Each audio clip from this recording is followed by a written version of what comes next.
off of 3-0s, looking dominant, looking ready. It's gonna be a long night. Yeah, potentially. I mean, both of these teams have just been in as you said, they've been on an absolute warpath. They've been just demolishing everybody that we've seen. And like last week, we got the cast mint to be right, and like they just completely stomped on my hopeful, which was Elysium Unks. But yeah, XFVL has been basically doing the same exact thing. So like, hopefully we do get a good series. I'm not saying we need 5 or 3 or whatever, but I do want it to be entertaining. And I think that both of these teams are going to bring it, and they are going to come prepared for each other. They did face each other during the regular season, and I know you kind of want to break that down a little bit, where XFV Lust actually took that series 2-1. So yeah, maybe a little payback spot, or a little bit of a sit kid, like we've already done this to you once before. Yeah, XSV Lust were able to take it 2-1 back in week 7 of the regular season. Both teams kind of solidified in their spots at that moment, so it was more just a kind of glorified scrim in the week, and Lust were able to kind of take them. That was off the back of specifically in their mid lane just having a lot of proficiency on these melee champions. The XSV Lust ended up picking up that lock game 1, which is something. This was back on the 17th, so prime lock, like 55% win rate lock that was just nuking kids. So they still ended up losing into that, but it was off the back of Mint2B recognizing and adapting a draft very quickly off of that. So I'm looking to kind of see how Mint2B are going to be able to bring that up into tonight, because it's definitely a weirder time. We've seen these mages kind of mature a little bit more in other leagues. We've seen many 80 carries kind of just not care and just keep going on the 80 carry thing. We've seen highlight plays from the best of the best in the world still playing them. So it's we're kind of past that phase. It was in fact just a phase for all 80 carries. Thankfully, we'll see them back though. I don't think Ziggs is out of the meta though. I think stuff like that can definitely stick around and have presence. But in the game 2 and in the games that they won, it was off the back of the assassins. It was off the back of stuff like your Akali's and whatnot that kind of pushed the game forward. And I mean, Lust really just reminded me of like a middling LPL team, just throwing down whenever and whenever time they have. And Mint2B definitely good at canceling that out. I don't know if you've got my stats, the leading stats that I wrote down for them, but thanks to Sem's website, Mint2B lead in rating, which is just our general team thing, and then wins, blue side, red side win rate 90% for both those. Kills per minute, deaths per minute, assists per minute, leading into a KDA team KD of like 4.5, and like 100 to 200 gold a minute above everyone else. So there's just so much working in favor of this Mint2B lineup that, I mean, we're looking at Lust, and it's kind of got to be that power of friendship that we see a lot of teams bring out here towards finals. Yeah, definitely. And I think that Lust is one of those teams that is going to, like you said, they're going to send it, they're going to go. And, they snowball off those early leads. And then they actually, unlike most teams that we see in Olympus that have a strong early game but then fall off, they actually keep it up, right? Like, they know how to close out games. They know if they overextend and they kind of give their lead back. We've seen them plenty of times just kind of peel it back and go back to what was working and get their picks or whatever, play around their comp. We saw them actually comp diff like 2 of the 3 games last week, where they just completely just played to not just to their comp, but canceled out Unk's comp too. So XFV is definitely very versatile, able to kind of do that. And and Mint2B has just kind of been that like steady, like locomotive type deal, where they just keep going and going and going, and they play a very clean game. They play the slow, not necessarily the just super scale wait to the end, but they do play a very methodical, team-based oriented game. And it's kind of the Jekyll and Hyde of the polarity in the way that you can play League these days. And XFV definitely on the crazier side, Mint2B the slow, calm, methodical. So we'll see which one cancels each other out and which one comes up on top. I don't think that either one really has a huge advantage, that it's just going to be a 3-0. I think both going to work both ways as we get into draft here. And we do see the power pair in the bottom lane for XFV is the I'll go over the bans first. So you did picks. We got the Amumu, Mordekaiser, and Zinshao for Mint2B, and XFV Lust is going to ban the Trundle, Zaheen, and Nocturne. Funny enough, a lot like the higher picked champions we've had throughout this entire league. And you mentioned slower and methodical.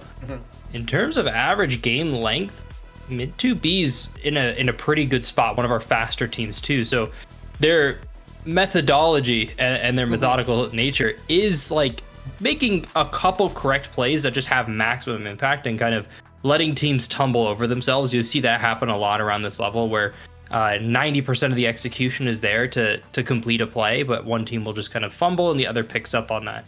So that's how a lot of teams will end up crumbling, and mid 2B's really good at picking that up. You can see in their comps too. Victor, J4, Renekton here as well on their side.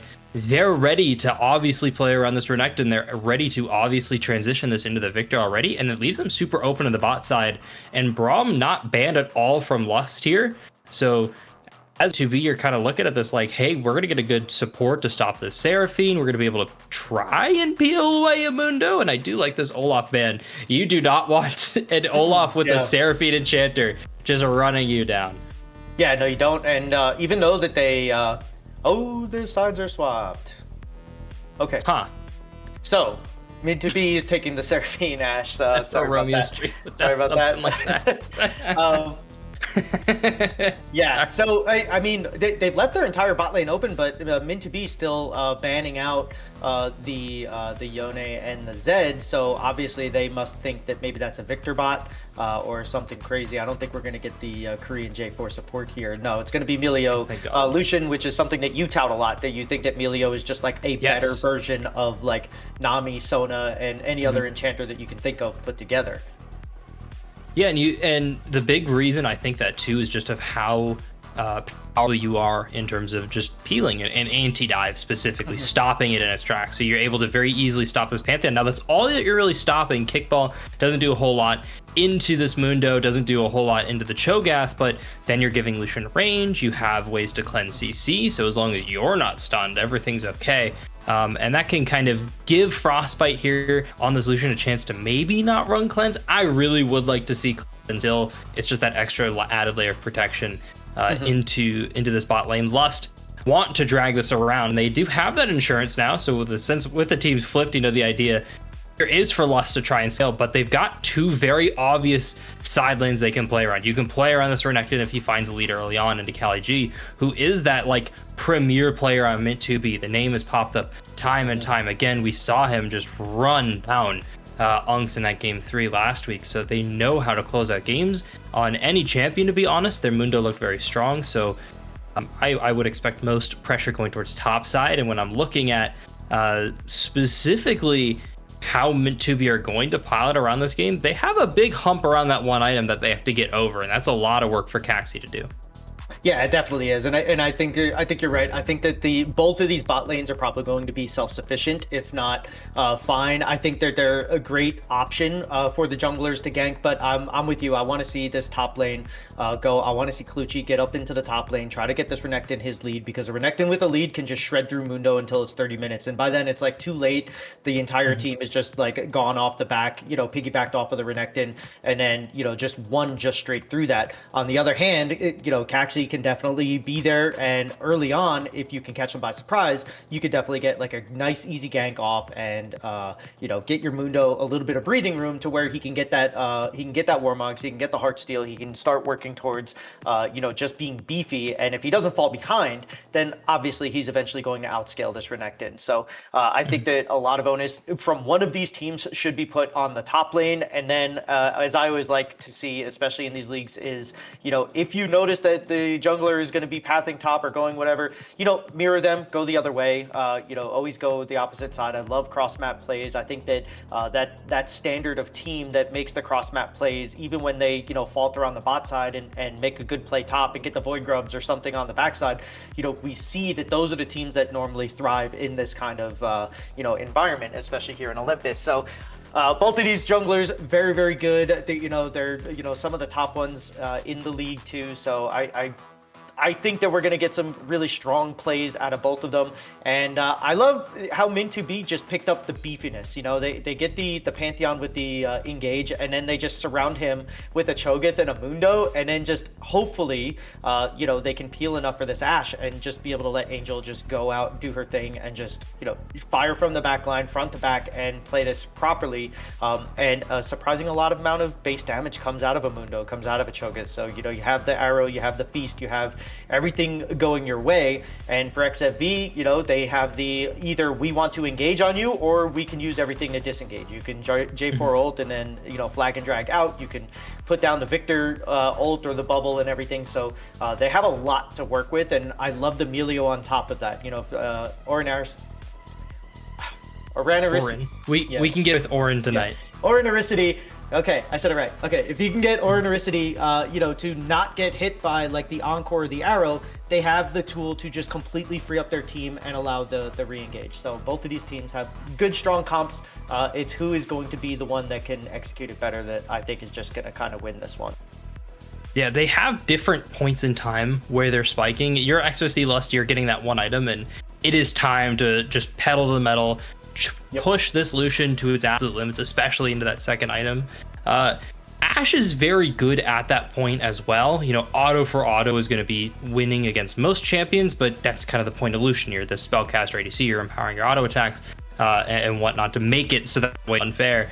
But you can't respect Ashe damage, but she's just not, it's not flashy, it's not coming at you super quick. It's sneak up in a team fight while you're making sure the Renekton can't get all the way into the backline with the slice and diced, or when you're just cutting away with your volleys throughout team fights. So Min2B do, as you mentioned, have a lot of burst tools to just cut through two people quickly, pick out Victor walking forward. J4s end up pretty squishy most times, and if we're on the right patch, I was hearing about Sundered Sky nerfs coming on through either this or next patch, and I mean that could be something. If we're still on this good Sundered Sky patch, then J4 will be fine. But if that's been nerfed, it was the healing, I believe. It's going to be pretty hard to find as this J4. No true front line here on XSC Lust. You're looking at a Renekton, which, you know, usually be good, not into Pantheon Mundo Cho'Gath. That you're not the front line into that. You're kind of just acting as it. Especially Lust are probably going to be looking for a lot of TP plays, and so with Clutchy having a front line in this moment, it's just going to be really, really difficult to play traditional. They have to play fast, they have to play loose, just like I mentioned, and this team likes to do that. But it's finals. Jitters can happen. You can make a couple mistakes. You need to figure out how to lose, how it feels, and get over into this game. Just could cost them a game, and any and all space is liked. You want to win. You want to start off your series with a win. Yeah, you definitely do. You want the momentum going, and especially the way you win matters as well. Like, if it's just a stomp, then you need to make sure that you reset that mental. You know, we talk about it all the time, how, you know, you have a team that just wins like 28-4 with like 0 towers taken to the Nexus, and you know, next thing you know, they're losing the next game. So you know, definitely want to make sure that they're careful about that as we get into this. Since it is finals, let's go with this here, Halfling. Who do you have for game one? Game one here, I mean, you called out, and I got a ride or die with the Lucian. I'll take Lust here for game one for sure. I like the Lucian so much. It's such a fun champion to see. Mastery on it is very, very fun to watch and see players kind of express themselves in that way. And if you can get ahead, and you do see the double cleanse now here, Frostbite's going to have Summoner Spell, Emilio's going to have the ultimate. I think they're going to be able to play super loose, and that's just going to empower any Lucian. Yeah, and I agree. And here's another like interesting fact, I guess, about this game is that like both of these bot lanes, specifically bot lane, these are extremely high prio lanes that you want. You want the Ashe Seraphine, or you want the Lucian Melio. So it's going to be interesting, like after this game, where these bot lane pools go. You mentioned that the EDCs are kind of back in the meta, and it's less about that, as we're getting a a little bit of a tough trades. Yeah, but you know, we're seeing a lot of, or we've seen the trend go back towards ADCs instead of these mages. So it will be interesting to see how this kind of plays out in the end. after this game, because these are both kind of the premier bot lanes that we get. And then on the other side, we do have both of these junglers pathing towards the bot lane, so both of them do want to prioritize this. I think that we did see that XFV did get a little bit of vision. They do know that Pantheon started there. They had a little bit of a scrum pre-level 1. And now, we'll see as this develops. I wouldn't hate to see if Angel and Raised actually took like a quick shove and then a cheater's recall, maybe, just to kind of get in there and just try and get out of here. Yeah, just get a little bit of an advantage before they kind of get taken over. They have to get away from this Jarvan. I think a big thing that I do like from XSV and from Kata specifically is off that information, like you mentioned, they got it. They saw the Pantheon was started topside. A little bit of a risk was taken with the positioning, but they ended up just proxying a wave, getting that pushed up, and just guaranteeing the farm that they wanted. Now, it didn't turn it into anything else. They didn't want to risk any real bad trades. As well, speaking of bad trades, Angel is going auto for auto against Ordinarity and Frostbite here so far. But look at the mana situation here from the supports. Raised had to spend so much more just to make it that close, but Frostbite's also pretty low on this Lucian, so a little simmered down here right now. Yeah, it's a little bit of back and forth, and the early heal was expended by both of these supports, so I don't hate that. I know that I do a terrible job of that in my solo queue games of actually just buffering, I guess, and getting like an easy timer on my heal. So I like that they both kind of traded that, and it does look like they're doing this. And then yeah, like I agree, like Kata, knowing where he was going, was able to get back, get a quick cull and a refillable. That can snowball your lane to an extent just by sheer just numbers when it comes to gold, and being able to maybe get that eclipse at the exact same time, but then still have money for like maybe the boots on the second side here as we get the nice split screen of the top and bot. Shout out to the producers here today, but yeah, so far it's been a little quiet. We haven't seen any jungle interaction just yet, but I do think that we are going to get a little bit of priority on these objectives early, especially from the side of XFV. I think that with the Cali taking a dive. Yeah, they're keeping it pretty close there. In the top lane. That was what I was kind of worried about, though. Couldn't see where that Pantheon is, and it doesn't look like Cat was able to either. Just on a ward, though, at this moment, and this is very aggressive coming in from Kata. KaliG's going to bait that in the bush. Caxi shows on up topside, slicing us to the tower. KaliG flashed under Kata, picks up the first blood. Caxi gets that one traded out, the 1-for-1 on the play. Yeah, and the wave is pushing towards that way, or I guess Caxi did reset it just a little bit there, but wasn't able, he hit 6, but wasn't able to get the Dominus down. I don't know if that was planned or not. Now this gank mid is not going as well, as J4 gets caught out, and Cho'Gath's just like completely fine here. As we're gonna get a replay of this play here. Nope, it's not. We're gonna get a replay of a different play from TMGF and AKM from last week. It's probably clean. Oh, it would have been. We're gonna see Aurelion. Okay. It would have been. It would have been trust. Yeah.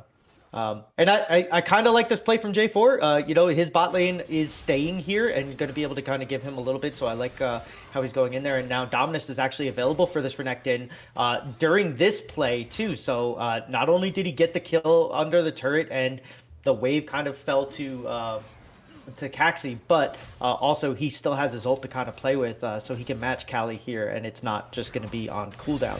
As we do see here, like, this is a decent play here.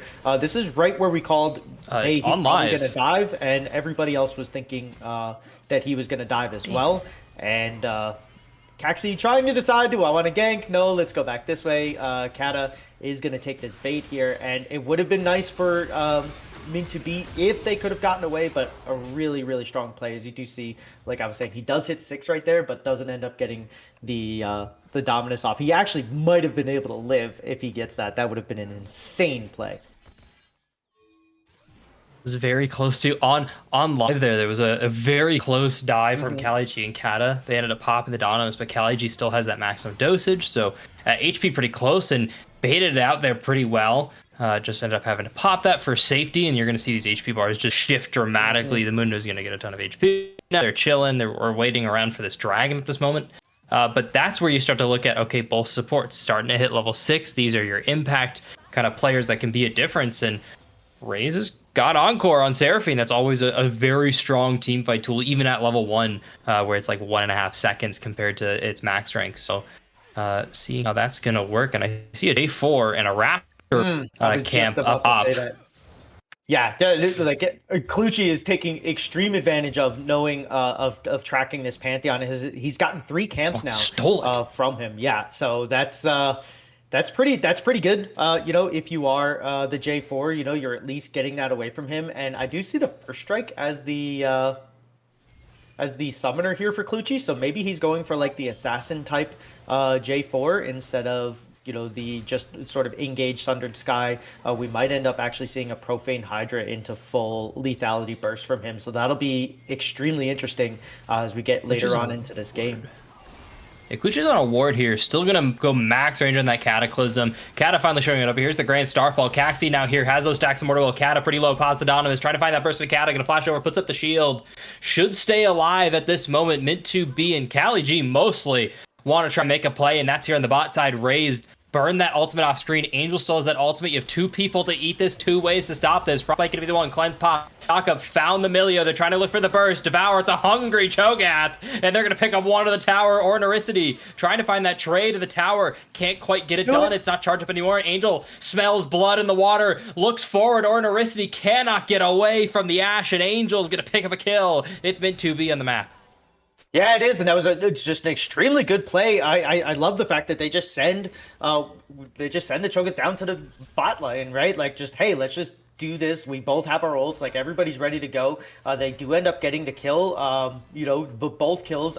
Great play from Angel on the end of that play too. That turret was extremely wound up as well. It was basically almost one-shotting at that point. So if he had just messed that up just a little bit, that was going to be a dead Ash for nothing. And, you know, well played from Ornaricity and Frostbite here as well. You know, they did everything that they could. They do end up getting a kill back for it, and I think maybe Ornaricity would have been able to get maybe a kill if they had stayed under the tower, but they probably would have just died anyways. But yeah, no, really good play, and I love the fact that both of these junglers showing up topside, trying to make sure that they can, you know, either stop Kata or get Cali G, you know, some breathing room like we were talking about during the draft. So both of these teams, you know, playing this very well. I do kind of feel like never mind. Back off cooldown. The Cataclysm from Clutchy still finding Angel, but they're pretty tanky. It has have a lot of damage on the Ash, but Frostbite burns that flash to go forward. The Lucian picks up one. Clutchy so low,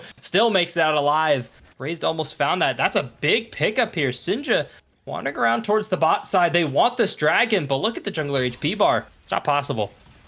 No, it's not. And I think that, you know, Victor's just he's just gonna have to. Singer's just going to have to kind of like push this mid wave out, and I don't know if they're going to be able to do as much as we'll show them all we'll be able to do on this Cho'Gath here. But coming forward now, as we do see, the Cho'Gath is coming up top here. He's trying to make his presence known here. Might see a flash Q. Nope. See, I don't know about a flash would be a big commitment, especially if you have that Renekton flash cooldown, which they should. Mm-hmm. Both top laners trying to bait the other at this moment. Both got their healing ultimates. Cali G finally popped that maximum dosage for his Kata, trying to bait for as long as possible. Dominus going to go off, and hey, the fight stops again. They're so close. Renekton's getting the better moment, but this is not the lead that you really expect. No, it's not. And yeah, he's getting the better of the moment, like at that moment. But Cali G infinitely scaling with the in the Grasp of the Undying. We do see Min2B picking up that dragon, so I do like that play. And Kata's gonna have to be careful, because if they are not healthy, especially right now, you know, you could just get a flash auto from the Mundo, which can do a surprisingly high amount of damage. But it does look like he's just gonna kind of back off here. You know, the Conqueror into Grass matchup, if you don't get ahead and you don't get some kills, like, it just feels so bad early on, or I guess, like, you know, once you get to this 11-minute to 15-minute part of your laning phase where you just don't do enough damage. As we now see 3 Giant's Belts and a Ruby Crystal coming out for this Mundo. It does look like he's going to try to stack up that health so he can get the Warmogs first and be able to activate it. Yeah, and it is very strong. It lets you kind of just be a rock in the lane. in the side. You're not really able to get moved around as hello Haley's Comet, and there's a Grand Starfall. It's not quite a Comet. Cataclysm moving on. They're gonna find Caxi here. Lockdown for a little bit longer. Has a stun to hop over the wall all the time. Frostbite the calling gets will show them all out, and they pop that rocket belt, so still out of the play, but the space fought here from Lust, but there's literally nothing in that area whatsoever. They just met up and fought. Yeah, we see that a lot, don't we? Yeah, I mean, I think that the idea was there. You do end up getting the Grand Starfall, which is like a huge, ultimate there. I liked Clutchy's idea of trying to get there, but Caxi had just gotten a little bit too much distance there that he was able to actually hop over the minion, so they couldn't wait for that shield to be over. Just a lot of cooldowns burnt, like you said, kind of for nothing.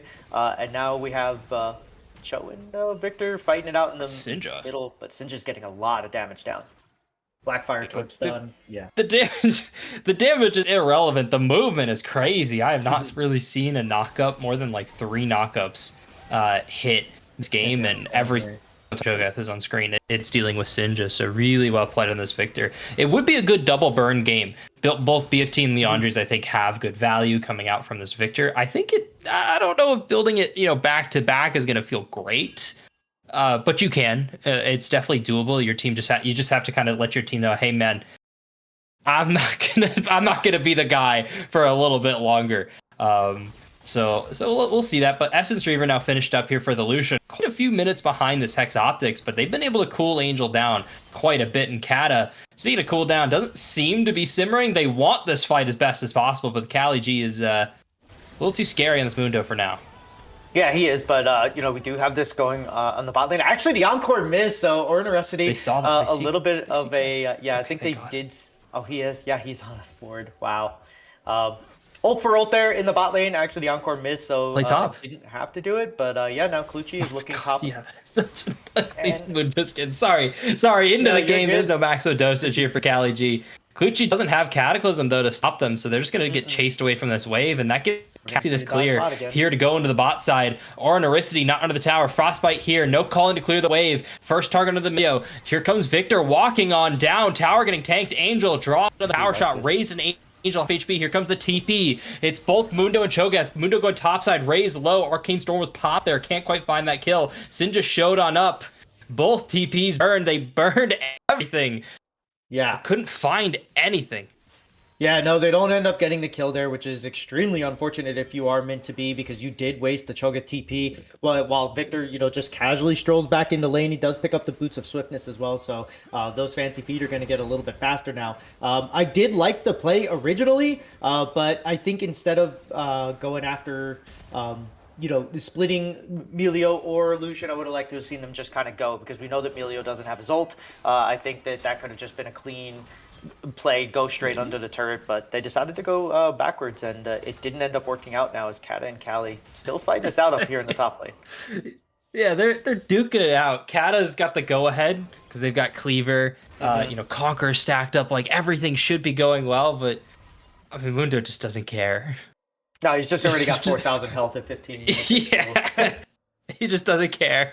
2,000 HP trade. I'm down. Yeah. Okay.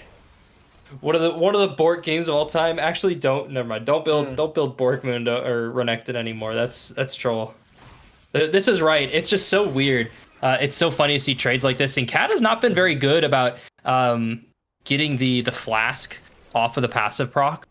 So Kali G's just been able to sustain off of that and get an extra 500-600 HP minimum in these like longer trades, 2-wave situations here, and that's a lot closer. I would be so much more liberal with my ult usage. Kali G's got nerves of steel.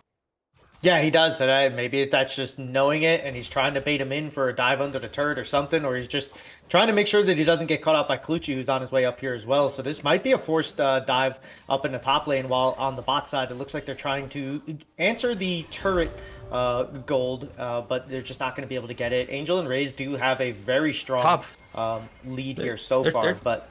They're trying to... They dove my Mundo topside, guys. And Kata's gonna have to flash away. A Cleaver landed. It didn't work at all. It's gonna collapse across the map. The tower falls bot side. The dive goes awry.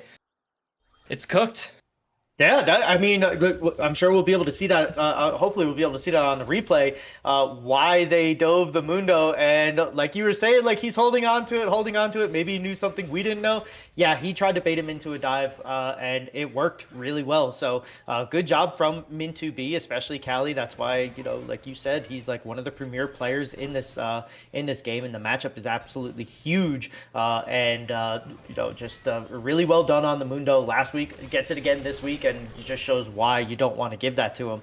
As we're going to see the extended play, we do have the live pip on the bottom right of your screen, but this is the extended play. This is kind of where Kata like just chunks him down a ton, and like you said, like he's got nerves of steel here, but he just kind of knows that he's gonna be all right here. Kata hasn't done a good job of finishing off the play after getting Kali G low, and I think that's just like we were saying, he just has way too much. But Clutchy on his way up here, ready to press this. They do push it, and that's where the comes in. Kata. I'm sorry. Like you saw on that replay, he walked over the canister, saw it, and didn't commit. They saw it. They were there. It's like that. And when we popped up topside, we saw about 400 HP on the Mundo. That's more than enough because the shield came up in an improved condition because of the pickup. So it just seems like Kata's failing on the matchup fundamentally. While still maintaining this lead. This is bold, Clutchy. They're going to find that engage, but now regretting it entirely. Encore's going to get extended, finds all three. They pop the cleanse to get away. Clutchy, not so lucky. It's a Hungry Hippo in the mid lane. Yeah, and that was a very well-timed ultimate from... Oop. Oh, yeah. They're going to keep going. Both cleanses now gone. They've popped Donis here, Kata on the re-engage. Here comes the TP. They've got to get not work anymore. Caxi so low, still out of the play. Cali G does get that canister pop, but one can trade at all. Min2B are just squeezing them. Yeah, they are, and this is where they, like we said in the draft, like they or in the pregame, that they just kind of take advantage of the mistakes that the other teams give them. XSV over the last 3 minutes have just kind of completely fallen off here. As Min2B get that mid turret. There's no answer that they have. This is an extremely beefy front line for Min2B, and I don't know, until this Leandries is done, I don't know how much they do. I do like the fact that, you get the Executioner's calling on the Renekton as his basically second item here. I guess the Cold just kind of paid for that, but yeah, this is going to be harder and harder for XFV to kind of answer this, and Clutchy has to be on the same page as the rest of his team. It seemed like he kind of rushed that play there a little bit, and just kind of got caught out a little bit too far away. And we have Auroricity with the Mikhail's Crucible, with the Melio ultimate, and so that's a double cleanse just in and of himself, and that still wasn't enough to save Clutchy from a bad decision. So he's going to have to be more careful as this game starts going on. I think the bad decision started in drafted and champ select with that first strike, man. 115 gold, and just continuing to not really respect the game. They're getting away with it. The arrow does go wide, W follow, but you're going to be missing that ability now at the start of the strike. So meant to be kind of giving a little bit of an opening, but that's a 2-item Ash. PD's finished up. Hex Optics PD with a BF sword too. So like there's quite a bit of damage. We'll show them all here on the is relatively tanky, more than understand on that front line, even with like that kind of pseudo AP build that's been going around during at least the Rocket Bell rush. Yeah.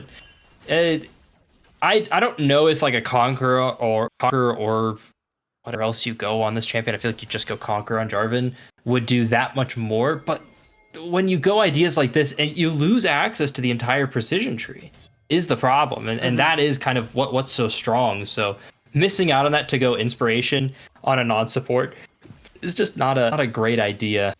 Here comes the tussles for the dragon. Yeah, and we see Min2B already have the positioning. They have the vision already set up. They're just ready for this play well before Min2B or well before XFV is, and now they're just kind of getting caught out here. XFV doing the shove the mid strat where you're just trying to do this, but Min2B also kind of answering it. So now we just have like this weird like little Mexican standoff here where neither team seems to have like an advantage. But finally Min2B do pull off. They have Angel sitting on this dragon, is going to be able to get it low. And I don't know if there's any way that XFV can really do anything here. And a lot of that wave was called by Min2B. So I don't know if they're even going to be able to get the mid turret for this. No, they can't make the trade. And now they're starting to make a hasty play. The Encore going to find two. Clutchy going to the back line. Can't even get the Cataclysm off. Bursted. Finally staying alive. Angel caught on the backside. They're going to cut that down. Caxi picks up Clutchy. Two gone so far in the team fight. One on each side. Cat pops that call to Meek to stay a little bit alive for a little longer. They're chasing down Caxi. They're going to burst through that Pantheon's HP bar. Get two. But lose the Dragon. Enemy team's got Soul Point.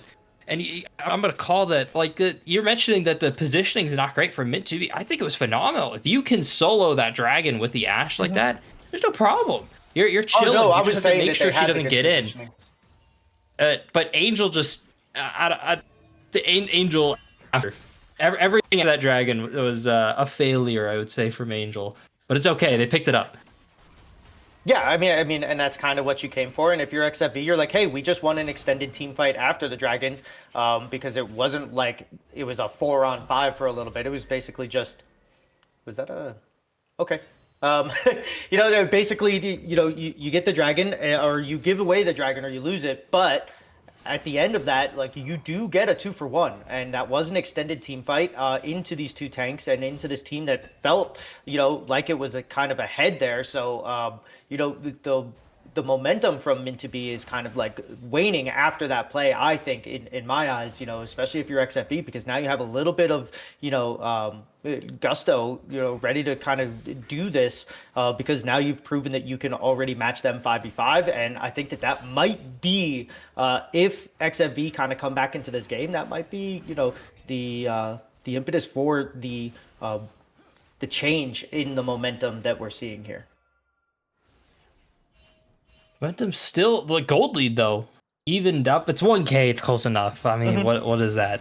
Half a Giant's belt, great cloak. Like not a big enough lead. And I don't know if Clutchy's been just on top of every engage, good or bad. They're gonna keep this up onto Caxi. Grand Starfall cut down. Frostbite happy to pick that one up. Killing spree now.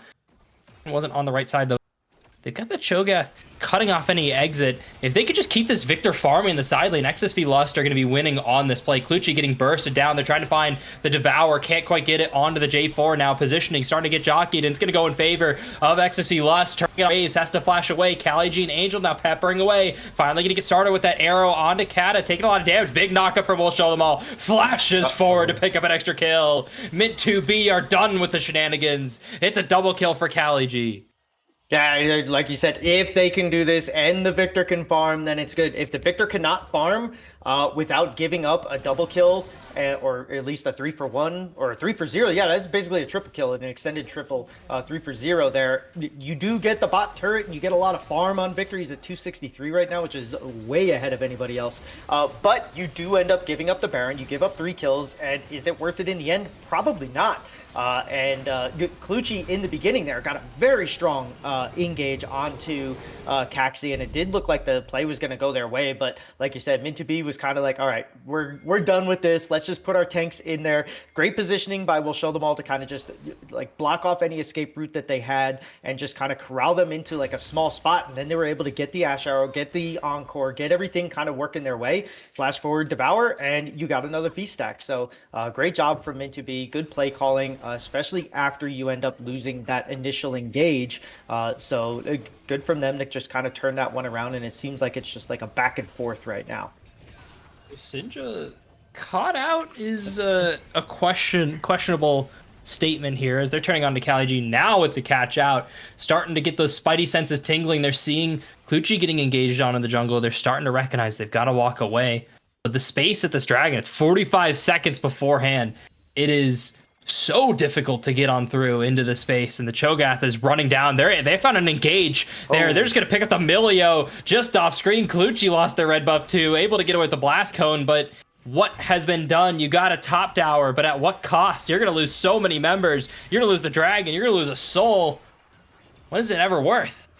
I don't know, honestly, and I don't think that was a good idea from them to kind of, just push Frostbite into the mid and have Kata go top. You get one turret, but you lose another one. You lose all of your positioning that you had on the Dragon. This is now going to be Infernal Soul for the side of Mint2B, and when you have tanks that can do a lot of damage, like a Mundo, like a Cho'Gath, Infernal is not what you want to see. if you are XFVL and giving that away. So we'll see what ends up happening here. We do know that there's ults down is flash for flash now. They're trying to find damage onto Kali G. Angel's working on that dragon here. Mint 2B, all they have to do is just not let XSV lust through this choke. And even then, just stall. You don't have to not let it happen. You just have to buy time and wait for a knockup like that. We'll show them all. Finds that combo straight on forward. Kata got peppered down. Now can't get away. Angel has sunk their fangs into the side, and they're going to pick it up onto Kata. Frostbite has to flash away. The Milio or Veracity, not so lucky either. 2 on the knockup from the Cho'Gath. Grand Starfall to try and hunt for the victor, and they're going to find it. Sinja just has to get stopped from getting back to the base. Mint 2B, run all the way. Yeah, they do, and I think that's it. That right there, as soon as XFV started to get a little bit of momentum in the game, Min2B have that play right prior to Baron when Sinja's on the bot side. They smelled blood, they smelled the 4v5, and they just took advantage of it. And this is so much that they're getting after this Baron. You get the Dragon, you get like 4 or 5 kills for what, 1 in the long run afterwards. So a huge Baron power play that we have here. You have the Infernal Soul now at 28 minutes into the game. This is not looking good for XFV, and I don't know if they're going to have a way out of this. The Protoplasm Heart or Protoplasm Belt on the Jarvan was not even close to enough. As soon as it activated, Will Show Them All just walked up and devoured him anyways. So it just didn't even have time to get any regen off of that item. So this is... Yeah, look at Kali G's completely able to ignore Kata here now, and I think he might actually just kill him through Dominus if he stays on him, but decides not to. There is a lot of teammates missing from the side of XFV, so you don't want to just overcommit and give yourself give kills away. But yeah, we have bounties on 4 of the 5 members, including the support for Min2B. This is officially their game to lose. It is 100% their game to lose, and I like Kali G kind of being that. We mentioned them being a little more methodical. They are aggressive. They end games quickly and decisively, but they are methodical, not getting picked off, not letting themselves run into bad situations, finding wards or clearing with your jungler and support, moving on through while still applying pressure so you can't get picked off. And then now they've inserted Caxi, who's going to be wrapping around trying to find engage and pressuring them away from this tower. It's just the textbook at this moment on how do you siege, how do you approach these situations. They know they have these supers mid lane. The top laners are having a duel of fates, but I don't know if any of that damage is actually going to stick. Yeah, and one little snapshot that we just saw there for a little bit was explaining, like, everything in that snapshot was explaining everything that you were saying right there, right? You have Angel sitting back while the wards are getting cleared. You have Kali G just slowly pushing into Kata here, and there's really nothing he can do, which I think he's going to get a kill here. Yeah, he's dead. It's an eventuality, maybe not calling the save, but I mean, even every time you're saving someone like that, it's just... it's at what cost? You're not clearing a wave mid. You're not helping your Victor on the bot side who needs help. You're not here for Clutchy to look for engages, and then Blink and Kali G's back to hitting your towers. They're just getting suffocated in their own base. They can't get to their jungle camps. They can't even hit the waves that are in front of them without losing something. Yeah, no, and Angel's positioning is almost perfect. You have Raised hovering over Caxi in the jungle. You have Kali G and Will Show Them All just pushing this top and this mid in at the same time. Like, Min2B is just suffocating them. They're not doing anything flashy, but it is working and it is extremely efficient. And they are probably going to try to get this bot turret, but I don't think they're going to get it. I think they're going to leave it open and just try to press this advantage. You do have Baron spawning in 10 seconds, so I think they're just going to kind of head over to that, get a reset right before it, and then just dare XFV to try to match them here. Yeah, all they have to do is just control the space and maybe find Clutchy getting super aggressive. This is illegal. They should have seen the Scryers and been like, hey, what's going on, guys? Why is there just an enemy jungler? Well, We'll Show Them All is like a jungler. That's an assassin Cho'Gath in the bush picking off Frostbite. And all of a sudden, this play looks doomed here for Lust, and they're just going to lose their jungler here in the meantime. No Devour to burst this, but Caxi doing the best they can just to stick on top. Knockup's landing for too long. The Encore going to go a little wide. The Arrow also doing the same, but Caxi still gets that kill into Clutchy. It's going to be a Baron. It's just a matter of time. Yeah, Riftmaker on this Cho'Gath, I can only imagine he has, what, 6.5k health at this point with all these stacks that he's gotten. So just a ton of damage. You just saw him absolutely zero Lucian on that. Frostbite had absolutely no way to get out of that. This is a foregone conclusion. A 4-man Baron while Kali G pushes in this bot lane and gets this entire game set up for maybe one more reset or just the finishing push here. As I don't know if there's anything that XFV can do here except for maybe say, hey, we got caught out, we fell a little bit behind, we started to come back, but then we just kind of gave that one away. So if you're XFV, maybe you kind of feel like, hey, we gave this one away, they didn't just take this, but meant to be clean, methodical gameplay is so hard to beat. It is so hard to get on through. This is such a long engage. They're going to try and make it work. Clutchy finally going to fall. Angel peppering them away. TP coming through. Kata now have to run. It's turned bad. It's gone sour. They're going to run down Frostbite. Kali G can't get stopped. They're just going to keep on pushing into the enemy nexus. All the space created. Or Narasti finally able to peel them off, but Kata left to rot. It's Sinja next here under the towers, doing the best they can on this Victor. Finally bursted on down. Mint to be pick it up. Frostbite and Narasti, the last two alive, and they want their KDA stats. Mint 2B, though. Angel is just focusing on winning this game. All business. Suits and ties are on here, ladies and gentlemen. Mint 2B, pick up game 1. Angel literally is my spirit animal in that game. Like, every single time that something was happening, they're just sitting there hitting the objective. Right there, they're taking down the 2 Nexus turrets while everybody else is trying to pad their stats. And they're just like, literally just like, okay, I'm just going to hit this turret. I'll end this game. I want to get this one over with. I have somewhere to be. So, but yeah, no, definitely like insane play from Mint to be. That's a statement first game. You made every pick that you wanted to work. I think the Ashe Seraphine as the R1, R2 did obviously really well.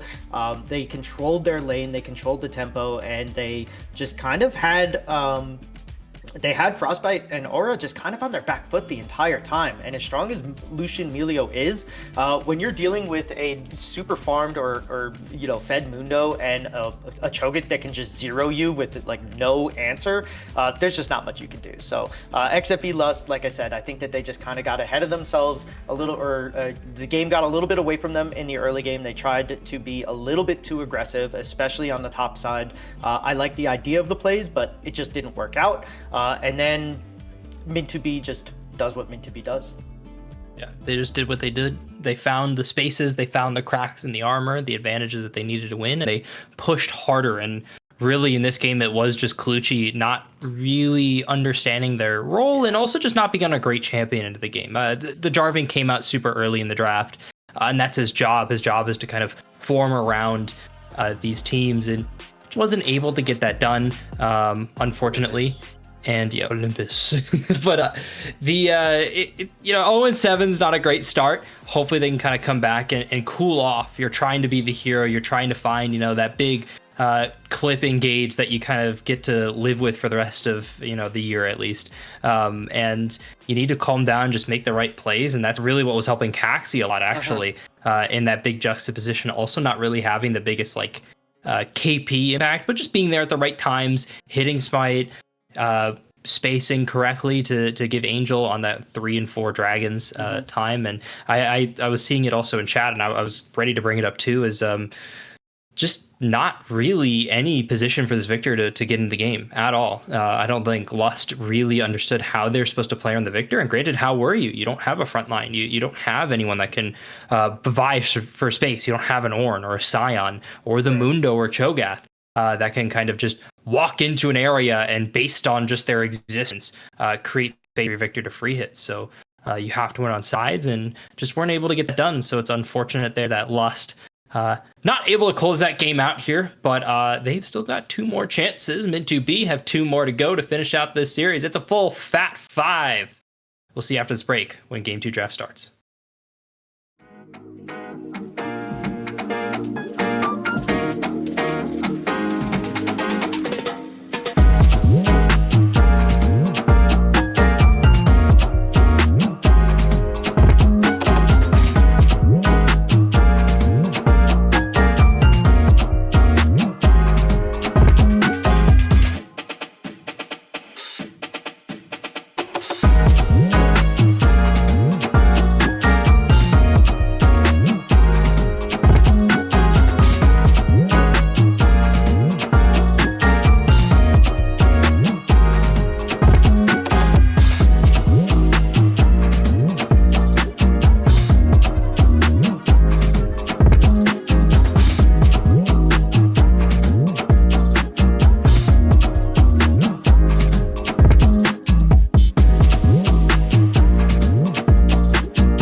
Like, ride with me if you ride with me, you can slide with me if you feel like 550 on the 5 sticky, come get high with me, that's a deal, right?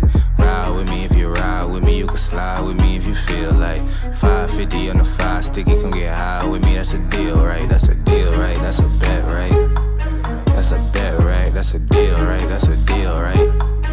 That's a bet, right? That's a deal, right? That's a deal, right? That's a bet, right? That's a deal, right? That's a deal, right? Ay, coming down like precipitation. I ain't never met a limitation. Hater plotting my elimination. Gotta go to Google for the information. I'm a superstar, so I gotta shine. Top dollar be the bottom line. Bottom feeding niggas out of line. Turn your heart rate to a dotted line. Yeah, my zodiac probably dollar sign. Got the energy to win it, my nigga, I'm feeling great. Got a day with destiny, focusing on my fate. I don't give a fuck what you rapping, you been a fake. I'm everything that they ain't, it can't be, it won't be. Wanna see me fall, I can't go, I won't leave. Coming from the block with plain clothes and police. Straight up to the top with bankrolls and rollies. Ride with me if you ride with me, you can slide with me if you feel like 550 on the 5 sticky, come get high with me, that's a deal, right? Ride with me if you ride with me, you can slide with me if you feel like 550 on the 5 sticky, come get high with me, that's a deal, right? That's a deal, right? That's a bet, right? That's a bet, right? That's a deal, right? That's a deal, right? That's a bet, right? That's a deal, right? That's a deal, right? That's a bet, right? That's a deal, right? That's a deal, right? Ay, 12 can't really stop shit, so I'm still pushing like a mosh pit. Ice dripping, think I'm hot shit. In a yellow bucket with the mop stick. I've been jugging jams like wholesale. Everything must go sell. Hitting bitches with the oh well. Need 100 million on the low scale. On my worst night, I'm the best nigga. Wouldn't mess with you, couldn't cap to him. Homie spotted me like 700, brought 1100 right back to him. If I can't do it, then it ain't real. I just make dollars, I don't make deals. I've been going hard in the paint, still blowing kush clouds till I can't feel like. Ride with me if you ride with me, you can slide with me if you feel like 550 on the 5 sticky, come get high with me, that's a deal, right? Ride with me if you ride with me, you can slide with me if you feel like 550 on the 5 sticky, come get high with me, that's a deal, right? That's a deal, right? That's a bet, right? That's a bet, right? That's a deal, right? That's a deal, right? That's a bet, right? That's a deal, right? That's a deal, right? That's a bet, right? That's a deal, right? That's a deal, right?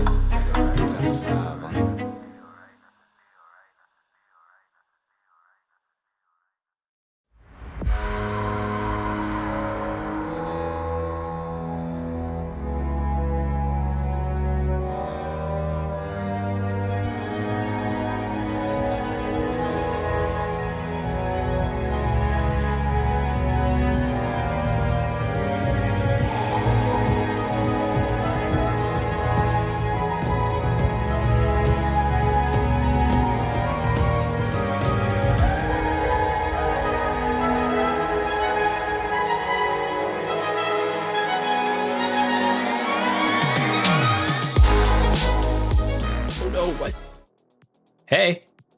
Well, we're straight into draft. There we go. I was trying to get my music going because I got a groove to this series going on. Happy Friday, everybody. Game 2 coming on through. See, the teams have flip-flopped on sides. Get that confirmed because you never know when people like to play little musical chairs. Fel, we were kind of talking about Clucci's what's the misadventures? There we go. That's a good way to put it. In game 1, and you were kind of coming to the fence, and I know you kind of come from like a jungle support background and this area. So you've got the floor here. Defend your boy. Yeah, well, somebody called him straight trash, and the other one said, I think he was just a little bit too aggressive. I think we could let the chat figure that one out. Yeah. No, I think that he had an idea of how aggressive he wanted to be. I think they probably talked about it. I mean, we talked about it in draft and pregame with XFV, how they like to just push the tempo, pull the trigger, and go. Unfortunately for Clucci, he was a little bit behind. He was going into some juggernauts on the side of mid 2B. I don't think that they were expecting a Mundo Cho'Gath. And then obviously Pantheon kind of shuts down a lot of early burst when he pops his Aegis. So I think that, Clucci was just a little bit too aggressive. I would like to see him tone it back a little bit, but I don't want him to change his play style. I would love to see him on a Nocturne, on a Wukong, on something like that, to where he can continue to kind of be the jungler that he is. And I think that just sometimes when you're playing games, maybe they've played a lot of scrims this week and they've just been stomping everybody. and he just was feeling himself, and that happens a lot. It's finals. It could be nerves, because we just saw a lot of times where like the play was kind of like coming this way, and all of a sudden it's like, and Clutchy that way, and I think it was just either nerves or just a little bit over aggressive, and that's kind of what has won XFV a lot of games, and it's also kind of what screwed them there. Yeah, the decision making on the plays I think was never ideal from Clutchy. Hopefully they can put themselves in a better spot here, and already kind of in a tough position dealing with that Mel at that flex spot. Ziggs is not really that mid flex like he used to be. There are very few players who can kind of make it work in both mid and bot lane successfully, so I'm not too worried about that going anywhere, and the Mel is a proper flex, but we see it match all the time, and just these are the supports these champions like to play with. So you're gonna see top laners targeted out, the Mordekaiser. What's kind of left in those like big juggernauts that we always see would be, I want to say Aatrox, but that's because I saw Siwoo, and I don't want to see his Aatrox ever again. Scion, yeah, just get rid of the tanks. Yeah, get rid of the tanks. Make sure your teams don't have engage options. Make sure they're uncomfortable. And I do think if they can keep Sinja just uneasy, I don't think mid 2B are going to have too hard of a problem picking up the second game. Yeah, I mean, that's easier said than, could that be an NVIDIA top? Maybe. I don't know if that's still played or not. I hate that entire idea and concept. But it's a flex. Yeah, it sure is, as we're going to get the Yone coming through out your teeth. To be, I don't know. It's like...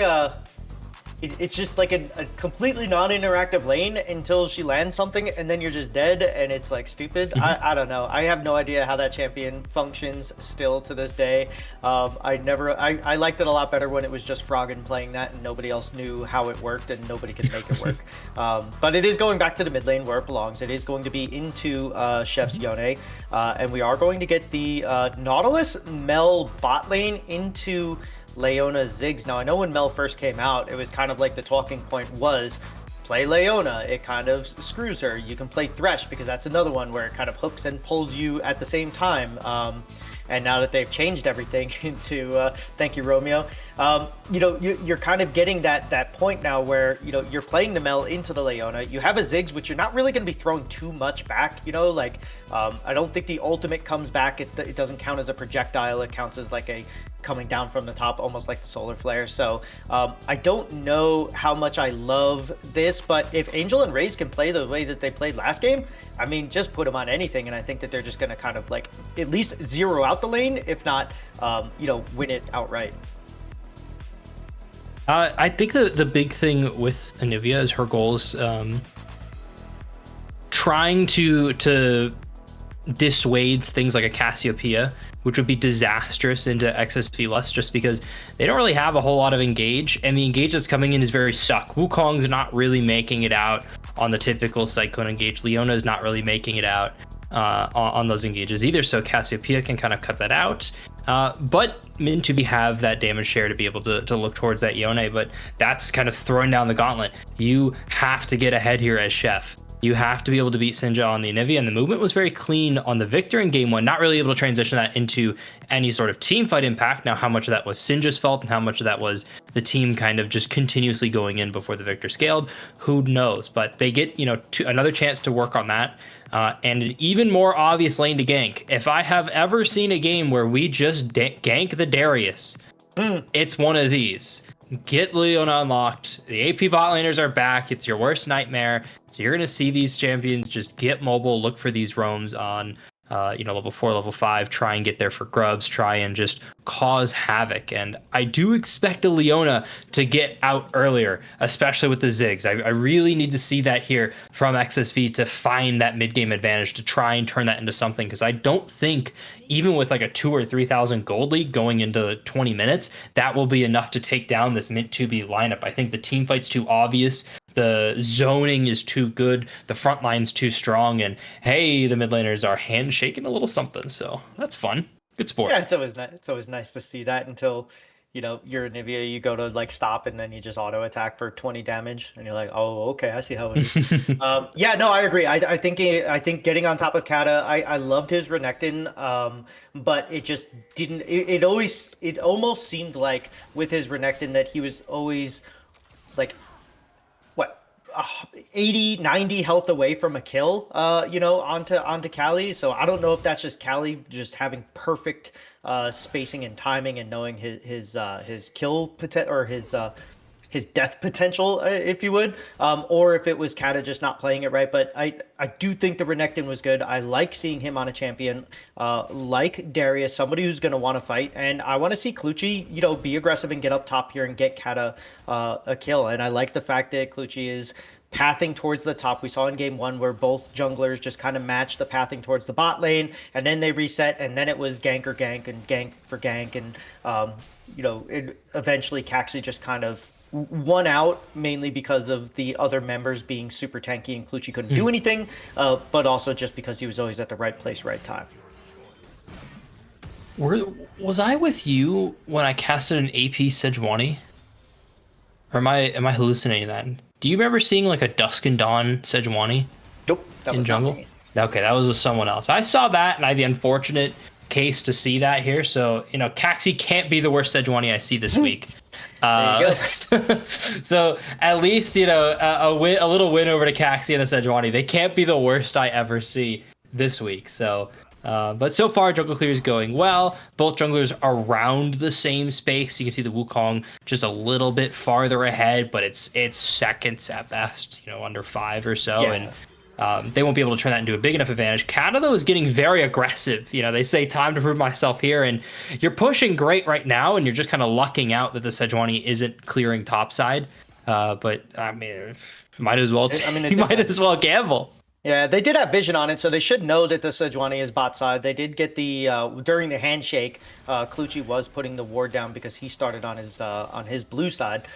So they do know where he's at, and I like the fact that they are just kind of the junglers mirroring each other. But I would have liked to have seen the Sejuani at least try to force a little bit of something. You do have a Nautilus Mel, which has a ton of lockdown and kill potential on it, so I know you don't ever really want to force too much, especially if you're meant to be. We're not going to see them force plays very often, but it would have been nice to see.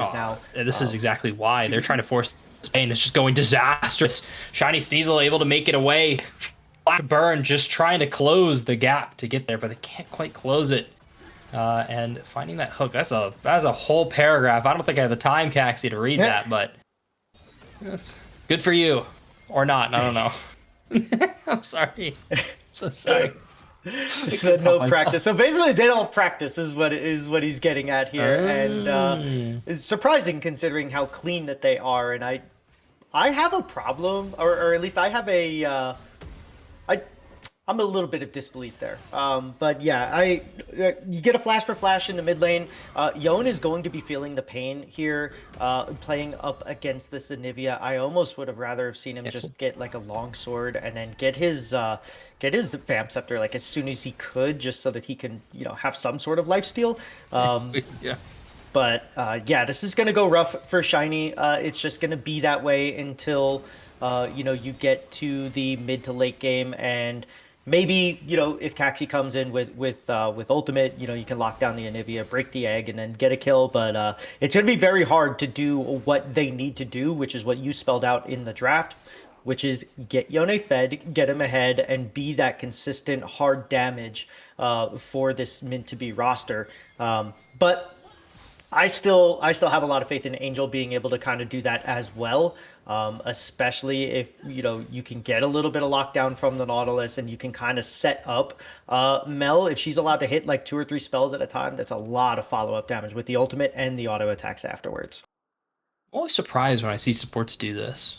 With like you have this AP bot laner, your Mel's coming back with Lost Chapter. It's time just to open up on the map. Like that is what you're supposed to do. If you're gonna pick the mage bots, you should go for the whole play. You've got level 6 on Cassante. If you just have a hook to give your Cassante a couple extra seconds against the Darius, you'll be fine. Now it is kind of a risky play, but hey, what if Sejuani opened top 2 and was clearing in that direction? Like these are plans, these are plays that you're supposed to be looking for with these AP bot laners. And with these engaged supports. But it's going to stick in the lane, just applying pressure towards this dragon. Both teams want to get off on the right foot. And I mean, Clutchy is ganking top lane. So, well, trying to. Yeah, it's going to be hard for him to.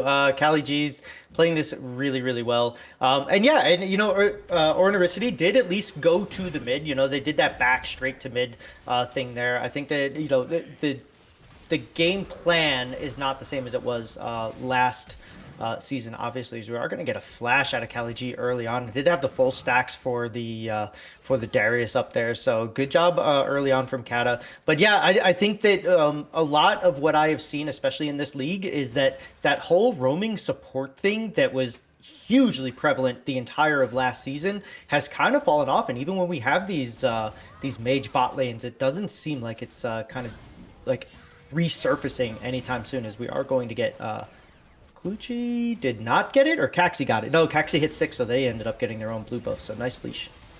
Monkey business transferring back into the bot lane. They're just supports are kind of trading away. Neither mage has enough damage to outright kill the other.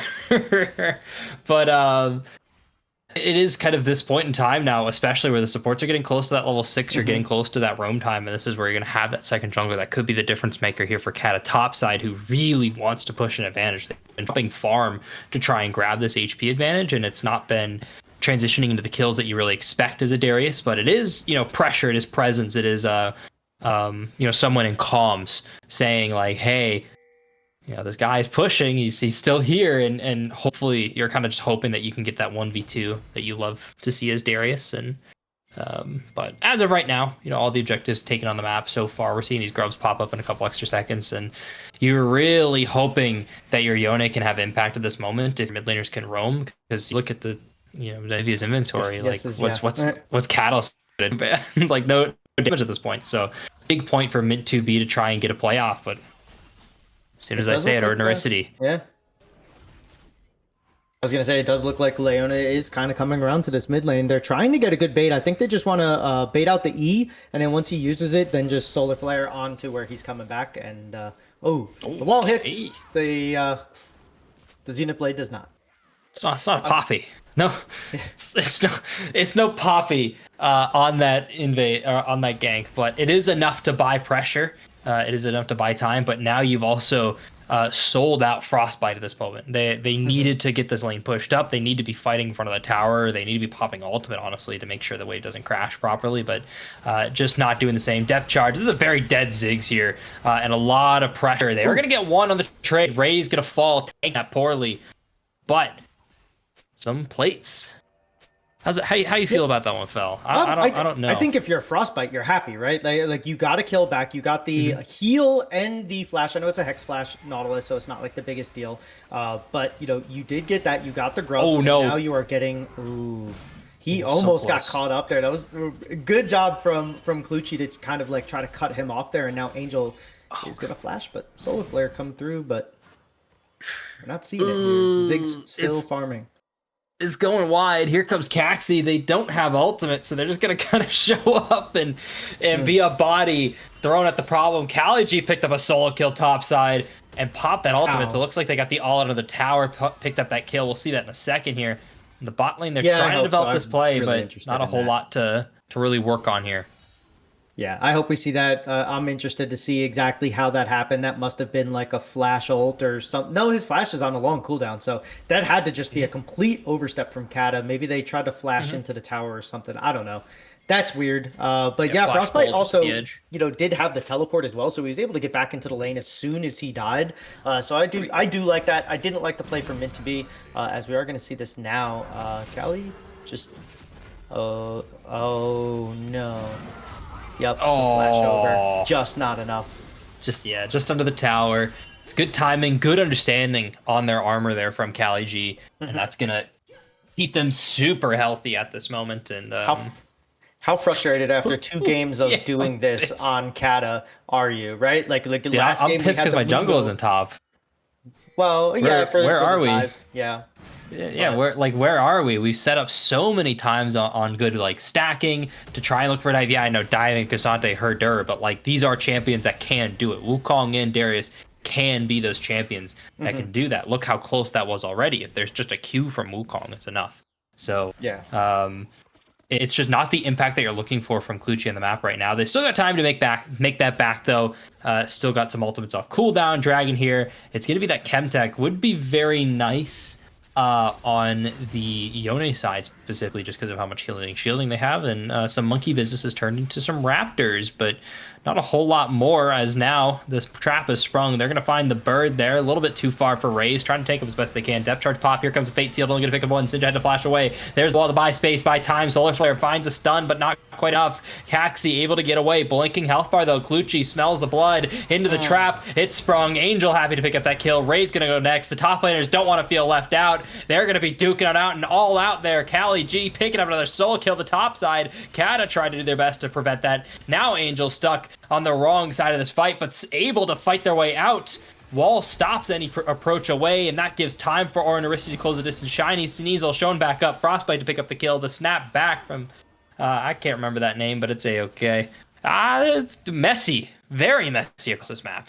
Yeah, very, very just chaotic, entropic, if you will. It's, yeah, just huge, just trigger pulls from both sides. Clutchy, once again, just getting a little bit too aggressive. Wasn't accounting for Angel, which I thought was a great flank from the Mel. From the Dragon Pit, was not seen and was able to just kind of get a clean, kill onto the Wukong there at the end of that. So Clutchy just a little bit too far, but you do end up getting like Cali G is now kind of solidified himself as like the one that is going to win the 1v1, right? Like Darius is applying all the pressure. Kata is applying all the pressure on this Darius and getting exactly what he wants out of it, with the exception of the kills, right? And so for him to apply his stacks, he is going to have to auto attack. You have the Brambles Vest on Cali for the extra damage and the extra heal cut. So I love the itemization. Obviously, Cali is very good, so he's not going to screw that up. But we're seeing now that in extended fights, Cali G is starting to get the better of this, and it's going to be extremely frustrating for Kata as he keeps playing this without jungle support, as you were throwing out there earlier. As you were saying out there earlier, so, it's just going to be more and more tilting. And I think the further this game goes on that Kata doesn't get a kill onto Cali G, I think it's just going to be harder and harder for him to keep his mental where it needs to be. But hopefully, for his sake, he doesn't need that to stay in the game. He did say that this is his time to shine. It's his time to, kind of do what he needs to do. And he's got to prove it up against Cali G here, which is a huge task to do. But yeah, it's extremely frustrating when you feel like you are just pushing this lane in and winning. And now you have Caxi on the top here too, who's about to try to potentially get a gank off here. But it looks like Cali G maybe told him, never mind, don't bother. Mm-hmm. There's no need at that moment. But look at the inventory of Cali G when you're dealing with that much armor. Even though Darius has that natural armor pen on the pole, it's just not gonna ever be enough. It's never gonna be what you're actually looking for to resist or to Kata's never gonna have the damage here. Speed of damage is on to Sinja. They're gonna go into A. No. Not quite enough. Step too far forward, a misstep, but the stun buys the time. Egnivi is able to make it out of the play. They're trying to spring a trap mid lane, but not able to do that. But there's so much armor from this Cassante. I do worry about how they're going to deal with this Anivia and Ziggs in the late game, but that's a problem. Future you, Solar Flare is going to find the Sejuani. Mega Inferno Bomb puts a little bit of damage into Caxi, but just a reminder, the Ziggs still only has one item at this moment here. Clutchy trying to spring this onto Angel. They're going to find a Cyclone, one knockup. Now the monkey has fallen off the bed. It's dead. Caxi looks for more, but can't quite close that distance. The Anivia slows down the re-engage, and Kata now duking it out with Cali G, but it goes the same way as always. Yeah, where he just does hits all the buttons and hits all of his abilities, and then just doesn't get it. And once again, Clutchy just a little bit too far. They need to start V-pinging him. They need to get that ping set up, or like somebody needs to be in there in his ear the entire time, just being like, "Hey, come back, come back, come back!" As soon as the play is dead. It's something that I actually struggled with a lot when I was playing in teams, where I would just kind of just keep going for no reason. And when it works, it works. You know, it's one of those things where you get that reward. So it feels like the right thing to do. And it feels like you're so close. You have Angel who already popped their barrier. They have no flash. You're knocking them up and you feel like you're right there on the cusp of being able to go like 4-0 in that play. But it's just a little bit too far. They don't have the amount of damage that they need. You only have 5 stock Rod of Ages on Anivia. You know, Ziggs obviously does have the Blackfire, but it's just not a lot of kill potential right now as we sit here at the 16-minute mark. Maybe later on it gets better, but it's a little bit rough for Clutchy right now in game 2. The big thing with Wukong is you turn your fairly solid clear into kills at level 6. You get to level 6 faster. It's a very similar thing to a Nocturne. Whoa, they're super late over this wall. They want to try and get some exits. It's on to Raze, hook onto the wall. Raze, though, not able to get far enough away. Solar Flare just a little slow there. Cyclone into the Glacial Storm. You can't escape. They picked up 1 on the way out. Okay, I like that. I mean, you lost the Rift anyways, right? So you're not going to get that. Try to get Kata a kill there. It doesn't end up working out. Like, well, at least he doesn't get a kill. But you do get a kill onto Clutchy, so, you know, a little bit of extra gold in his pocket for him. And you're able to at least take a 0 play into, like, a net button for that, as we're getting another fight here on the bot side. It's another fight. They're keeping forcing, and it's going to be working again.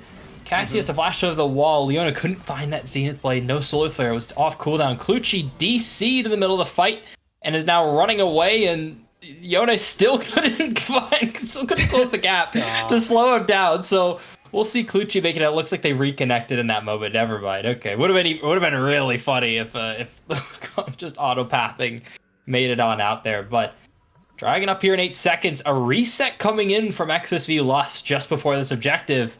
They bought the space. They got some decent vision. Maybe realizing they can't reset. That's 2 items for the Ziggs, though. Not too bad. No, it's not. And Horizon Focus is going to actually kind of help with that vision as well, you know, and you're going to be able to do, since he's basically like a kind of like an artillery mage anyways, like you're going to be able to follow up and do some extra damage and stuff. I like this Hex Flash over the wall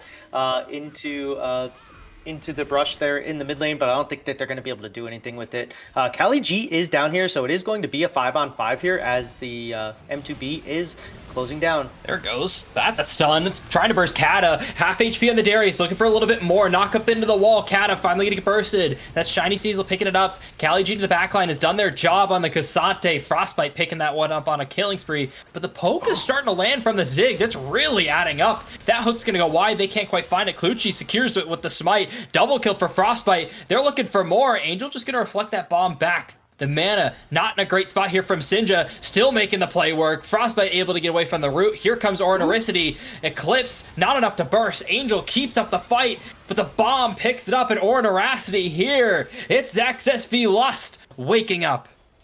Oh, finally they get their play that they wanted. That was an absolute must-have fight for XFV. I think that if they don't pull the trigger on this fight, this series might have been over, right? Like, just the mental of that. So they get the start on the dragon, and then they spend so much just killing Kata here. The Yone just ends up only getting him, and then they like I said, they expended so much to get that one person, and then on the backside, Kali G just goes a little bit too deep, and now you're top lane for top lane, but you've expended all of your resources trying to kill that Darius, and you get the 50-50 smite, and Clutchy's got something to hang his hat on here, right? And so now, you know, moving forward here, this could be the thing that kind of gets there. And Sinja with absolutely 0 mana flashing forward just to get the wall on and block Angel in. I love this. The barrier just not enough to keep them alive, and Frostbite barely getting away alive. Ornaricity barely getting away alive. So that is one of those barely plays that just you get so much, but give away so little in the end because nobody gave their life away on that, except for obviously Kata. But when you get 3 ults and a bunch of stuff for it, it feels pretty good when your team cleans up on the back end.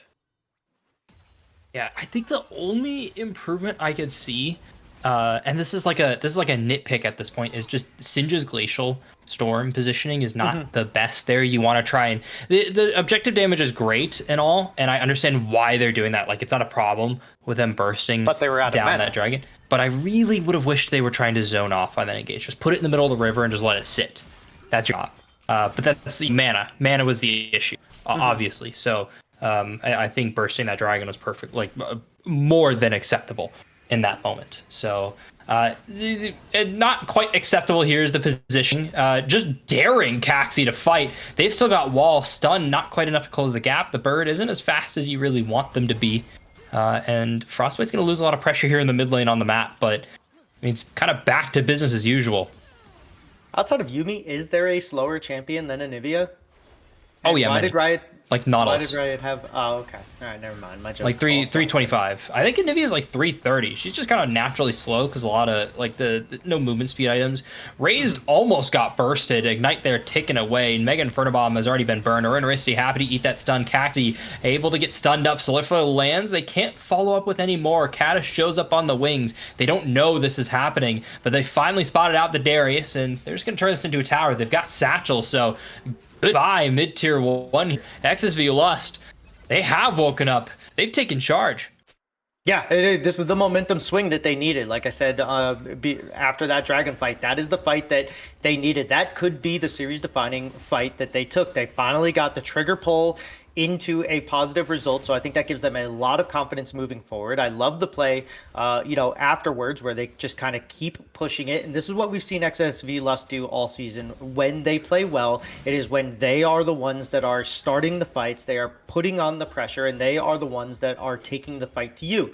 Mint to be has been perfectly fine to have that happen, but when that happens, they do need to make sure that they are the ones that are getting the better of these fights. They need the answer, the re-engage or disengage needs to be there for Mint to be. Otherwise, XFV can run away with this, because if you are responding improperly to a team that is pressuring you and trying to get what they want out of it, then you are the one that is just going to slowly lose the game yourself.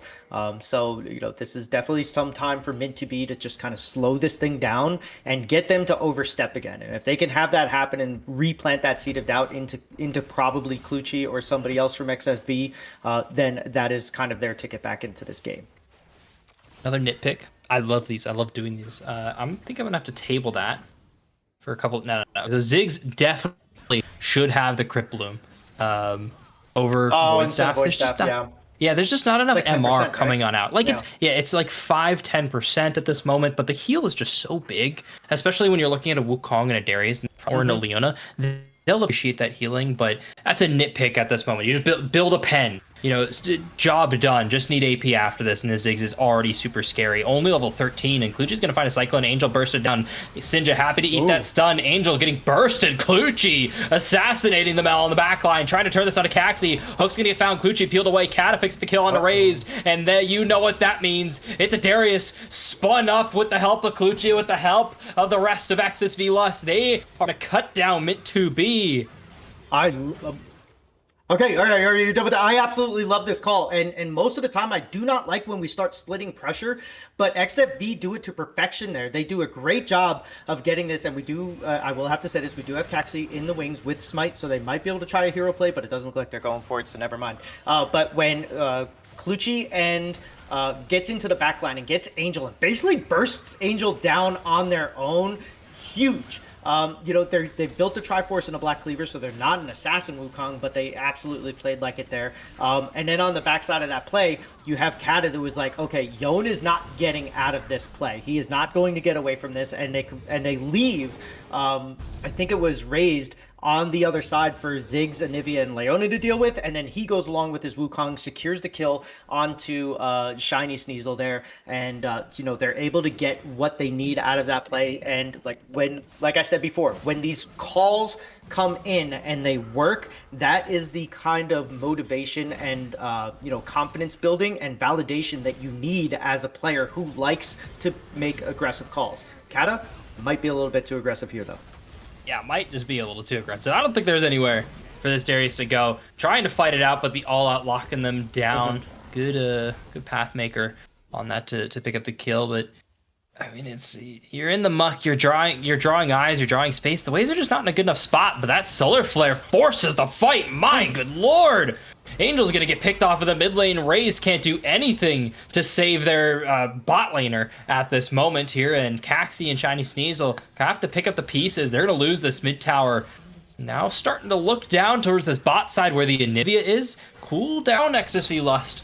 Look towards the bot lane. You don't want to die this. You don't want to make the mistake. You don't want to give them a shot. And Shiny Sneasel saw it, but missed the opportunity. Now it's perfectly fine for Lust to chase this down.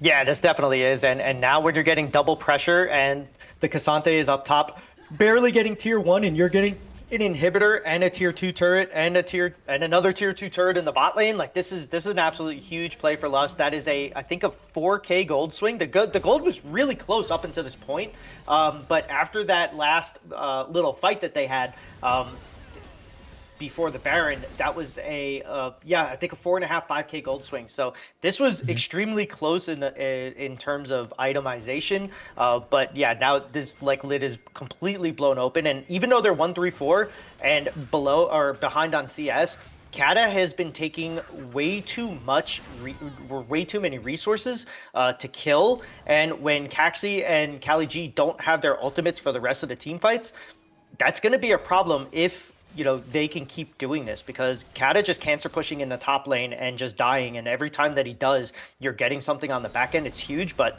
Death Brush set up now. They set up the Death Brush, but they abandoned it pretty quickly. They saw the bodies getting thrown. Kali G getting bursted down, pops the all out. Mega Infernobomb putting a little damage. Clutchy going to the back line, maybe a little too far. Cycloning on the way out. Eclipse picks up the kill. Angel getting that one. Here comes the turn that Min2B want. Or Narisi doing the best to be the frontliner that they can. Zenith Blade pulled away. They've sectioned off the fight. They picked up Raze. And Angel got too close to the Darius. It's a double kill.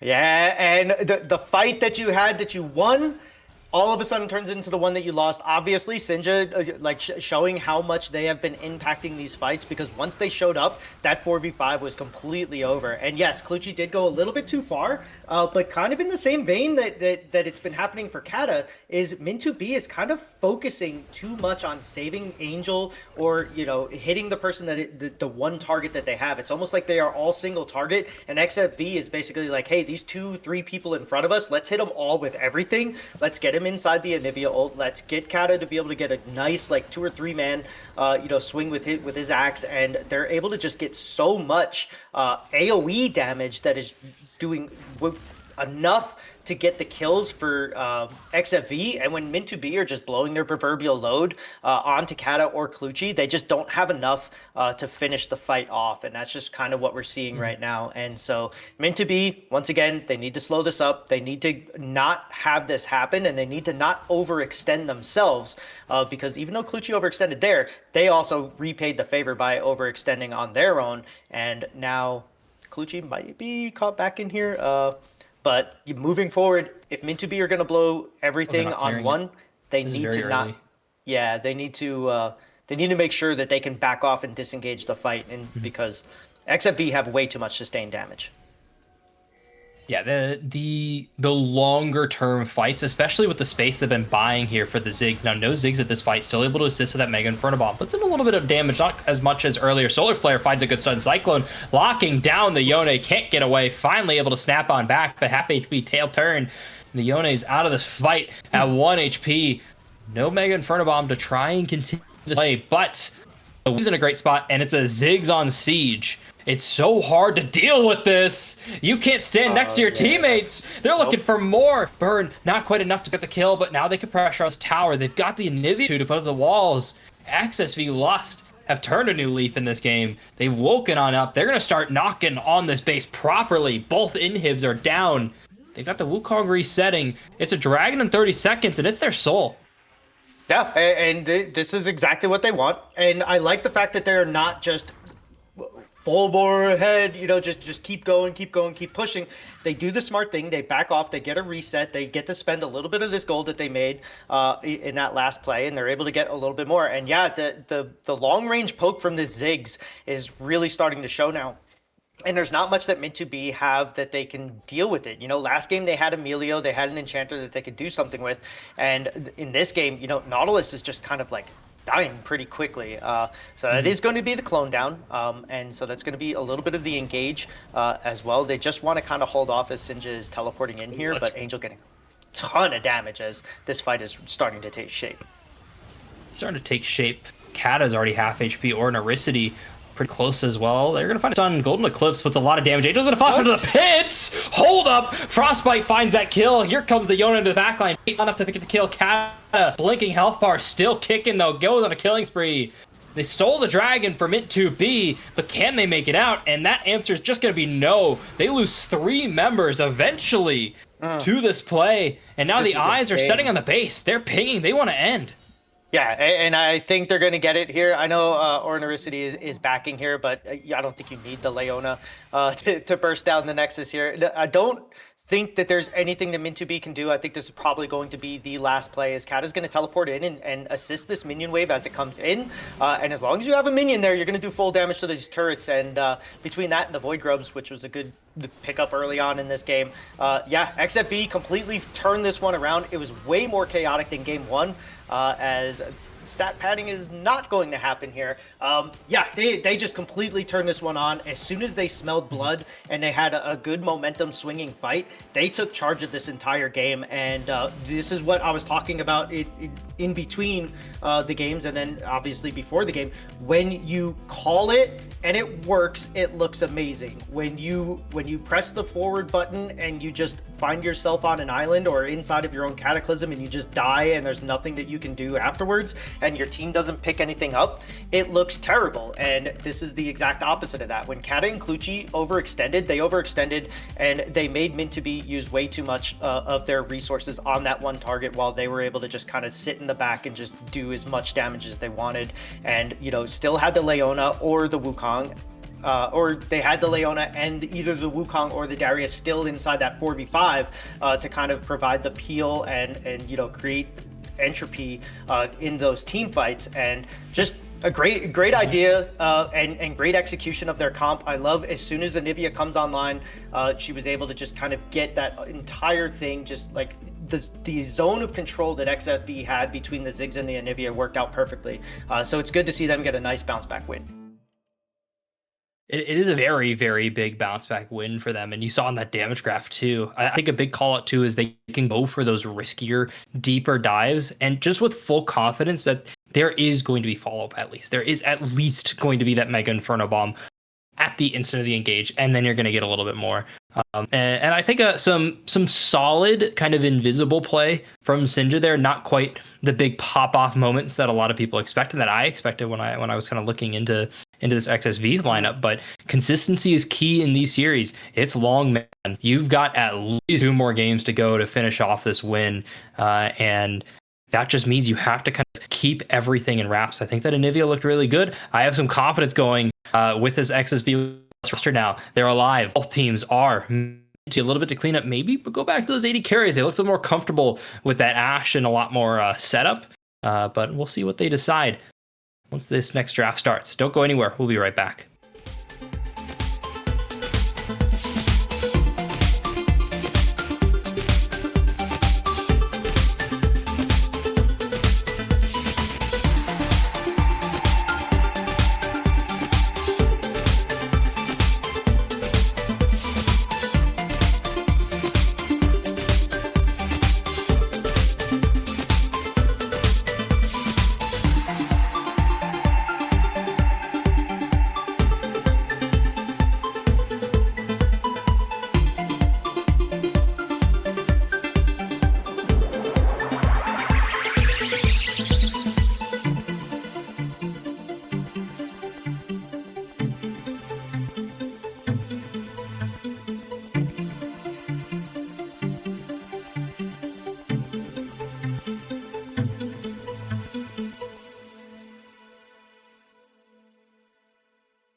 I couldn't help but smiling. You suck.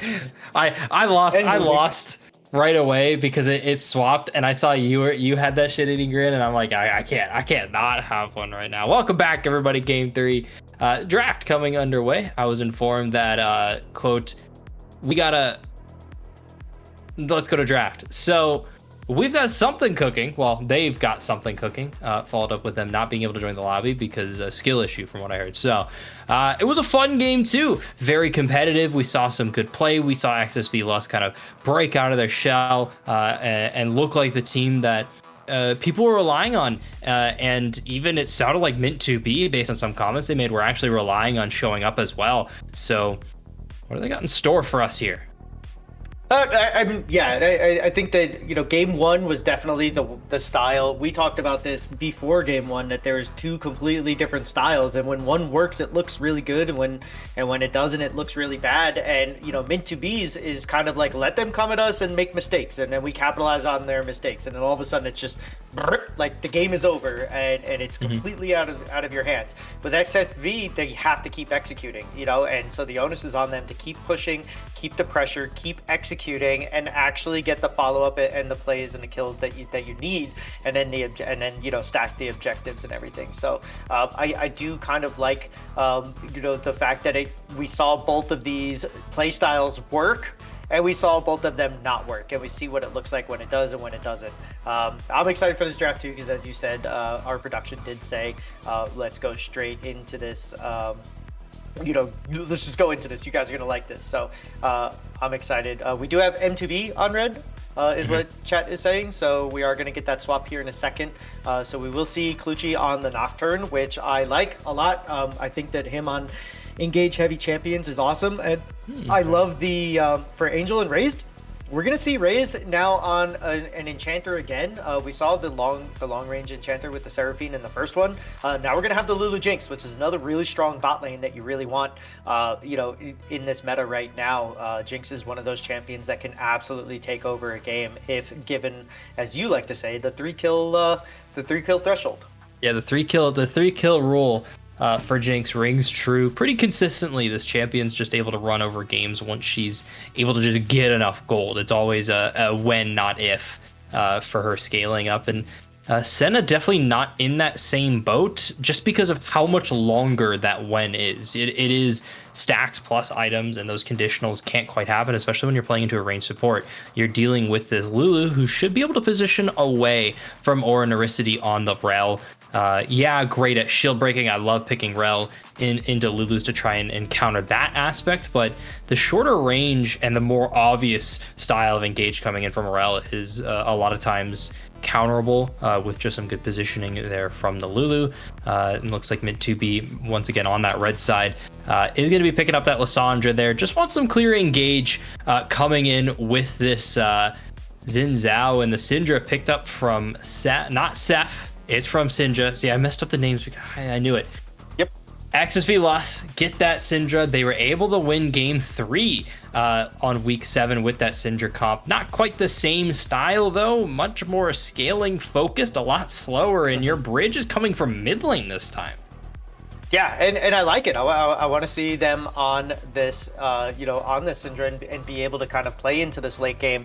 And then, but also they are going to be another trigger for Clutchy on this Nocturne, where he's going to be able to, use that long range, poke. Scatter the Weak is going to be able to just stop somebody and hit somebody. And it looks like they're going to be going into a... Okay, is that going to be a Smolder top against Scion? If so, that's an interesting pick. Maybe the swaps haven't come on through yet. Oh, we'll not worry about the swaps here. It could be a smolder top. Well, it should be a smolder top, yeah. Always the concern with that, though, is you're just gonna have to throw down the gauntlet. It is so hard to trade into that. You get one mistake and you're dealing now with a Nocturne as well. Yeah, you've got Xin Zhao who can kind of match that clear speed, can match that gank frequency, but just the effectiveness of Paranoia onto a champion like Smolder. You have to have HP pretty quickly, which means you're going to be stalling any sort of extra cooldown, and even if it's a Kindle Gem, like that just feels bad. So a lot of things working against this Smolder in the early game, and a lot of scaling here on Mint 2B specifically does kind of worry me. It's the mid laners of this game that have to be able to bridge everyone through in this game. Scaling top, scaling bot. It's a big hole to dig yourselves out of, I'd say.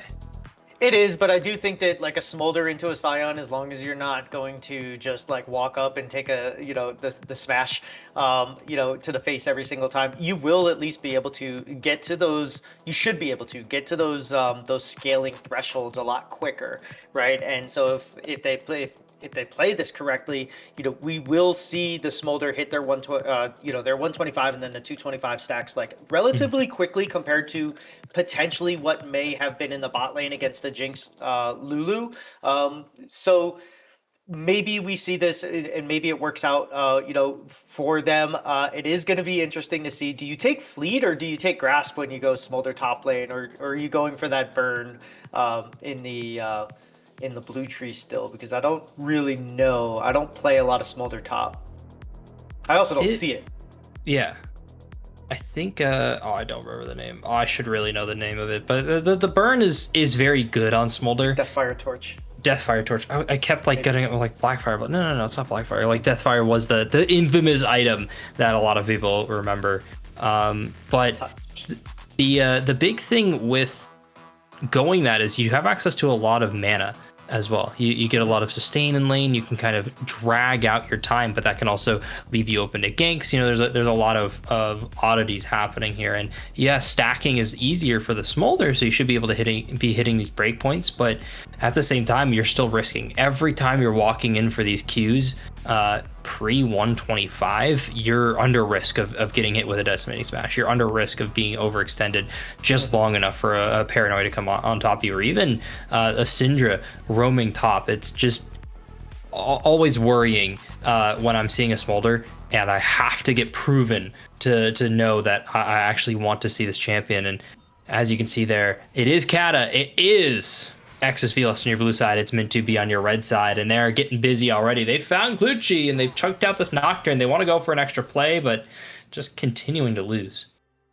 Yeah, and that time that works out really well if you are the side of Mint to be here, because now you do end up having Lissandra already getting her mana flow ban procced early on, and we are going to see how this Smolder does. And another thing that you have to worry about if you are this Smolder is once Clutchy and Kata are 6, that is legitimately a paranoia into a Scion ultimate that you can just hit, right? Like, because he's not going to be able to see where you're coming from. Callie's not going to be able to see where this Scion is going to be coming from. And that on top of the paranoia, it's just going to be so hard. So I do expect to see Clutchy going top a lot. One thing that we do have to, keep in mind, though, that is if they, they build a lot of Omnivamp, and then if they get a... whatchamacallit, if they get a little bit of health and they're able to kind of like survive that double ultimate from the Nocturne and the Scion, now it's kind of like the same thing as last time, right? Like where they spend way too many resources. If you're the side of XFV, it's way too many resources this time to try to kill the Smolder, and then you have to deal with everything on the back end of the fight. So it'll be interesting. Time will tell, though, for that. It's always it's going to be a longer one. I know we were joking about it going all 5 games. Romeo's been cursing people all week, and now we had Shivam, who's been working on that Sentinel stream over on Titan 2. Go check them out. Their series also still underway as of right now. But there it is. Boom. Thank you so much. Justice versus Akuma. I thought XSV Justice. There we go. But I think a big thing too is if it's going to be going long, it's just how focused are you? We saw in that last game Mint to be kind of losing sight of what they found in terms of how they succeeded in game one. And we saw XSV Lust kind of get the time to be able to recuperate and understand again how they're supposed to win. So, but I think you always talk about it of teams not resetting, not taking breathers in between games. And I think that's going to be a big thing for both of these teams. Yeah, definitely. And it's like anything where you play a series of something, like in between game 1 and 2, especially in something like League, where it's not like a quarter in basketball or a period in hockey. It's literally you are resetting 0-0. All of the momentum that you had or didn't have in the last game, you cannot play like you're from behind if you got smacked. You cannot play like you're super far ahead if you completely dominated. And that's one of the things in League that like it's just, or these types of series, is that you have to be able, like you said, reset. You have to be able to just remind yourself, okay, we're not ahead anymore, we're not behind anymore, whatever it is. We could be down 2 games, we can still easily win 3 games as we get into our comfort champs and we take theirs away. So yeah, it's definitely something that has to happen. And I love this from Clutchy having to I love this for Cali. Like, he had this wave managed so well that they had to send the Nocturne up for 2 waves to help shove this out for Kata, because his mana is completely expended right now. I wouldn't hate to see Kata get something that gives him mana, because he's running out of it really fast. It's either that or he's just going to have to start conceding a lot of these, as we see 31 stacks already at the first back. That's pretty quick. And 6 for the Angel's just getting peppered down by Frost. Flash on forward, barrier popped there, heal burn from Raised.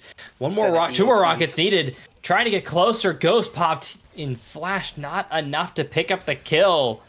Curse of the Black Mist is kind of good in getting away from fights. That's one of the first times I've seen it actually work. Well, yeah, maybe in these leagues, I mean, it is one of those things that I love Senna for that against auto attack champions. There's nothing funnier than watching like a Twitch come out of stealth and pop his ult, and you're just like, and he just stands there laughing without shooting.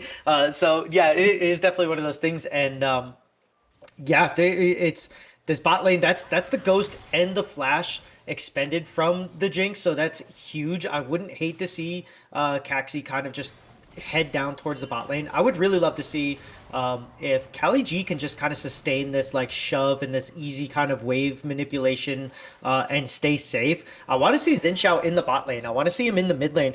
I want to see him and Lysandra roaming together, maybe in Nocturne's jungle and getting kills, because I think that that's a huge win con. Cali is going to scale anyways, right? The Senna is going to scale anyways, but with this, Cali, that second one did not look like it actually registered.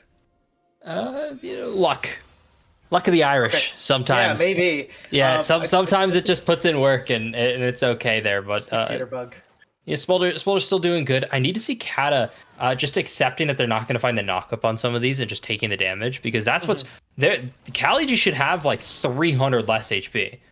Just doing that, yeah, it's not a knock-up, but just take that damage and you can kind of breathe a sigh of relief. But good for Mint to be here, picking up this dragon. They understood where the Nocturne was. They know that the Nocturne's so focused on pathing, and that's going to be a full dragon now found. There's a kill. Onslaught found. One more auto needed. Kata solo bolo in the top side as they get themselves on the board. They get themselves on the board, and Mint to be get the dragon. I always find it interesting when you have extremely scaling lanes that aren't supposed to win get the first objectives, right? Like, I kind of feel like, although it's a top lane Smolder, so I know that it has like a little bit of an advantage over the Scion in that aspect. When you have a Senna in the bot lane up against a Jinx Lulu, you should never give away that first dragon, right?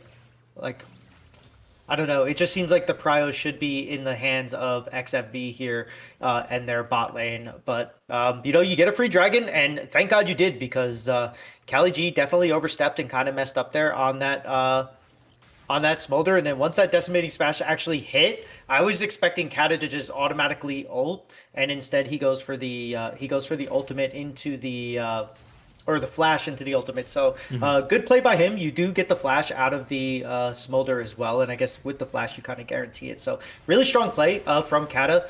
Definitely something that you want to see if you are the side of XFV, because you do not want Cali to just kind of run away with this. And now what I would love to see here as well is, as he's listening to you get those Qs off a little bit early and get the half damage, I would like to see Nocturne just come up here and just paranoia Cali on cooldown until that flash is back up. Yeah, just kind of keep calm right now. Understand that you are in a good position. You are now they're starting to pressured. Mintubi have sent Caxi up top, stopped the full clear, or finished up a full clear, sat around for a couple of seconds. Yeah, no, allowed to do that, but not resetting with these 3 longswords in their inventory, not doing a whole lot. In fact, having to finish up a camp. So at right now, it's starting to do work. It's starting to do its job, and Kata's kind of adjusted to the match. A big mistake, I'm going to say, though, is that Tunneler always turns into a Titanic or an Aristi, also showing up topside. They're trying to force these grubs right now, and here comes Caxi. Ray showing up, paranoia. It's onto Caxi, looking to find this kill. Donic Shadow, good healing, good sustain, but here's Syndra. The whole party is here, and XSV lost. They're going to find the advantage. The rocket from downtown picks up a little extra damage, not enough to find any lethal. And Shiny Sneasel have shown up on the side. Or an Aristi might be the biggest loser right now, but not quite going to make a mistake. Ends up warding the bush, and Sinja just unleash power straight onto Cali G, and there's no tankiness on the Smolder quite yet. No, there's not, and I don't think they're going to get any, right? Like, if they end up going for Essence Reaver first, that's not going to be good. I think they may end up going for the Triforce, it looks like. Nope, there's the crit cloak. So you are going to go with the, I have no idea, now he's getting the core fields. So yeah, the tankiness is going to take a while to get to, right? Because you do end up building the Black Cleaver on the Smolder usually, so it will eventually get there, but until it does, this Smolder is just going to be wide open. And like I was saying before that play, I'd like to see the Nocturne just blast Paranoia on cooldown and just kill Cali over and over again. Never let him get into a position of comfort. And here's the thing that, you know, he is playing one of the best scalers, but he's also playing into one of the best defensive scalers, you know, in Sion. So that's an infinitely scaling champion that is going to be able to do what they want, as well as now bot lane under siege. Under siege, Order is going to get picked off here. Has to flash away. The root lands, but no fall on the damage. Frostbite now moving on forward just to find some extra autos. They've got the Lissandra. The call came from upstairs. They picked up on that. And Cali G, I think a big call out here from our observer, Rare Adam. Cali G has 97 stacks on the Smolder at 10 a minute right now. Phenomenally done. They've got more stacks than CS at this moment. It is very, very good right now, and that should help that scaling that you've been mentioning and kind of make up for some of these mistakes that have been stacking up top side here. But you still need gold on this champion. Stacks is not everything anymore. They've done a good job kind of tuning that down, and you're looking at a full hex plate on this Nocturne now. You're looking at a 2-0 Syndra. You're looking at a Jinx who's being able to free scale as well. I don't know how good you can be as a Smolder yourself, but you're going to bring up the Senna, aren't you? Yeah, man, it's just, this one feels, it's kind of like when the enemy team has a Veigar, that you're like, okay, guys, we have until 35 minutes and then this game is kind of over, right? I get the same sense here, and I love this from XFV to kind of stop the objective stacking here, where they're just like, okay, we're going to be at the dragon as soon as it comes up. Caxi's kind of caught on the back foot here, but you will get the flash ult. So dead. Yeah. My God.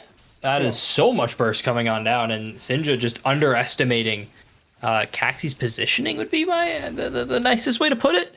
56 stacks on the Syndra is doing good as well. So everyone in this game besides Angel is stacking really well right now. Yeah, unfortunately for Senna. I mean, they kind of would you say re-nerfed Senna again with the stacks, to where they wanted to make her a viable ADC, and Kata, you don't have the burn yet, but... Ooh! My God, so close there on the top side.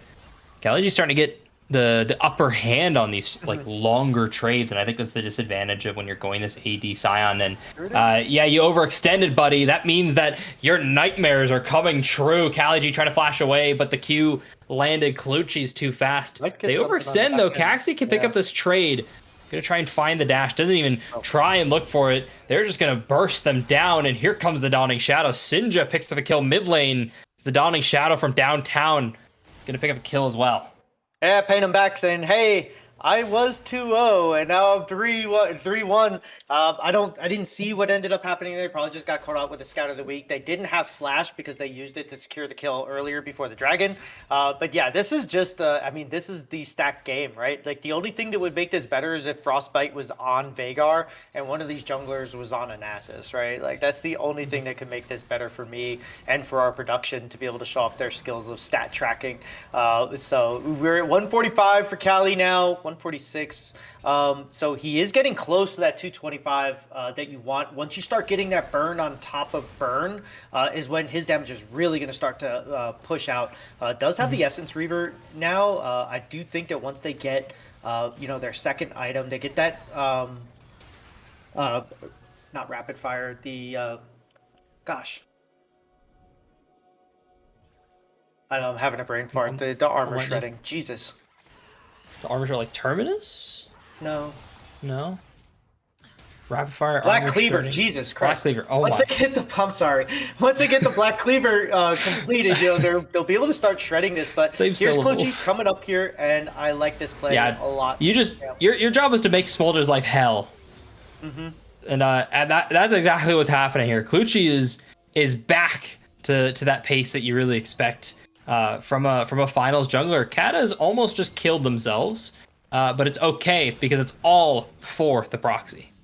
Yeah, and proxy on Scion is huge, especially into something that wants to stack. If only they could have been able to get this earlier, where, Kali had to just stack off of minions instead of the champion. But, you take it when you can. I think you kind of have to prepare for this mentally, that you are going to have to be extremely careful and deal with this Smolder, come the late game. But, you do have the Syndra, you do have the Scion to scale as well. My biggest concern, I think, if I am meant to be, is going to be, like you said earlier, Angel on the Senna is just not getting enough. And although you can get a couple stacks if you're lucky through the static shiv proccing your passive, they really need to start either engaging more and just getting Angel something, or sending Xin Zhao down here a lot to just try to get some sort of engagement. But speaking of... tabled, it's back to the top lane here, and the Paranoia found Onslaught gonna go a little wide, but the Decimating Smash more than enough to help Clochi pick up the kill and kind of to pull back up that earmark, the Yuntal. Huh. Hey-o. Do you want to defend it? Do you want to defend it? You want to attack it? What you got here? We haven't seen that in 2 patches, so I don't even know if that item is good anymore. Frostbite is probably, I will say this, definitely a better ADC than me. And I don't play a lot of Jinx. I don't know if that is exactly what you want if you are Jinx, but I kind of feel like it's gone away from that. And I don't know. I don't hate the item though either. It's kind of one of those things that, like, when it works, it works extremely well. Once you get like a Yuntals with the Runons and you're able to hit like 9 people at a time, it's really fast. It feels really good, as you see here. Like, it's almost like a hail of blades right away. So, oh my gosh, Caxi. Whoa, I thought that was close. You just died with your take no damage from Syndra ultimate up. So 20 seconds before Dragon. Round of applause. All right, I'm sorry. This one. Well, I mean, this is just going extremely fast. This game. I don't know if there's really anything.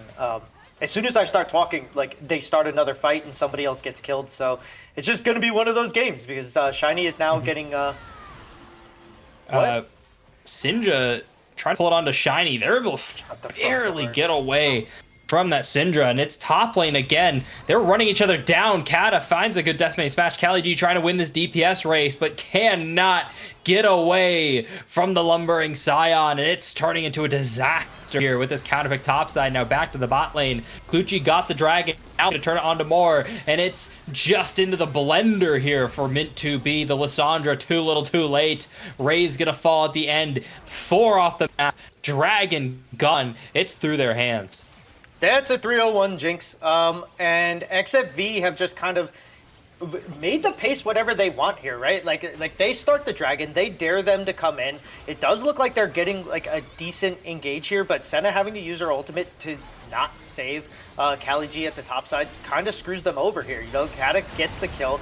You do get the smite win again. That's 2 in a row. That's 2 50-50s now that Clutchy has won if you count the one from last game.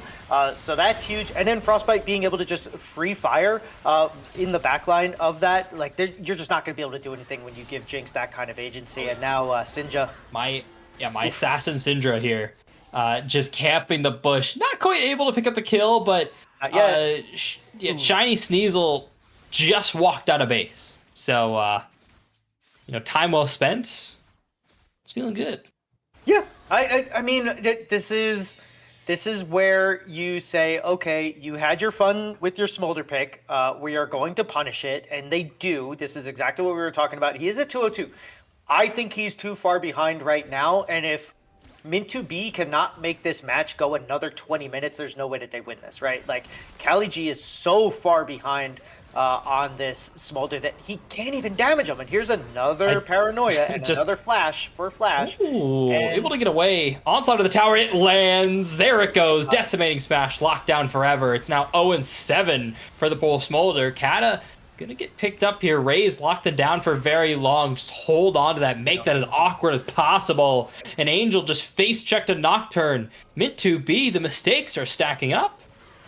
Yeah, and this is what happens when you get somebody out of their comfort zone, which is, this is every time the Shiny Sneasel ults, it's to stop themselves from dying now. XSV has played this game up to this point extremely well, and since like midway through game 2, they have completely taken this over, and they've put Min2B on the back foot of this series now, and you can tell by the way that they're playing, it's just uncomfortable. Like, they don't look comfortable. They cannot let their plays develop. They can't get anything set up, and at this point now, like, if you're Min2B, like, you need something to slow this game down to just at least reset your mindset and get into. Well, I don't know if there's a comeback in this game. I'm gonna be so honest. They're down. They're down 9,500 gold at 18 minutes into the game. You can have all these scalers and you can have all this stuff to be like, well, yeah, if we get to 35 minutes, I don't think we're going to 35 minutes. XSV Lust have the fastest game time in the league with a 20 and a half minute game. And while they're not on pace exactly for that, they're on pace for like 25 minutes with a Jinx comp. And building statistically the worst first item on Jinx in almost the history of the champion. That's still like, it's a relevant item. So they're about to win while building abhorrently, which is crazy. But 0-10 for the top side from Min2B here. And it's the top side that needed to contest and needed to win. It's just going poorly. Nothing's working. They're getting caught out at bad times, and they're falling into it's the same mistakes a lot of teams do. I'm gonna make a pro comparison. I know some people don't like when I do this, but the pro comparison I'm thinking of is when teams really lose to like BLG, and they're just getting hand checked at every corner because they're drafting, and XSV Lust are doing this as well. They're drafting into their strengths of skirmishing, and they're just saying, yeah, we're going to take every fight. We've planned for this. We're committing for this. And if it works, it works. And if it doesn't work, well, we have a game 1. Yeah. And I wasn't saying that they were going to come back and win this, but they do need to slow this down because their methodical gameplay that they thrive in is just like XFV after game 1 was like, we can't let that happen again. And they've just done a great job of just making them uncomfortable. But yeah, at some point, Min2B, whether it's next game or at some point, the next game might be too late. They need to, at some point, just slow this down and get clear-headed. Because right now, all of the momentum is on XFV's side, and league and mental fortitude is something that, like, it takes a lot, to be able to play this at a high level consistently. So hopefully they're able to just kind of do that. And if not, then XFV, they just need to keep this up. They need to keep this pace going. They need to keep them on their back feet, and they need to just like put their foot on their necks and just like end this now and make this a 3-1 series. Yeah, you can drag it out for a little bit more to give yourself some time. Like, it's not impossible, but you have to have a sense of urgency. I do think that, like, it's not impossible, but it's highly improbable right now for them to come back. But the workings are definitely there. They can catch them out on silly mistakes. Shiny Sneasel's been getting away from most of these side lane plays, and they finally adjusted who's on the side lane. And Singe is going to get picked off here by Caxi, but the trap is being sprung. They're going to pull this play. Here's the Paranoia. TP coming as well. Lissandra got it off before. They're now trying to get away. Clutchy can't get away. That's a beautiful field goal there from Mom coming on through, but not quite enough to pick up the kill. And Kata now feasting from that TP. Yeah, he is, and he's gonna more than likely just get this turret outright. He does have Demolish procs. Yeah, there goes 3 of them. That's all the plates. The red turret is, or the tier 2 in the mid lane is going to get taken as well. And I actually wouldn't even hate if they just turned around and started Baron, but instead Frostbite goes to the bottom to guarantee this. This is going to be basically a tier 6 taken with all 3 tier 2 towers being taken all at once. I love this play from XFV. They basically force Mint2B to teleport and use all of their resources to try to defend, and they don't even get the ability to defend that turret. And now XFV completely in the driver's seat here. Cali G is going to try to get some more stacks here on this Smolder, but like we were saying earlier, I think it's a foregone conclusion. There's no way that they can kind of come back and win this game. No, they can't recover easily at all. Could be some try. extra stacks onto Kata. They're going to pop this tomb here, but on the wrong side. Hey, Clutchy's left, and they're starting a fight. They can't pause. W. That's the Nocturne running away from the Baron. Finally reconnected. Now back to the bot lane play. It's Kata picking up Lissandra in a solo kill. Looking for a little bit more. Cali G does have the stacks, does have the double burn going on, but just the Essence Reaver in the pocket means that Kata has so much time to look for these kills. Flash on forward, can't get the Soul Furnish proc, looking for a little bit more with the Unending Spare, can't get it, and across the wall, the zombie has made it on through. Yeah, and they're Paranoia. going to I don't even get time. Yeah, we don't get time. No time at all. It's Dawning Shadow. It's Angel getting picked off. I'm so sorry for cutting off. I don't know why I thought this would be somewhat competitive here. No, I mean, it should have been your play to keep going. I thought the play was over as well. They decided to pull off the Baron, and I don't hate it. You know, you can still go and take this dragon now and put yourself on Mountain Soul Point, which will be, I don't know if that's good for Sion or not. Someone tell me, right? Like, this is ridiculous. All the breaks that SFV are getting for themselves now. So they're going to get this dragon. They're going to be able to reset. They're either going to be able to force a fight and take Baron, or they're going to be able to just walk up to Baron and basically dare Mint2B to try to stop them on it here. So great, clean cross-map play from XFV. They're making plays happen in all 3 lanes at once and stealing all of the resources away from Caxi, who's doing their damnedest. Like, they are doing a decent enough job, you know, to at least stay up in CS. But when you're tied in CS, but the jungler is 5-1-5 and you're 0-3-2, like, it just feels like you're never going to be able to do enough at that point. So good job from XFV. Good job from Clutchy now, who has made a complete 180 after game 1 and you know, basically immersed himself in this as Sion just steals the Gromp away from Claxi. Just stealing it on away.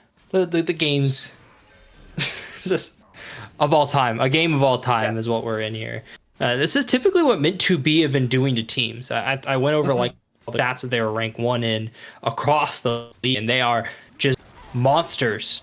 We're doing round 2 in all rights and respects here. Is now finally Lucci's picking up Caxi. They did break that fear.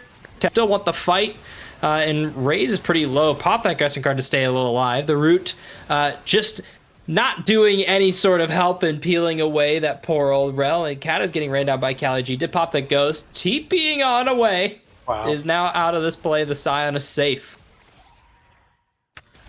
Yeah, I mean, when you send your Lissandra and your Smolder, and neither of them can get him even close to the threshold of execution for the Smolder, like, that's not good.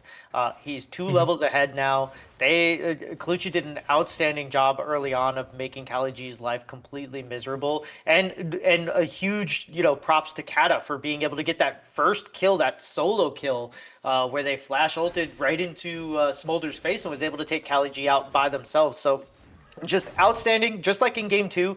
This top side, I guess, you know, if you will, of Kata and Clutchy versus Callie and Caxi has just completely gone XFV's way since the start of game 2. So I really like this from them, and they are now trying to basically close this one out here. I think that they might have a good shot at it too, as they're trying to pressure the Baron.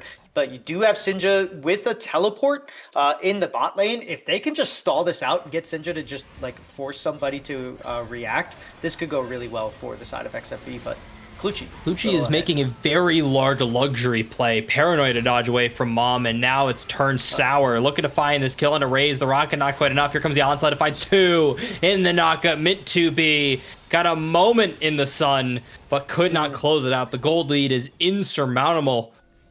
I think XSV Lust have a gold lead even in a 4v5. Like if you just subtract the entirety of the gold from one member, they're still technically in a gold lead. It's such a massive disparity between these teams right now, and they just gotta. I need to see Mint2B need to put themselves on the better foot. They've been the team that's been smart enough in draft. They've created win cons in the early, the mid, and the late game, and clear and concise ways to pilot their way through this. But it's just not at all. Yeah, I got the stat update. Jinx's gold, the 4-0 Jinx with a 600 shutdown.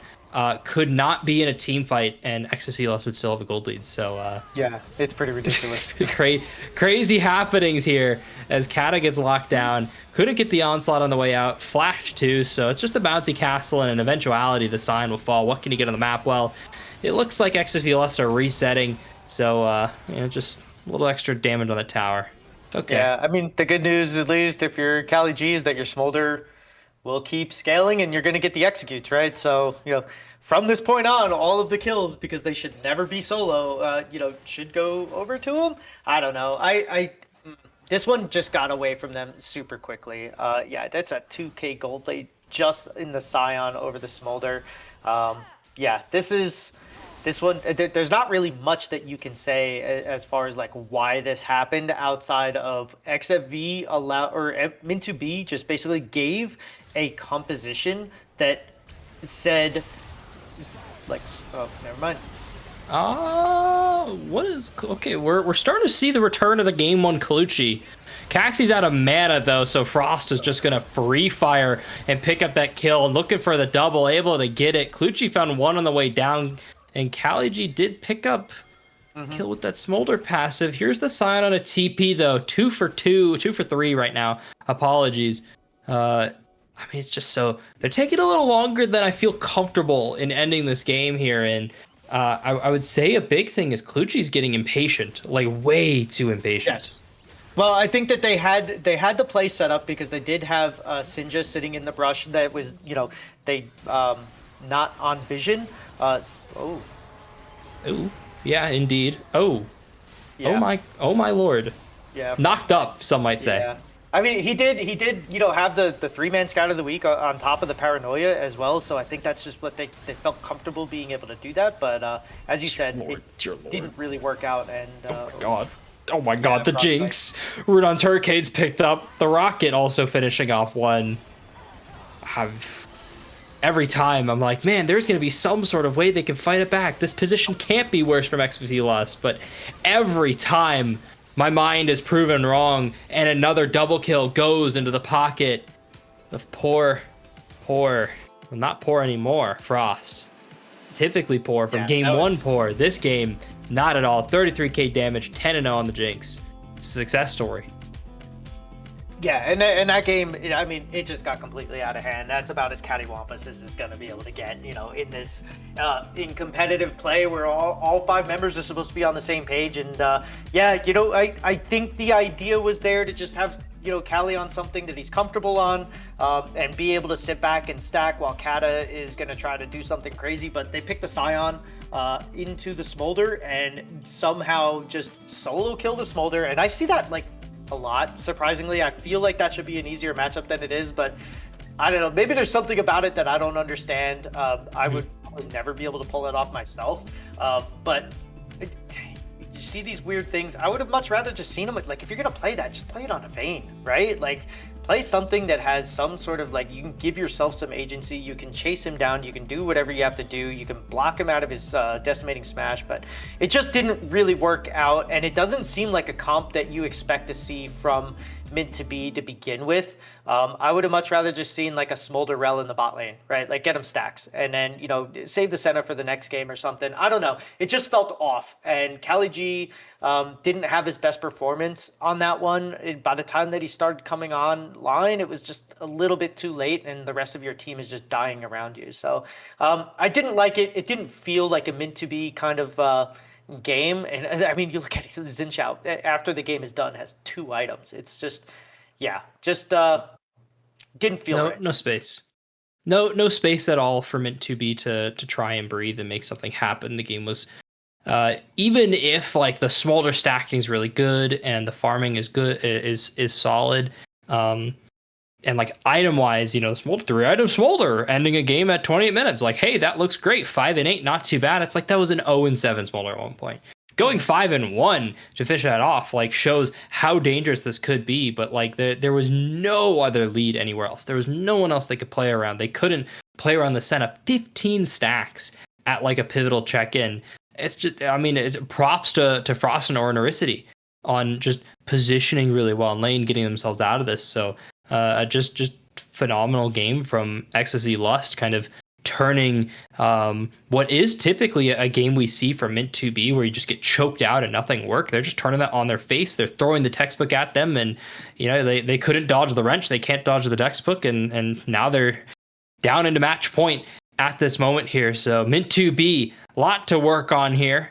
Game 4 coming at you after this break. Don't go anywhere, and well, you can go somewhere. Titan Esports 2 with that Sentinel League finals should be coming back live pretty soon. They ended around the same time. It's also game 4 for them over there, so have them both open. Keep an eye. These have been some good series. We'll see you then.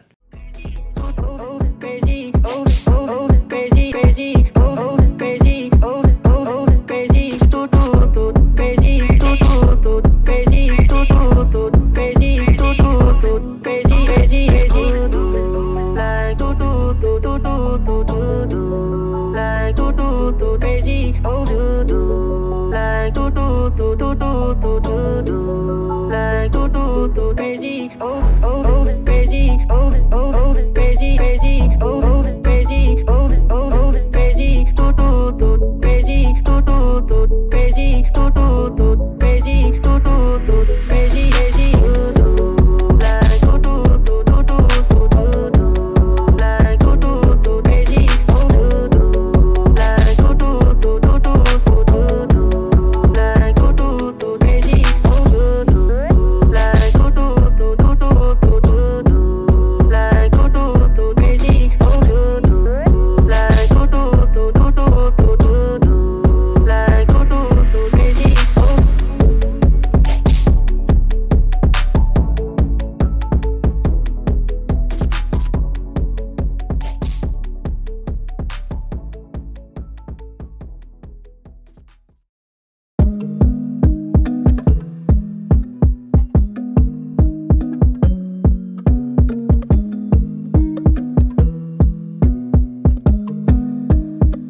And welcome. Whoa, I'm super fuzzy. That's on my end. Anyway, welcome back, everybody.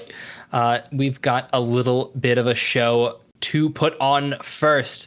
The awards graphic not quite out yet, but we've got the results. We're gonna reveal them here on stream, so you are all first to know. MVP here of Olympus for this split has been Zed from Mint to B. So big congratulations to them. Not quite in this game right now, but cheering from the side lanes, I assure you. And Jack as that runner-up there from ASA, 43.8 versus 42.7 in the player performance rating. So big ups to them here. Fel, top laner, what you got? Your top lane. I don't think there's much of a surprise here if you've been paying attention to these leagues. For Mint 2B, Cali G is going to be taking it for the top laner, and the runner-up actually is going to be Kata for XFV.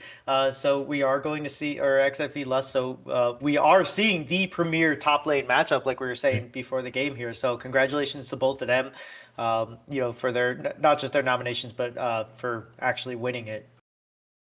Also, we do have a second runner-up. I'm sorry, for top lane. It's going to be Noodles for Two, coming out of CEG. So congratulations to all three of them, and congratulations especially to Cali G for the top lane. Yeah, Cali G for the top lane, keeping up with the Mint 2B players here in the jungle. Caxi taking your first team All-Pro in the jungle by vote. Clucci on that second team from XSV Light. So once again, another premier matchup continuing to move on through. You're going to see that's a theme for here. And Autumn Leaf kind of locking this down from ASA, being a big name kind of lower down there, but they had a good roster. They had a great run, just not quite able to close it up in the end. Still, congratulations, Caxi, first team All-Pro from the jungle. And moving over into the mid lane, no surprise if you were paying attention about 30 seconds ago when we announced the MVP, you are going to have the mid lane is going to be Zed from Mint to B, Jack from ASA as the runner-up. So mid lane is taking the MVP this split. And then Sinja from XSV Lust is going to be the second runner-up. Congratulations to everybody, and especially Zed for the double nomination of MVP and mid. Mm-hmm. And now, finally, breaking this Mint 2B domination, it is MMS's Resilient here in the bot lane, taking up that first team All-Pro for the 80 carry spot. Looked great while doing it, put out some good content, so thank you for putting out the content. Thank you for putting up a great season here. And Angel from Mint 2B in your second team, Gray from ASA in your third team for the bot laners. Rounded out for the supports, who you got, Svel? First up, we're going to have Eric as the number one, D-Shot, as some people may know him. And then for coming out of MMS, Mighty Morphin Syndicate, and then Cease and Assist actually is going to be taking the runner-up from ASA, and then Raised from Mint 2B. So they are represented in every single category and have won most of them. So congratulations to everybody that was voted in, and a big congratulations to all of the winners for the MVP voting for Olympus Summer Split, we call this? Yeah, I think it's summer. I don't know what else I would. I wouldn't know what else I would call it other than the summer season, summer split. But yeah, one last congratulations, Mint 2B on the ropes now, full All-Pro team lineup, and you're on the ropes and you're getting pushed to that edge from XSV Lust, and it was it's been a couple stomps, kind of a good like 40 minutes of gameplay. Yeah, about 40 minutes of gameplay of just XSV Lust can do no wrong. Clucci can run it down. Sinja can get caught. Kata can get caught. Or an Oricity can miss some abilities, and it just doesn't matter. They keep winning on down. Mid 2B, they need to go back to the basics, but I don't know. They are that basic and fundamental team, but just nothing is working for them. No, it's not, but they're also leaving a lot of space for XFV to have these openings, right? Like, we're not seeing any like super creative jungle pathing out of Caxi. We're not seeing when his mid laner has a lead, he's not using that and invading on the Clucci. They're not catching anybody off guard. They're allowing themselves to be caught. They're second to all of the objectives. They're second to the next tower that's going to fall. Usually they are the team that is mismatched as far as numbers. And not to say that XFV is like deathballing or anything, and they're not just piss fighting and just showing up at places. Like it's a little bit, or it's pretty much coordinated and planned, but they're just like there before, you bring up all the time, when we're talking about like strategy of like where you should be as a support or where you should be as like something. And it's like, hey, dragon is up in a minute. What do I need to be doing? I need to be basing so I can get the ward so we can make sure that we can get a fight before the dragon, right? Like, so you're always talking about that kind of stuff. And like XFV is like executing that, to a degree. And then they're also just kind of getting lucky. Like you said, like when they do get caught out, like they're able to just win the 4v5 afterwards, just because they're either so far ahead or because they drafted for a comp that affords them that ability to do so. And they seem to really be just pushing forward. They've all bought into the style. I think a big thing that you saw in game one was a little bit of confusion in their positioning, and some people kind of, I'm gonna say this in a very rude way. So people having free thought. I think a big thing in team environments is just listening to the call. Listen to the play that's called. You listen to the quote unquote IGL of the game, and then you figure it out later. And it really does look like XSV Lust are just following at the speed of Clutchy. And they're continuing to put them on these junglers that are allowed to make these plays. But I mean, look at how many are gone. You're kind of out of all of and then most of the premier tier 2, like tier 1 and tier 2 players. Or not players, junglers. And so it's just quite difficult to kind of continue the style here into game 4. It is, and I'm kind of sad that they banned the Amumu. I want to see Clutchy play the Amumu. I know Caxie's known for it, but I just think that that's such a perfect jungler, for Clutchy's style, where you can do that and then kind of get caught out and be okay, right? Like it's one of those things. They still will have, I don't know, like a Maokai. You'll be able to have some sort of thing. I mean, we still haven't seen an Ambessa, right? So that could be something that they could pull off here.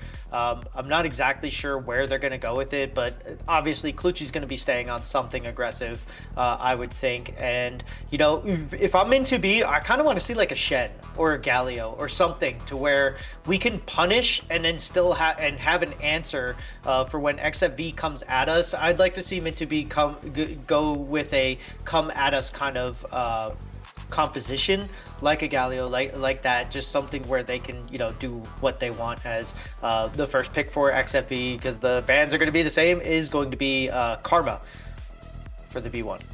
Yeah, the Karma comp is something I saw them pick up a little earlier. I was laughing because I just saw Zed just sacrificed one of Mint 2B's bench players, dropping Haman Karm. Yeah, now mid-series. So unfortunately, they played Caitlyn Karma last time they locked in the Karma. So let's see if they can do that. Ezreal, Nami, ooh, Zeri. This is an in-your-face. Yad. Hell yeah. What? No. Why are we picking Zeri? No Lulu. Lulu's gone. That champion can't have utility. Ezreal with not a roaming support. Volibear. That's kind of fine. That one I'm not too mad about. This is just more all in. I mean, honestly, like if you have Zeri, like this is gonna. I don't see a way where this doesn't really work. I think that with the Karma Zeri is going to surprise you. I don't know. I just have a feeling. I like it. I think it plays completely into their playstyle. I know it's not a Lulu.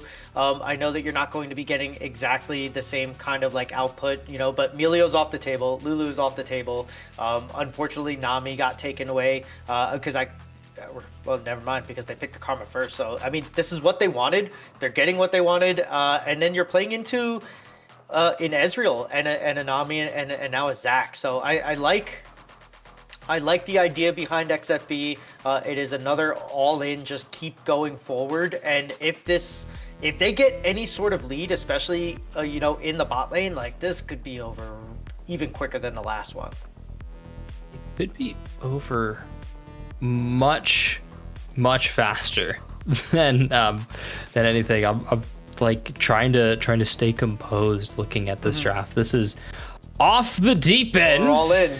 As we keep going deeper and deeper into the ocean, Lock coming on through. It's full aggression from XSV Lust now, and they're feeling confident, a little cocky even, and they keep that up, man. Holy, that's gonna be Jungle Volibear confirmed, and I have never seen a Zach do mediocre. I will say this, and Caxie's been kind of in this like middle ground for most of this series of not bad, not like a hard carry. So Zach is really funny to see in my eyes of like this champion always just smurfs a game and is that just driving force to push an Ezreal into the lead, to push your Nico into a good spot.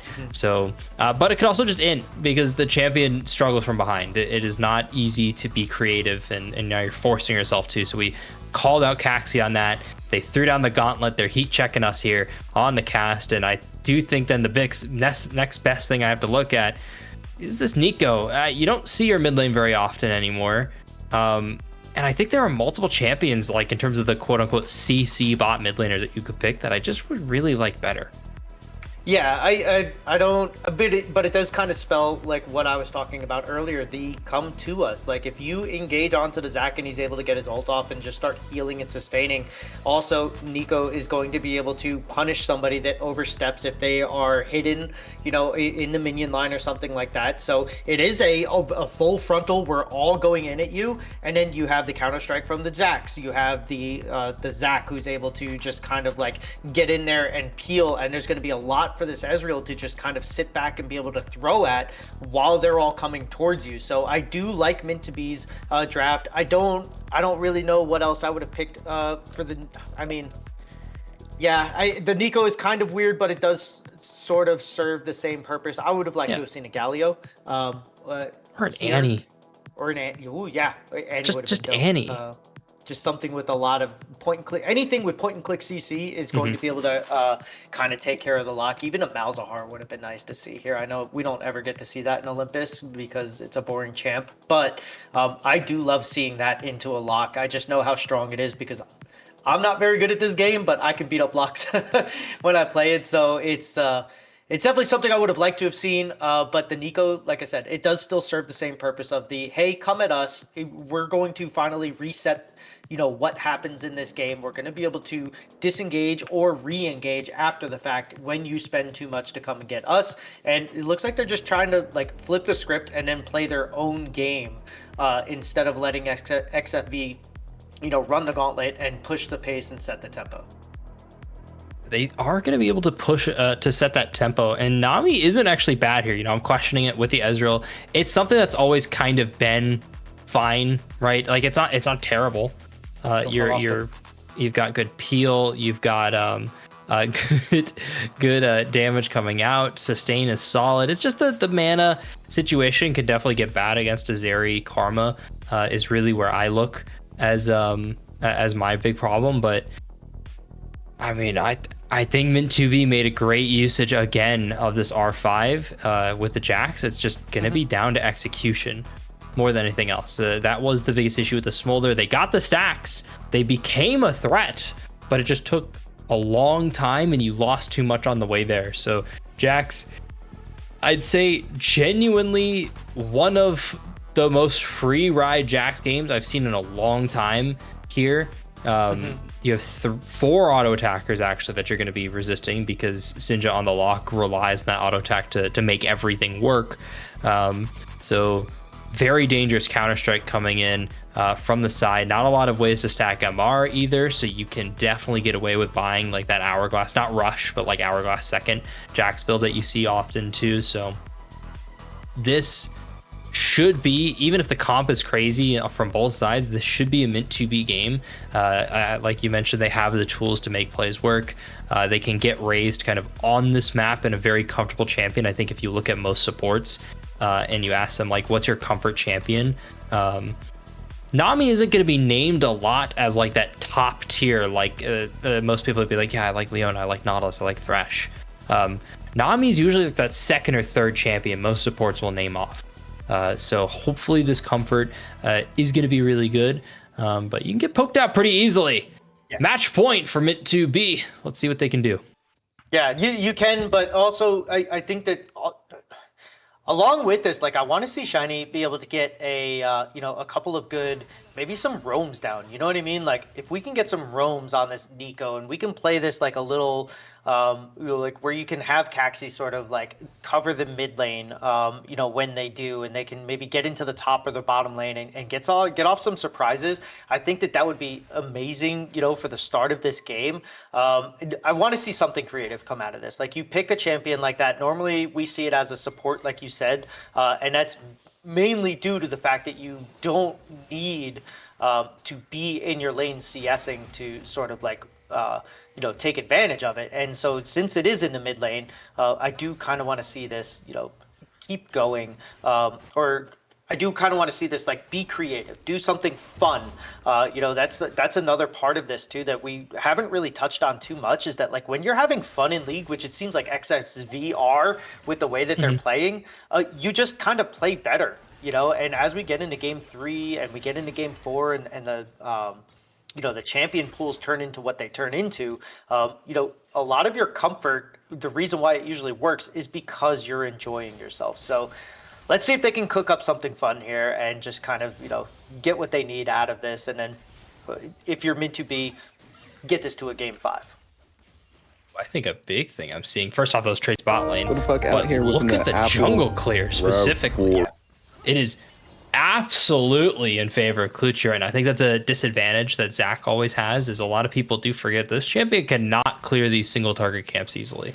So starting red is not going to work too well. So just going to get pretty aggressive here, trying to find any sort of way in. And that's going to be kind of this gut check for Shiny Sneasel every single wave. It's a new champion. You don't really have a lot of as much mana concerns as most other people do.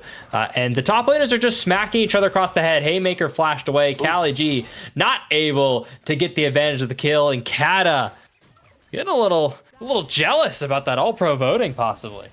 Yeah, I mean, he's like, okay, look, I see you. I see you. I'm going to show this. No, it's definitely like something fun that you want to watch. And I kind of feel like Jax, maybe because it was I think they were both level 3 at that point too. So Jax with the Ignite too. So that's something else to take into consideration here when we're looking at this play, is that like you legitimately had, the summoner advantage as well. Because when you get a kill onto somebody with Ignite and you have teleport, nothing feels better than that, as Clutchy's Clutchy just ran down. Fighting.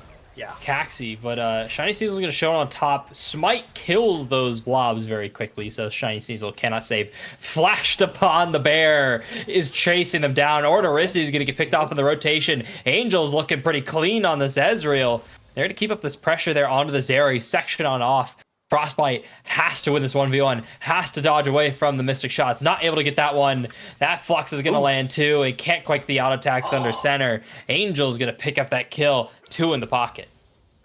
Dude, I absolutely love that from Angel there. Unfortunately, your entire team is like losing and dying around you, but that is a 2-kill Ezreal now for Angel. She's doing a great job piloting this champion, and even though it didn't really work out, Frostbite also getting a kill is big as well, and Cat is trying to bait this Jax in here. I do like this play, but I think they gave up on it a little bit too early now, as Caxi is going to come down here. This should be a free kill onto Kata. I mean, you hope so. Never mind. They're actually not even going to take it. That's how afraid of the set they are at this moment. That's crazy. I thought they had him dead to rights there, but okay, they're going to reset it now. I think they want to just time it out with the Counter-Strike. But good start, especially if you're this bot lane, because Angel and Raze definitely need that after the last 2 games. I still don't know. I've had someone try and explain to me how Locke gets his damage. Kata's just going to demolish with that showstopper. Haymaker flashed away. Wait a second. Kata, how do you mess this up? Kaliji's going to pick up the kill. Poor Zach couldn't get an assist there. And now a lot of pressure here on a Clutchy looking across the mid lane. They're going to try and shut out this tower. But first, not without taking away these Raptors. Sinja, level 5, looking to find lethal. This is like that very scary point, too, from the lock. Yeah, it is, and you can just see that that Shiny's uncomfortable on this matchup just from the CS, right? Like in all of these games, even when they're losing, like Shiny has been right there, at least in terms of CS, and this is the first time that they've had like a legit disadvantage from it. But yeah, Kata on the top, he just gets a little bit too overzealous, and you kind of forget that like you're an auto attack champion, like you were saying earlier. Is Sinja still kind of going in here? I don't know how the execute. I'm going to assume that if you clone and you execute the clone, that you're still going to get that stack. If you're the lock. But I'm not exactly sure. I don't know if we could have Prod or somebody, or if you already know, look into that. No. Because that's that could be like a hidden OP thing there. As of right now, though, Kata's still in a pretty comfortable spot. The XP in a very good position, but they don't have Showstopper. They burn Haymaker at a bad time. I'm gonna stop complimenting Kali or Kata. It's going back to Kali Glaze because my God. Yeah, that play under the turret, and this is what I was saying earlier. When you have the summoner spell advantage, like you should be getting this, and especially since Jax does so much to kind of counter what Set does, I think it was a huge overplay by Kata early on, a huge outplay for him to get that first kill. But now Kali, they've gotten comfortable, they've gotten to where they need to be here, and you know they're back in the driver's seat. As far as being able to like lane this now. So I would expect to see this kind of snowball out of control unless Clutchy can get up there and get Kata like a good gank and maybe a free kill of their own if they can do it. But once you make that one huge mistake on this set, like it just feels terrible going into this Jax, and Kali's still making him play for that overly aggressive turret dive earlier. And the punishments are really stacking up now because you've put this Jax ahead with the call as well. So just even more gold. Caxi now also has a reason to get top because they have this flash timer still. And they've kind of realized Kata's mortal. It wasn't working. Nothing was working last game, but you do just need this kind of moment and this mistake to try and make a play work. And you can see exactly what that positioning. Yeah, Clutchy's going to spot it out. Caxi picks up this crab and is jockeying and winning this battle for positioning. And you're starting to watch this bot lane bleed a little bit more than you want to as XSV Lust. Yes, you're expecting this. You're into an Ezreal Nami. Like, this is what's going to happen. You're going to get poked out.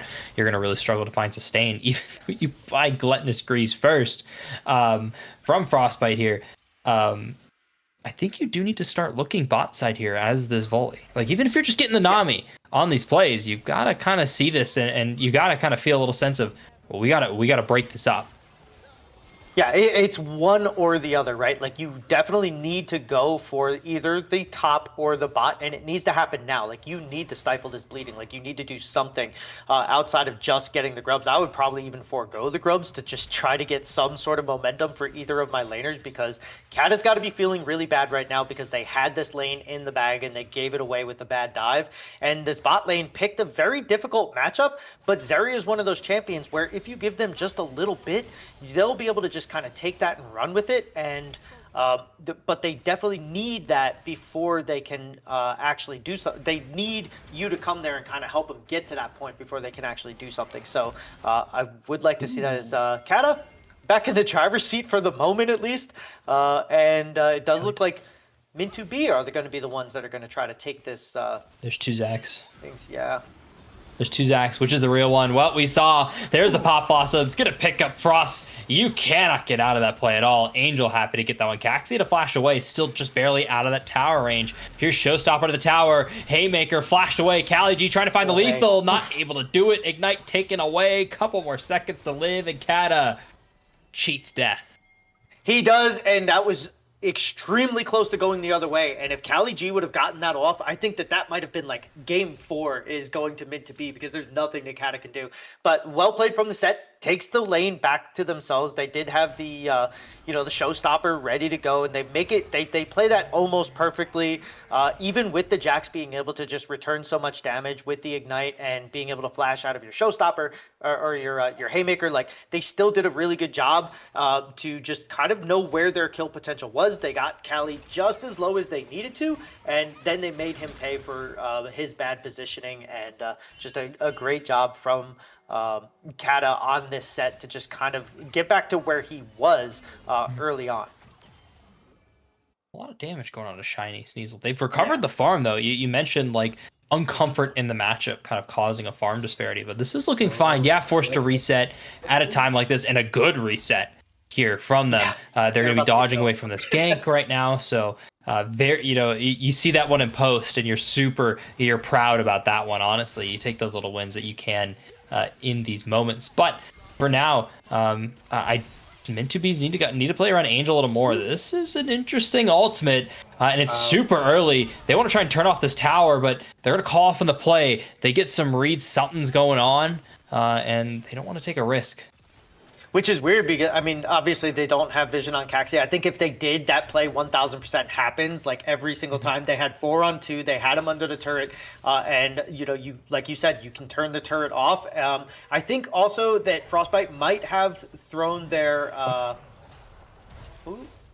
Glucci got tricked by the clone. My only defense to them is they were probably assuming that Nico was opening bot as a minion, because this is exactly why. Pop Blossom's such a scary tool to deal with. Caxi can find the knockup here under the tower, so they get the volley bear. Sinja did pick up one on the way down though, so they go 1-for-1 on that play with the mid laner alive. Here comes the wave. They've chased them into the mid lane. They sent the Ezreal, dodged away from that. Karma a little far away, gives the pullback here for the Zac, but they don't have the damage quite yet to get lethal on any of these people, and the Zeri's free farming in the bot lane. Oof, this might be a dead Kali again. I don't know if he can get away. Oh my god. Kata wanted it. Kata saw lethal there again. My god. Yeah, but yeah, they did have the 4 members down there, and I think that Locke probably just guarantees a kill there too. So it's kind of weird that they didn't take it, but yeah, Shiny Snoozle doing a great job, like you said. That Pop Blossom's hard to deal with, and we saw it even when you turn the turret off. If you're locked down for 3 seconds, like it's still winding up, right? Like it doesn't fire, but it still garners a little bit of extra damage that it gets from the wind up. So you do still end up taking more at the end, and I think that's just kind of what happened. Unfortunately for them, they weren't able to get the kill onto Locke as well, but yeah, a 1-for-1.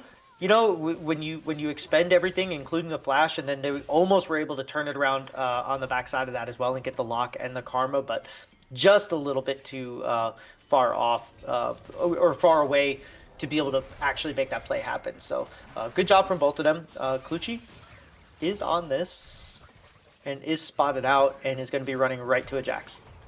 Ooh. Good flash coming out of the volley bear there.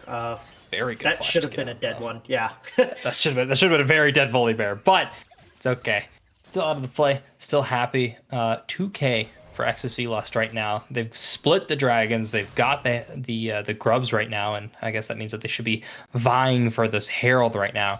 Especially with the lead that Cat has generated, or at least the tower. Like there is a lead. I just don't. I don't feel comfortable calling it a lead. Sets always kind of worry me with how they play in Kata, especially. I think as the one player playing this game on XSV Lust without fear, everyone else you can see has taken a very noticeable slowdown. They have really stepped back their aggression to make sure that they have everything they need, and I think it is giving Mint2B a way back into this game. It is, and I agree with you, but I think a lot of that comes with when you're on, closeout games like this. Like you see it all the time in pros, where game 4 is like this weird thing where you're like, oh, there's no way that they're gonna lose, and then they do, and well, here we go with the big fight in the bot. Yeah, we had a no way. Try to find the fight. That root's gonna force the flash from raised here. Sinja now showing up the bot side. Here comes the TP. If they see this TP, they call up the play instantly. Out of here. Sinja, Shiny trying to find it. Able to pick up a Pop Blossom, but look at the follow-up. It's so abysmal. Caxi going to the back line. Here comes Sinja shooting on through, just straight into the grave. Aura Nericity next on the right. Kali picked up that solo kill topside. My fears come true here, and my worst nightmares are just a day for Mint2B. And I cannot overstate how important that play from Caxi was there. They not only do they jump in and basically save the play, but they Shiny is gonna get this as well. There's the Karma Shield working for you. But as soon as Locke turns his attention towards the back line, he just automatically flashes, gets on top of him, and provides perfect peel for them. As we're seeing in the pip, the aftermath of this play is Kata once again just goes a little bit too much. Yeah, misses that, and then did they try to just get the showstopper, but then he just maybe the Counter-Strike just stopped him from doing what he wanted to. I'm guessing. Yeah. So the stun. So they missed the pole. Already too aggressive from Kata there. There's just no reason to try and double dip your teams making a play bot side. You don't, even if it's like, okay, well, I have this 1v1, you win by just sitting there and farming 30 farm up. In that situation, you don't have to do anything. But they got stunned up on the pole. They couldn't quite find the showstopper. And then they've been burning Kali G's flash for every single like max damage haymaker here, which is good. It's good value for Kata in terms of finding extra space in here, but it's starting to give Jax his way in. The gold is starting to outvalue the CS lead right now, and Kata is kind of making this a lot closer than it needs to be. A lot earlier in the game. That was when he was down 1-2. So Romeo throwing that up now. It's no, I know it's been a while. Yeah, here comes the wave. They pulled Angel away from the tower. My God, jumped him in that back alley. Yeah, great play by Kata. Just realizing, hey, Ezreal is up too far, and I think that was just a little bit of a misplay by Angel. I mean, obviously, it was a little bit of a misplay by Angel. I think she probably could have just stayed a little bit further away and gotten out of that. But you know, sometimes that happens now, and I don't know what you do there. if the set and the Volibear, sometimes it's just you have to accept death. It's just you're destined to die here. You're playing AD carry. You're the goal, and they've got enough CC. So it's hard. I do agree they probably should have gotten some sort of like inkling, hey, they're playing super aggressive. Same thing here of like, you don't have a ward. It's not your job to walk up to this tower. They've still got to play on the bot side of the map, and Shiny Sneasel the next to get picked off. Klutch is going to get low, running towards raids, running towards Kali G on this bot lane. They're trying to force this dragon, and they've lost their mid laner. Yeah, they did, but whenever you can get an objective after something like that, you know, that's kind of akin to what happened to Mint2B in game 2 and 3, is that like every time that they got something, they just expended too many resources for it, and you know, XFV were able to kind of turn the tables afterwards. And now in this one, XFV, they send everything at that Nico, and they're not able to get anything for it, and that's a free dragon, and they might actually get the tier 2 here because Kali G had to go down to the dragon to ensure that they got it, which they do. So overall, not terrible. You're going to get this tier 1 eventually. I think that's a foregone conclusion at this point. So it's good to see XFV still, even when they're making mistakes, they're still going back to what works for them and just being aggressive and getting the picks and just continuing to press the tempo of this game. And one big thing that I would like to mention here is the difference in CS of these junglers, right? Like Caxi is sitting at 114 on the Zac, and Sinja going in on Shiny. The clone. The clone has gotten too many people already. It's been, you know, that's a highlight reel alone for Shiny Sneasel here, just from the clone plays, but nothing else quite working here for Mint2B. And you saw in that pop of their Sentinels at 2-2, so they're going to game 5 here. It's not impossible for us to do the same, but it's going to be about the Kakaxi here. What can he do? Haymaker going to put a lot of damage on Kali G. Can't quite find that showstopper. Just going to fall into the play. They can't get anything else done off of that, though. No, they can't, but it's, you know, it's definitely, it's a breathing room, right? You get Kali another kill here, and you get the Jax. He needs to get to a point where it's going to take 2 or 3 members to deal with him, as we see with a lot of Jax. I do kind of feel like Sinja maybe wasn't prepared for this Nico. I'm liking this pick, like, more and more now. The deeper into this game we get. As I say so that. Close! I almost cast Oh, boy! Yes, anyways. Yep, never mind. Yeah, there's a timer on it with that ultimate, I'm pretty sure. That so beautiful on that flash there. Just a glimpse of what the mid laners can do. Syndra getting on top of that play, though. Very, very good. It was Storm Surge. There we go. That was what picked up the kill. But, I mean, now this lock is pretty scary. 3-1 is enough to call it a gold lead. Especially kind of getting super close to this Lich Bane, which is a very pivotal item for a champion like Locke. Should be online for this dragon here specifically, and I think 4th dragons are always very pivotal. It's the last dragon where a gold lead around like 3,000, 4,000 gold, which not really in this game quite yet, is actually meaningful. So let's see what these teams can do to push their advantages. Yeah, and man, I really hope Riot gives more movement, more gray health champions, and more executes, because it just makes me so much fun to watch, and like I love when people just completely screw up and then just get the kill anyways. It's great. Locke's a great champion. A DPS race here. Yeah. Coming on through. Kluji is not going to find any sort of engage. Everything's going to go wide from everybody. Let's go away. Cameras off. Cameras off.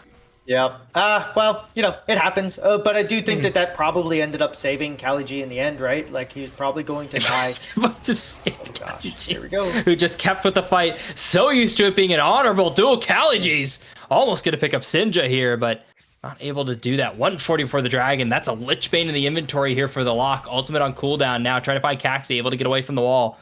Should reset here. Should be looking for a play. Yeah, I don't think KaliG's not going to be... Oh, he might... Oh, okay. Boy. Okay. Every time I do True Shot Barrage, it's like 100 damage. Every time I do True Shot Barrage, I send it straight down mid lane, so... Or that, yeah. That's always a play for me as well. Oh, no, Frostbite. Oh, no. As well.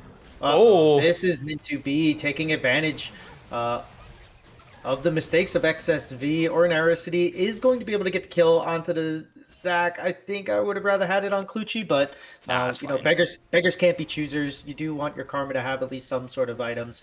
Yeah, that was just a series of unfortunate events, for XFV. But thankfully for them, they're able to take advantage of Caxi's mistake on the back end of that play.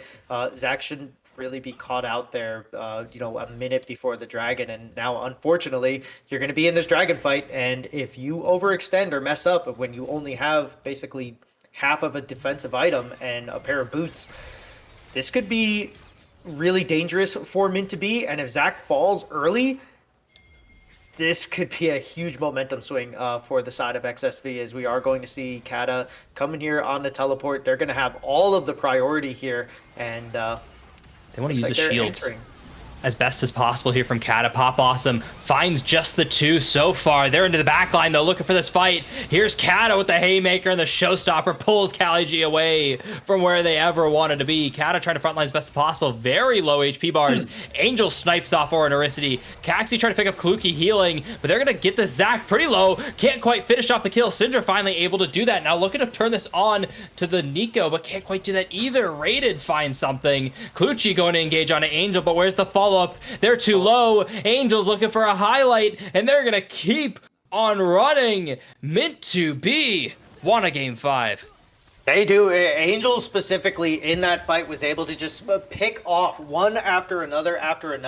Ornaricity, once they got low, you just see Ezreal just move up and just snipe them like instantaneously. So as we see this play develop, like it does look like XSV is going to be able to get this. They get the teleport in first, and then I kind of thought that we're trolling a little bit here from Sneezy, as like this teleport comes in, but they do end up getting a Pop Blossom onto 3 members. KaliG does get into the backline. It does take them a little bit to go, and this is kind of reminiscent of XSV's games 2, where they were able to kind of just like get multiple members hitting at the same time. And as you see here, Angel, boom, EQ gets the kill onto there. Now he's able to kind of get back out here, and Caxi gets just enough sustain to sort of like live long enough that you still get Angel at full health, able to just kind of keep going here. And then at this point, I think it's time to call off the play and get out. Kluchi doing Kluchi things. When it works, it works. When it doesn't, it looks terrible. And right there, they make him pay for his hubris there. And a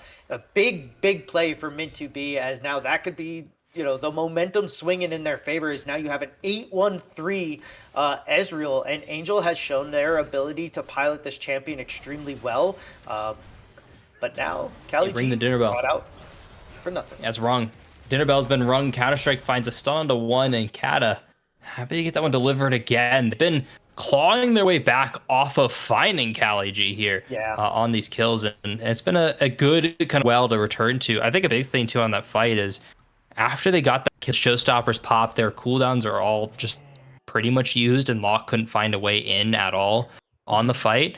I think you just try and reposition. You're so low. You're against an Ezreal. You don't want to extend the fight any longer than 2 sets of cooldowns. I know that's kind of the antithesis of what Zeri wants to do, but that's just not Like it's not what the rest of the team can do. You're not gonna go for a long extended fight against Locke. You're gonna try and burst him.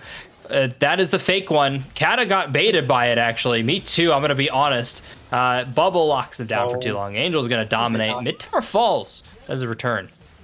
It does, but I think it's important that you stop that split push. I think getting Kata there was extremely important, but they can't lose very much more than this. They need to get their positioning and their warding back, and unfortunately now, Caxi losing even more of their resources here in the jungle. This does not feel good if you are this Jackson now. It doesn't feel good if you're... I meant Zach. Doesn't feel good if you're Jax either, but we'll see if they can turn this around.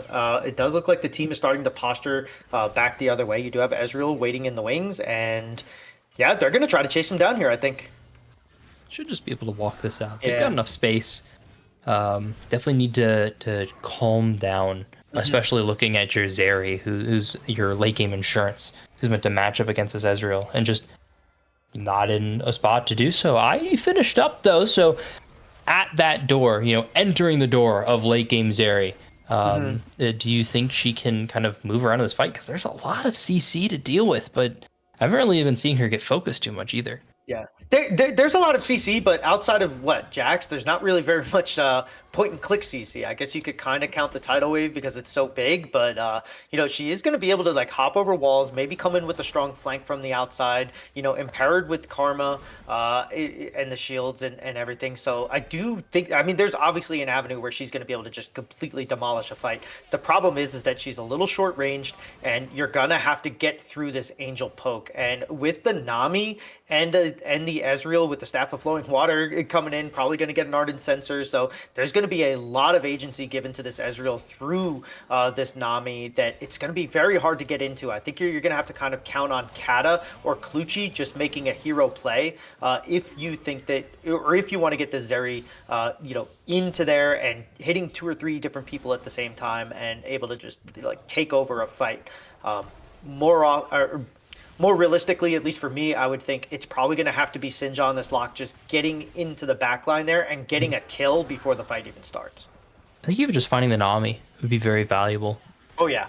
Like you're not worried about it being a carry or not. It's just a body. Just get rid of a body. Get rid of like the freedom Angel has in these team fights. That was a very dangerous positioning there from Frostbite. They're going to dash on forward. Can't quite make advantage of that arcane shift, though. You're missing... your soul lane is right now. So good play here from Mint2B. I'm very worried that I didn't see these waves from both of these soul laners pushed before the reset from Lust. Yes, the timing on this reset is good, but you don't have position over this river anyway. How do they do this? It's going to be the Clutchy special. I think you just go ult with a Sinja right behind you and then maybe jump on Zach with Kata. And that's kind of like what they're doing. They're just posturing aggressively, and that's all they're doing. And I do kind of feel like that's their way in. We saw this in game 3 with the positioning, so it'll be interesting. But I think XSV just did exactly what you asked them to do. That's their way in. They just posture and they go. And now they have to kind of like get this. Karma, unfortunately, is completely separated from this team and won't really be able to do much. So. Ordinaricity is going to have to go around this Dragon Pit to the south side, and then hopefully they can link up before Caxi gets a good fight. Oh, Kata went really early. How fast can the Karma get there? Kaliji's going to re-engage with the Pop Awesome. Kata stuck off screen. Kaliji burst 1, looking for more here. That's the lock dashing straight through the back line of what's left of Mint2B. Kata and Sinja just carrying on the backside. Kaliji doing what they can, was able to pick off the Zeri, but at what cost? I think potentially the game. I think we need more. We need more resets and more executions because that's exactly what Locke did there. You just saw Sinja waiting in the wings over where the blue buff spawns, and Kata just going in while Clutchy does his thing, on the bottom side of that play. But once they go off screen, Sinja was literally just waiting for everybody to get low, and once they were, just execute, dash, execute, dash, execute, and then the play is completely over. And XFV just basically locked diff this entire fight. So.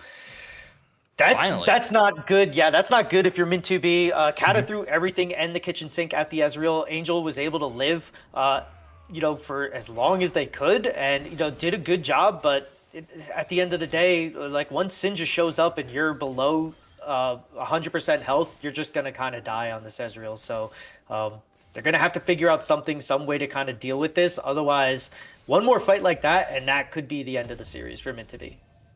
Yeah, they only have one more, and I say finally because both of these teams have, or well, many teams honestly here at Titan have really tried to make this lock work and find a good spot for it. And it's the first time where I think we've had like a big pop off like that. The one that you dread when you see this, like you read how the champion works and you see the teaser for it. So, finally it's got that big pop off moment, and good on Sinja too. Tried to make it work last time these two teams met, and that was actually the one loss that XSV Lust had in that best of three. Was off the back of a lock having to deal with a bunch of CC. Now, honestly, full salty run back here with that case. Tons of CC that they're dealing with, and they're managing it much better. Yeah, full salty run back on a champion that got nerfed, kind of, I guess. It did get a big nerf, but yeah, oof. Oh, Kali so close, went golden, but auto's gonna come off pretty quickly. Here comes the counter strike. Kata cannot make it out. Kali G finally getting the best on that play here.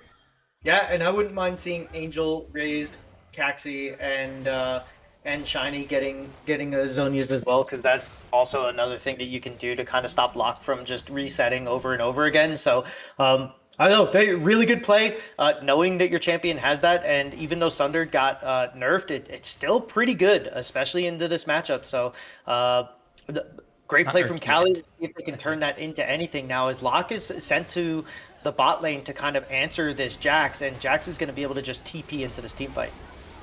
Jax gonna be able to TP this team fight. I don't even know if we're gonna need the Jax. Pop Awesome catches out Clutchy, pops the ultimate to get out of there. Redemption kind of going a little wide right now, but the Baron has started up. Clutchy too low to assist whatsoever. Mint to be continuing to just muscle their way through these spaces. Yeah, they're kind of going back to this whole come at us when you make a mistake, we'll make you pay, and that's exactly what they did there. They got Kali on the play on bot side. Once Sinja went to the bot side, they pull the trigger on the Baron. They make them come to them, and then a good pop blossom from Shiny and a good follow-up play to just push them off. Like, you don't need to chase and get all the kills, right? Like how many times do we see like where they would have just pulled off of Baron? But Mint to be very disciplined in their approach, very methodical, and a great play, cross map into the Baron, into a nice little bit of a gold catch up here, as now they're back within 3,500 gold. So let's see if they can kind of keep this going. Kali G on this Jax, so far the dividends are paying. Yeah, they've been finding good plays in these later game situations here. Kata not quite comfortable enough in terms of dealing with that Zhonya's yet. And this fight's not at all in favor. This is just a 4v3 that Clutchy engaged, and Kali G is going to make it a 5v3. Need to see that positioning updated. Your win con's going to be through split pushing at this moment. You have the space to buy through top side. You have someone that's going to answer bot. They're trying and intentionally taking this to position against you. You can now look for this, though, off of Kata's reset. Yeah, I don't like that play. You didn't have the vision set up. You didn't have anything really going. That was kind of like it felt forced, right? And the result was this looked like a forced play. So just, you have the Baron, like you said, you have the Baron, you have the split, you have everything kind of going your way. And, now this is what we need to see. We need to see Kali basically forcing them to send 2 or 3, and then that's when you make your play. That's when you get your forward positioning on this vision. That's when you're able to kind of pull the trigger on these engages, and that's when you can try to make your plays happen. Go back to what worked in game 1, and I think Min2B will be fine, but they just need to make sure that they don't get impatient here. They have to not get impatient here, and XSV Lust kind of Emperor's New Clothes, I guess, but we're not quite at the end of that thought experiment yet, because Frost hasn't made it back yet to affect this team fight. So XSV Lust able to take river control just for a split second in a 4v5, but Frostbite found now a position as well, and Poke not quite landing. Clutchy wants the engage desperately. Caxi understands where they can go. Sinja moving up, gonna go front to back, fully honest here. Pop Blossom finds 3 in the back line. They're gonna look for the burst redemption, not able to do it. Meant to be running away. Clutchy chasing down the Nico, but the back line, it's the Jax wrecking havoc. Clutchy can't get it done either. And the volley bear falls. The full top side from XSV Lust fall and Mid2B get what they want. Yeah, they do, and that is a great call and a great execution from Shiny. I know you die for that, but that's in my life or ire moment if I've ever seen one. They needed that so bad. Clutchy wanted the engage, and I think that XSV were just a little bit too hesitant there. I actually think that if they got the engage off the way that they wanted, and Clutchy was, would have gotten in there alongside with Kata, they tried to wait too long for that play to develop. And when you do, and you're against a Nico, and you get 3 or 4 people knocked up, like that's just what's going to happen. And so XSV, like you said, Clutchy wanted that engage. They didn't get it. And if you're going to let Shiny get into your backline and hit that many people, like you are not going to win these fights. That is the only way to kind of beat a lock, is to just, for lack of a better term, lock him down and, kill him before he can start doing what he does. So I love that play from Min2B. They get the Dragon Soul, the Mountain Soul on the backside, or along with that play. So great job from them. Great job from, whoever their shot caller is, to just tell Shiny go. And they go in and get a near perfect execution on that engage. A big thing, too, is the set never popped the ultimate here. Going for a redemption fight. Still a gold lead for XSV Lust, but it's effectively even. They've got Kali G in the backside, or on the bot lane. Caxi's going to get bursted. And the fake, or not the, that's the real, what the fuck is that clone? Clutchy's getting ran around. Okay, it is the Nico. Good. I got so confused by it too. But look at Kali G starting to knock down on this door. They're hitting bot tier 3. And they're stuck in the mid lane. No response coming in from XSV Lust, just the burst. Right, and we see the pings coming out for the red ward that's inside the red side of XSV, so I don't know exactly what they're looking at. Is Kali G and Kata? Kata's got the damage. Showstopper puts a lot of work. They're going to pop out of this. Did you learn? Kata learned, knows they just have to wait, and Sinja's going to get the kill, but what do they lose in the map? Your Shiny Sneasel, first to target up half HP already, but they can't quite get the follow-up on this play, so worth? I mean, you get the inhibitor, right? And then you burn... TP. Oh my god. Oh my god, they don't have Showstopper. Kata still gonna find one. Pop Blossom picked up Shiny Sneasel, first to get locked down. Clutchy smells blood, trying to run around. Can Caxi catch up? Knock up found. Clutchy picked up. Angel happy to get that one. Still 1-for-1 on this play. Kata moving on forward into Angel, but that is a scary Ezreal. Yeah, and I think if you are meant to be, you'll take that. Like you said, you get the teleport out of the set. You do get a 1-for-1, and that's the jungle, so there's no way that they can just like turn around and Baron right now. I don't know if Min2B can either, but you do have super minions pushing into the bottom side. I think if you just kind of split here and do a nice like 2-2 or a 1-3, get this mid lane and get this top lane shoved in, then you can start maybe posturing for some good positioning for maybe either a Death Brush or just start the Baron. You do a ton of damage, especially with your Ezreal, and then go from there and kind of force XSV to once again come at you. And if you can get a good engage from Shiny Sneasel again, you can literally just win the game right here. Both teams at that like one fight to win. The only problem is there's no Volley Bear. Yeah, there's no volley bear here at this fight. They've got the Nico teleporting on over 3,800. They can see the vision, but they can't do anything about it at all. It's 230 to this Elder. Baron's going to be running out just after it spawns, and look at the waves, especially bot lane. That's 2 supers. Clutchy engaging on now. Kali G finds the knock stun. It's onto Kata. That's not a good haymaker. Showstopper into the backline, able to pick up Raze, but not quite the target they need. Angel running rampant. Here's the pop loss and picking up 2. Mid2B are done with the bullshit. They're done with the questions. They want game 5. Yeah, and they're gonna get it. I know he's on lock, but there's no way that Sinja gets 5 kills here, right? right? Okay, no.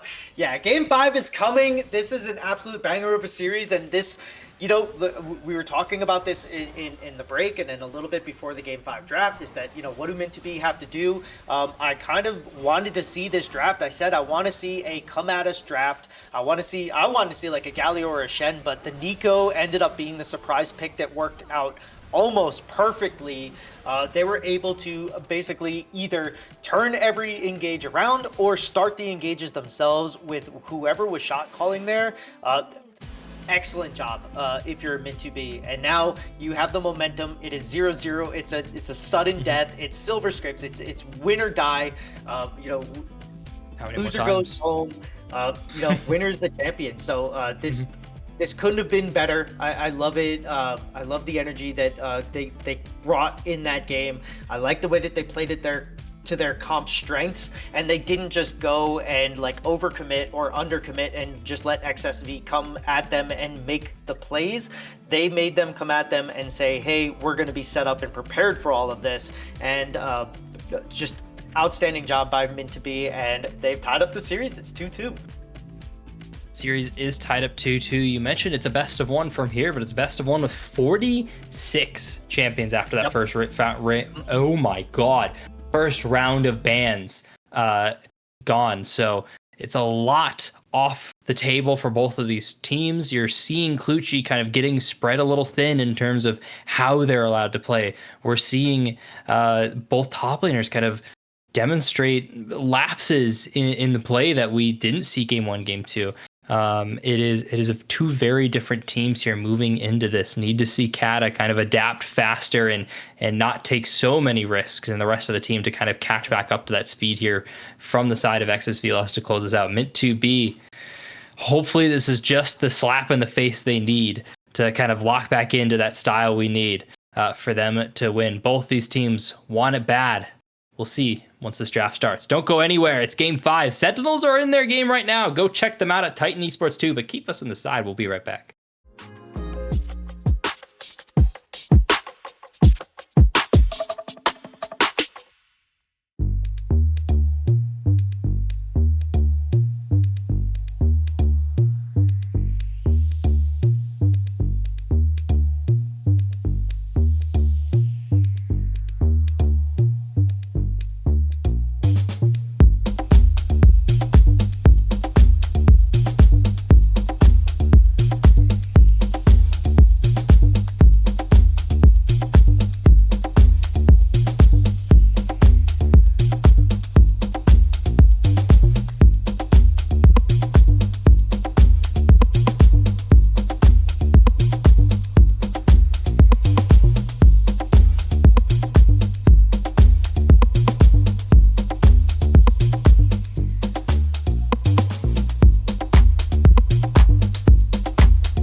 You do like you do like crazy, oh oh oh crazy, oh oh oh crazy, crazy, oh oh crazy, oh oh oh crazy, crazy, crazy, crazy, crazy, crazy, you do like crazy, oh you do like crazy, oh.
everybody.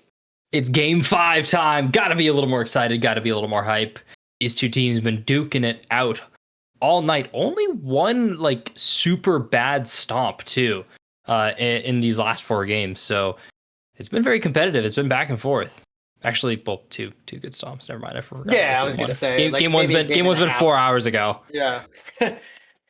Yeah, I'm with you on that. I think like halfway through game 2, XSV just kind of extremely just like took over the entire series and then just won that game, won game 3 handily. And then game 4, Min2B found their footing, locked in and got exactly what they wanted. And yeah, so moving into game 5 here, I do think that, I wouldn't even say that like Min2B took like the momentum and all of it's going in their way now. A lot of this is going to come down to who's more fatigued, who has the deeper champ pools. I think when you get to like, these, D4 or, high emerald kind of spot, I think that like the champ pool is going to be there, right? Like this game is like 14 years old. Like I'm not doubting the champ pool. 16. No, I was close. Like I don't know anything. I was off the cuff, so not too bad. Hey, good. No, not too bad. Yeah. I do think that like the fatigue itself is going to be there. Like are those it's here for us? Yeah, has to be here for them. Obviously.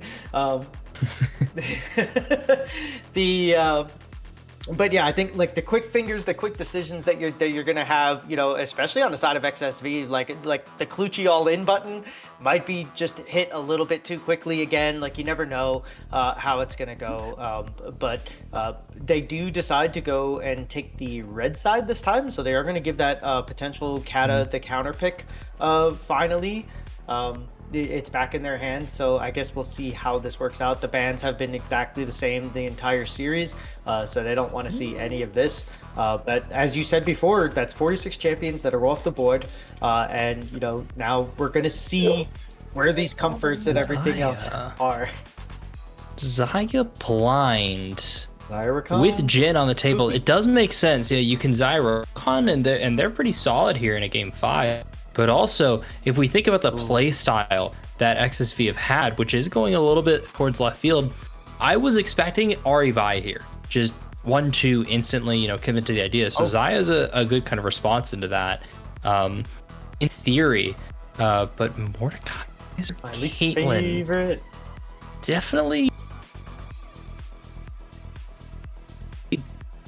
different than what I was expecting. Sorry, I misclicked something. No, you're good. And yeah, and they're gonna have the Zyricon. I don't hate I hate Mordekaiser. He's one of my least favorite champs in the game.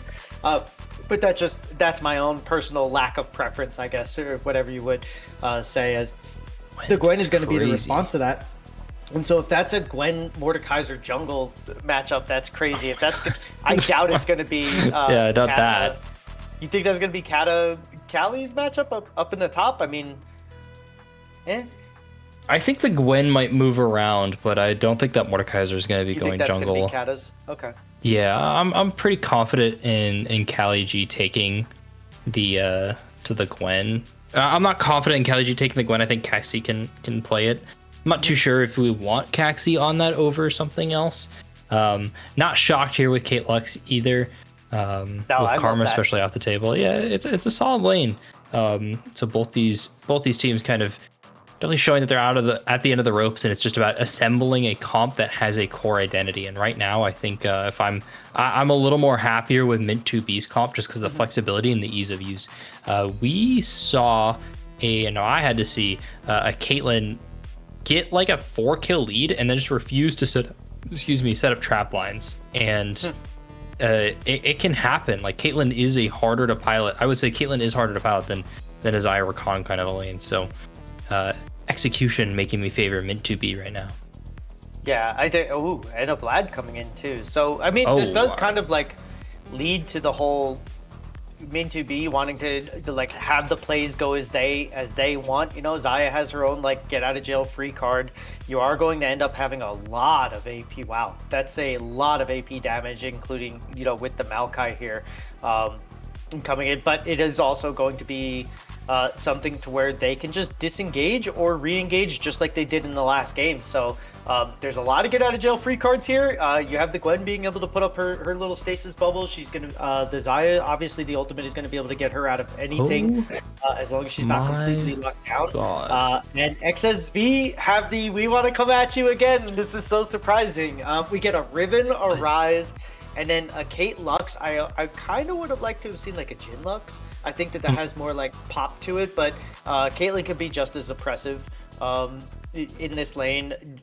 They're going to be dodging everything that they can here, Angel and Raised. And I think once again, just like last game where they actually showed up impressively, I think that a lot of the onus is going to be on Angel again to kind of carry this game forward. The little bit of a cheese gank here from Min2B doesn't work out in their favor. They don't get what they want, but we are going to see the Mordekaiser in the jungle.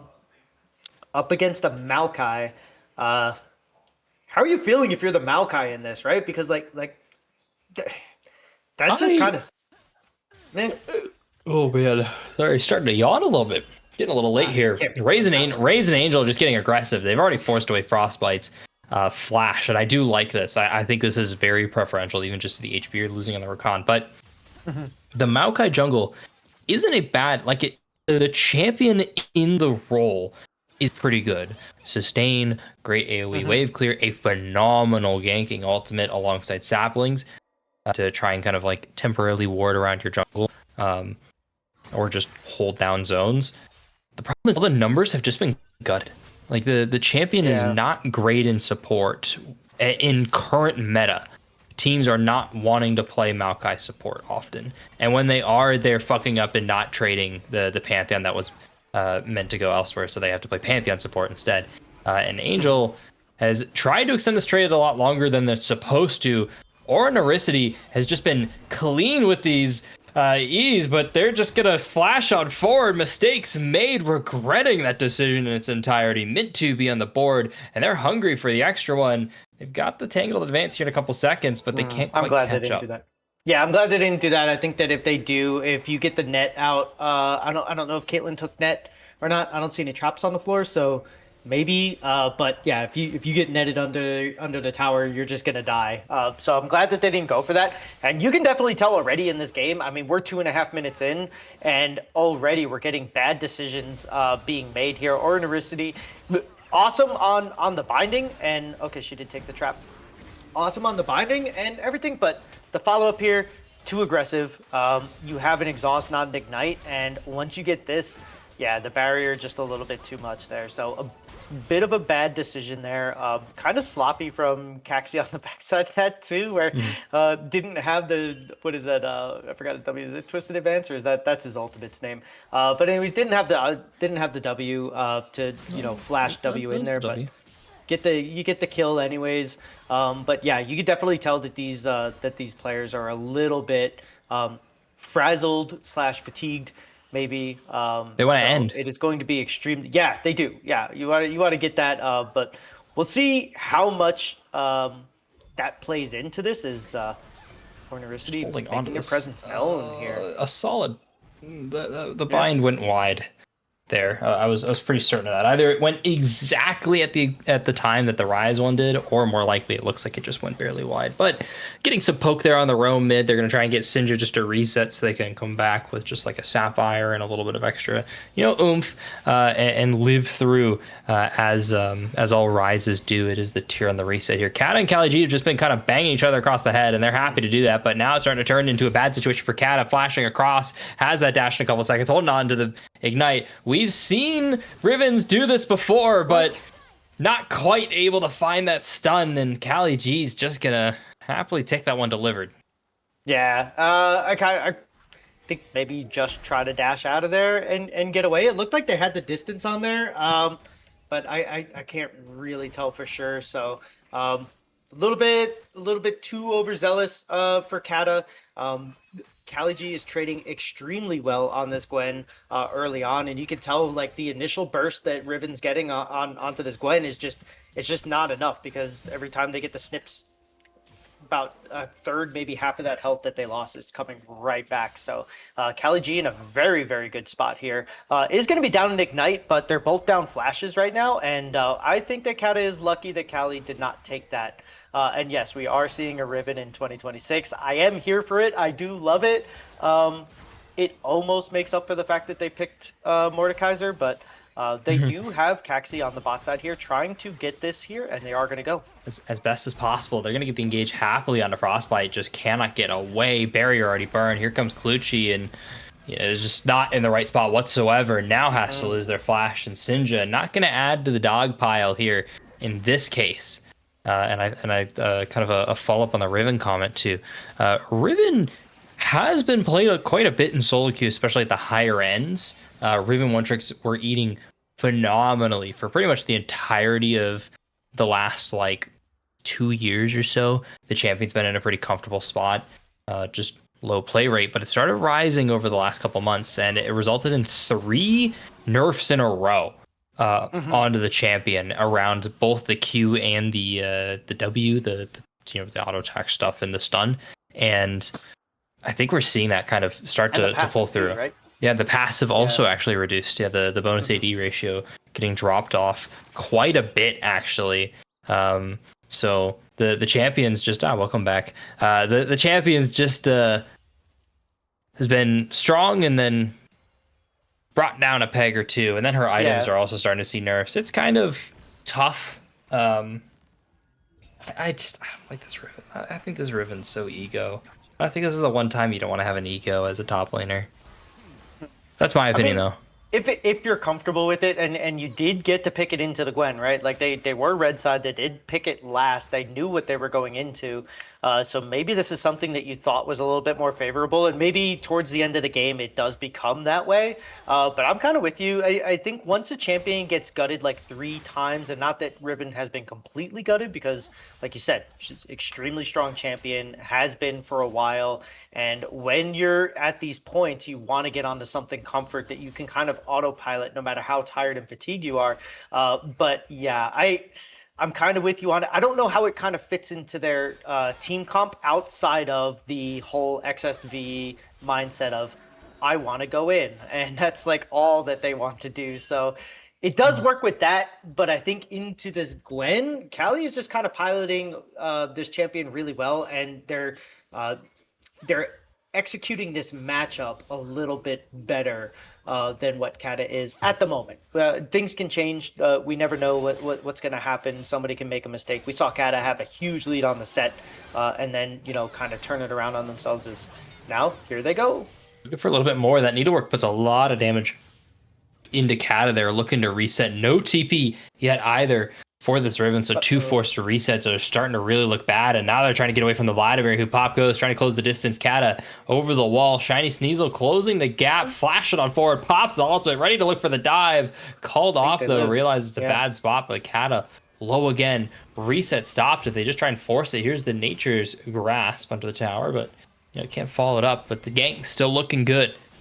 Yeah, but now you have Sinja into Gwen. If we didn't have the quests from this season, I would think that you would keep Sinja up here, because I think that that's probably going to be a little bit easier. I know they are.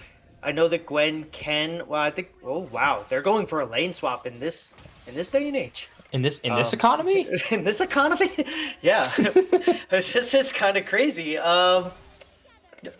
This is going to be huge for the next 5 minutes. If they stay with this and they don't, okay, now I see Riven is coming back. Okay, so Kata and Sinja, I was going to say, like, if the quests weren't there, I would say that, like, playing the Rise into the Gwen would probably feel a lot better, especially if you took the, I know it's not called Phase Rush anymore, but if you took that. But since you can't do that, I mean, Riven's just going to be kind of on this island, and I wouldn't hate to see kind of what they're doing now, where they're kind of like hovering along with their jungler. I wouldn't hate to see maybe a proxy and have Mordekaiser try to like kind of hover, because they will beat Caxi for a while early on.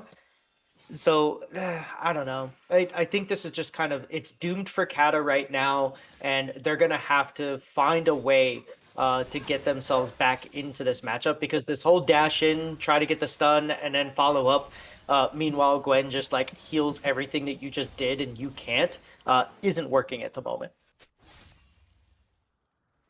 Yeah, everything's going fine everywhere else though. Like I know the Zaya's 2-0 and Kata's getting rained out again. Those needlework stacks are starting to land on through. Kata had to flash away on the map just to stay alive there. Sinja trading away here in the mid lane, putting a lot of work here in a shiny Cecil, but it's a Vlad. How real is that? How long is it gonna last in terms of this damage? Is he just gonna reset? Like, it's all those questions that I think are just all the answers to the actual statement.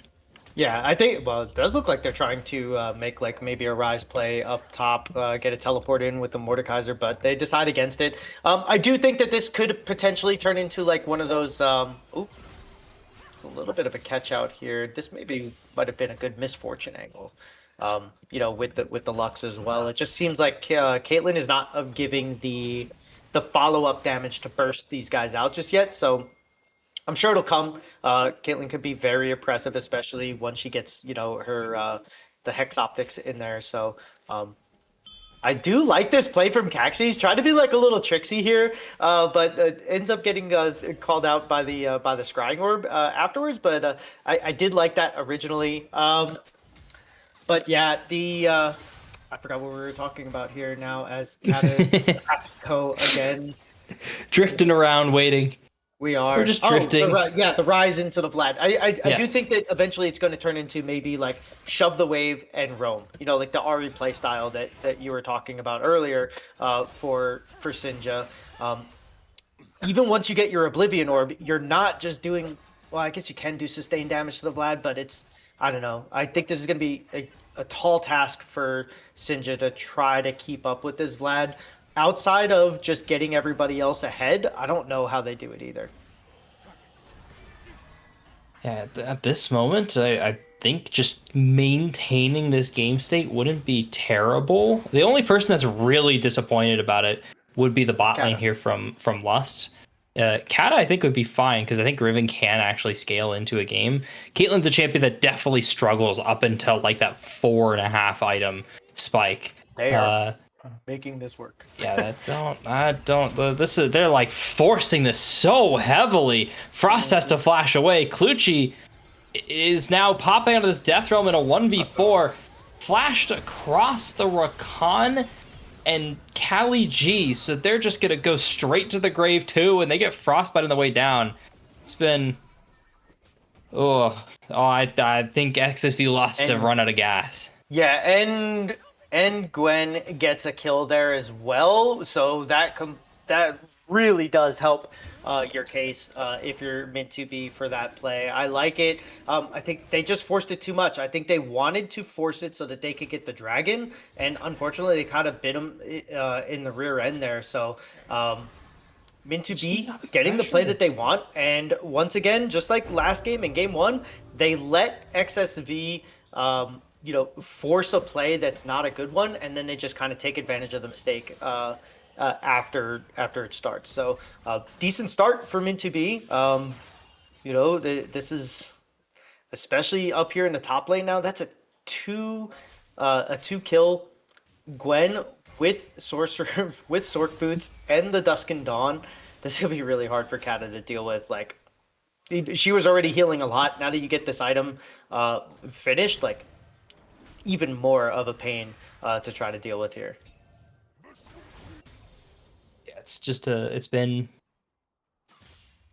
very, very, very. Yeah, I'm reading something for a producer. No need to share, but like it's so rough to see this, and it's just kind of the issues from game 1. You know, they reset on that best of 1, and they're back to game 1, and the scaling can be there. It's not impossible, but it's kind of already out of that realm of plausibility because of the options and the ways that Mint2B can play this game. When you have a Maokai that's able to just kind of sustain through this and not worried about damage because they're spamming tank items. They're building winners, whatever. I don't remember the name of it. Fimble Winter, thank you so much. When a Maokai's spamming Fimble Winter to buy, my Caitlyn is okay, not the one that got caught up. It's Aura Nericity, but it's like Maokai could do this every time on this ult cooldown, and it's so easy. It's either 2 flashes or 2 deaths. It's very rare where it's just the one like that. So it's just so difficult to to make it through in a game when you're dealing with a champion like this when you're not ahead. Clutchy kind of forcing issues on the Mordekaiser has just been causing issues. Yeah, Clutchy on an engaged champion is good. This Mordekaiser so far is not really working out because you do they just like screw the matchups and play Vi? Like just to give him something? I Like wouldn't have bone. hated a Vi or an Amumu, or I know meant to be banned the Amumu, so maybe not that, but you do have like Katsubi won it. Sejuani. That was Anything picked. else that has engage, really. I don't know. Yeah, the big thing is like all those kind of standard Unga Bunga like Juggernaut Bruiser engaged champions that have been very popular in jungle for like the last 2 years. They've just been gone.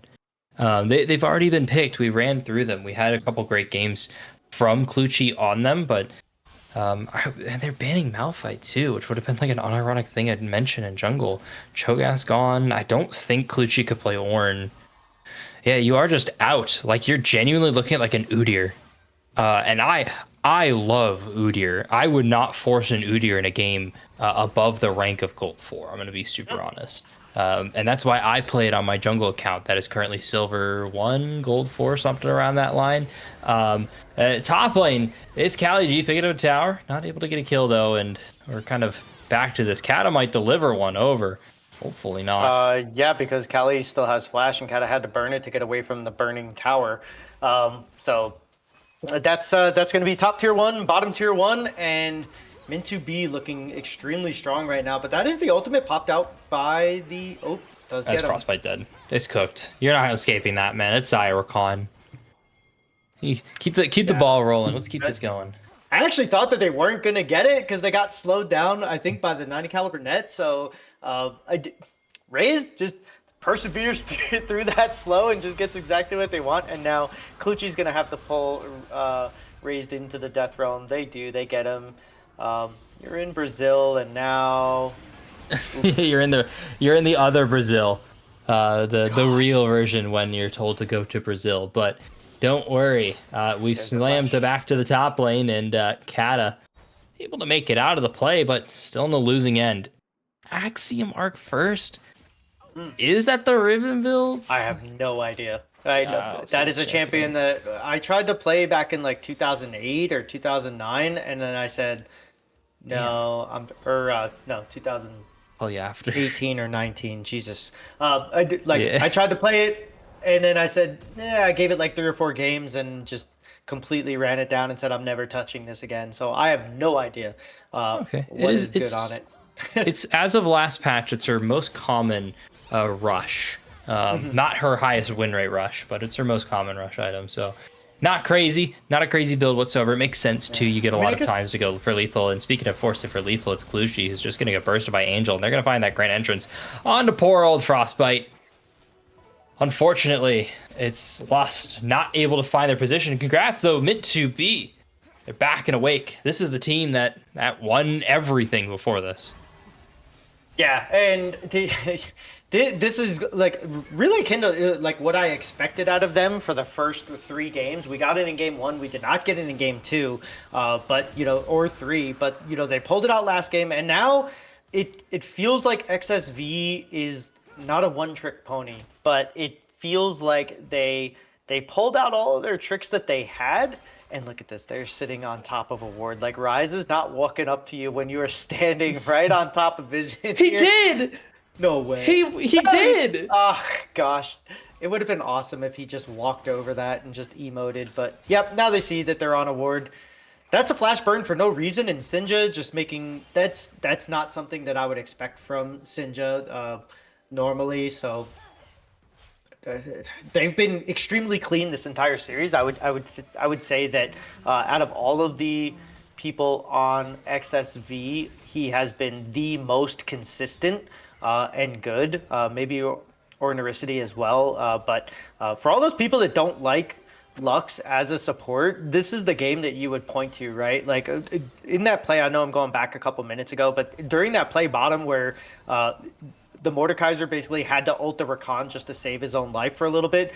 you literally got a binding and an E, and then an ultimate on 4 members, and literally it was like, I don't know, 4/5 of their health were still there on every single champion, including the Rakan, who had reduced things as now. Yep.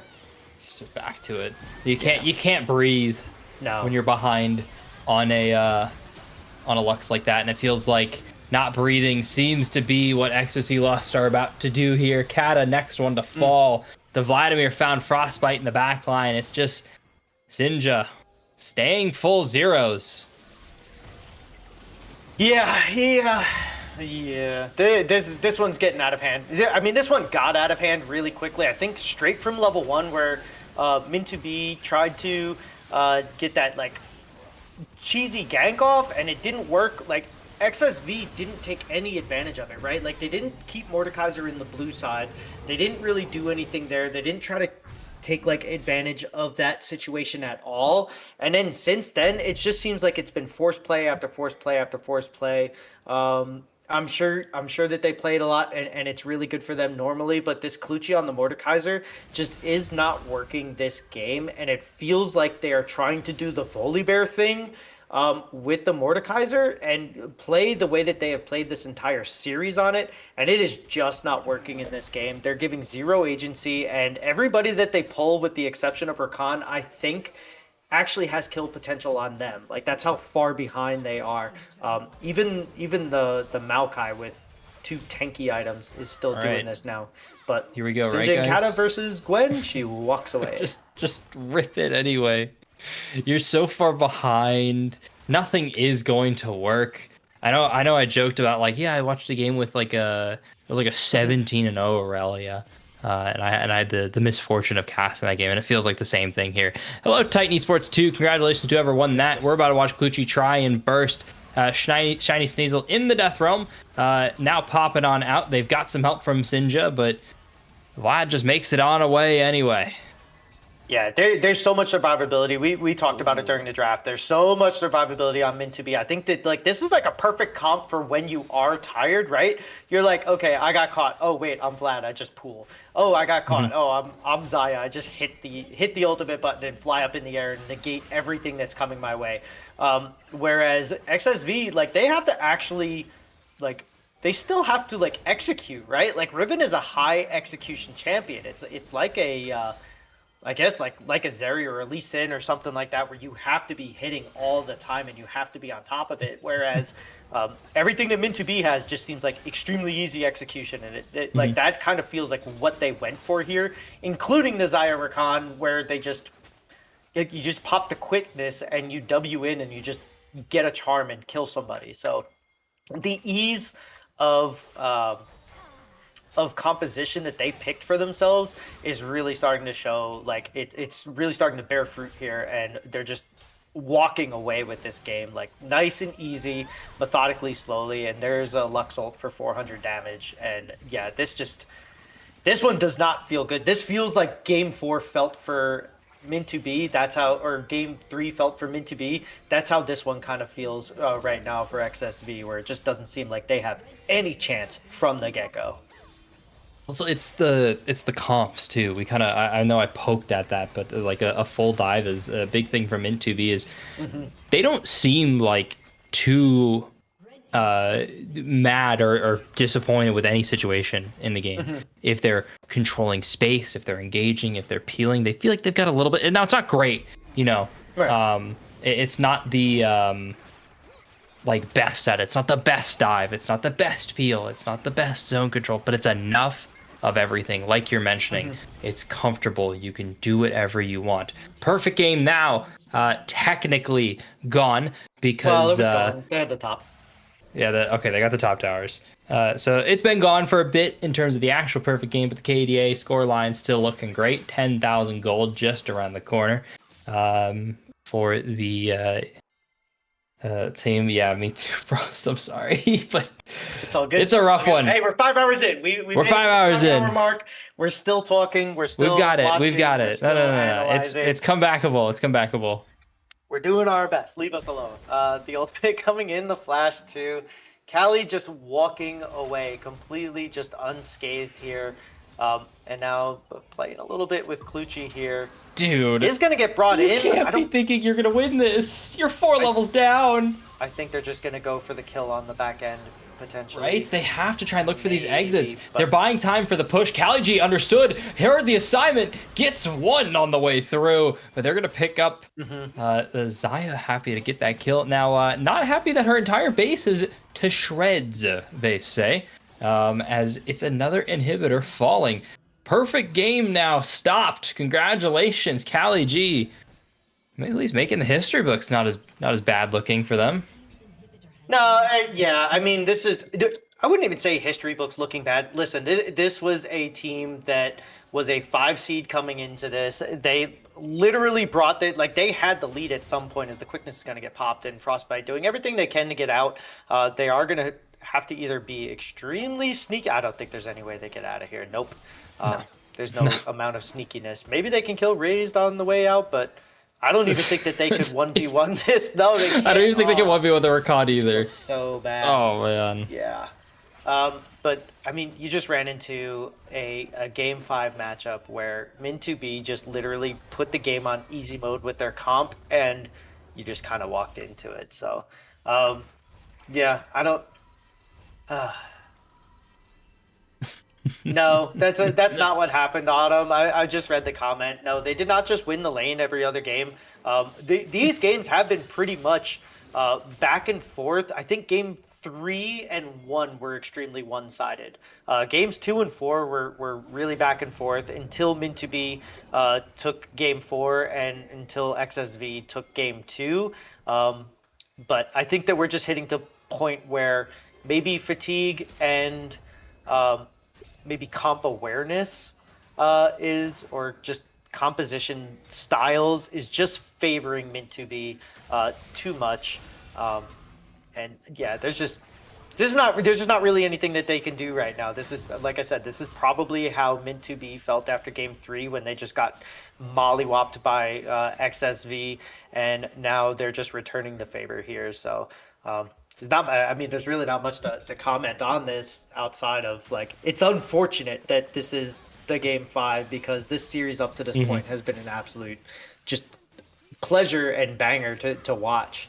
Yeah, and not to take away from Min2B's accomplishment here. It is not easy. You do have to be good to put yourselves in a spot like this. It's just an unfortunate end to a great series. Kata trying their best to look for the engage, but you're not the shy. It's the rest of Min2B collapsing over XSV Lust. It's been a beautiful series. It's been a fun night, but it comes to the end here. Min2B pick it up 3-2. They are your Olympus champions. Yeah, congratulations to Min2B. That was a extremely hard-fought series. I know that, as we're looking at this now, if you just tuned into Game 5, you're like, what is going on? Like, what am I watching right now? What you're watching is two teams that went into the arena and they battled it out like gladiators, and they took every game that they could to the fullest extent possible. And I think that just the gas ran out for XSV. I think that their comp, I wouldn't say that they egoed it. You did, but I think that they tried to be as comfortable as they could, but it just didn't work out for them, and it's unfortunate. I would have loved to have seen a back and forth, maybe like a comeback into like another comeback like we saw in game 3, game 2. But unfortunately for XSV Lust, their road stops here. I guess both of their roads stop here, but for them, they are going to be walking away in second place for the Olympus League. But congratulations to both these teams for getting this far and being as dominant as they were.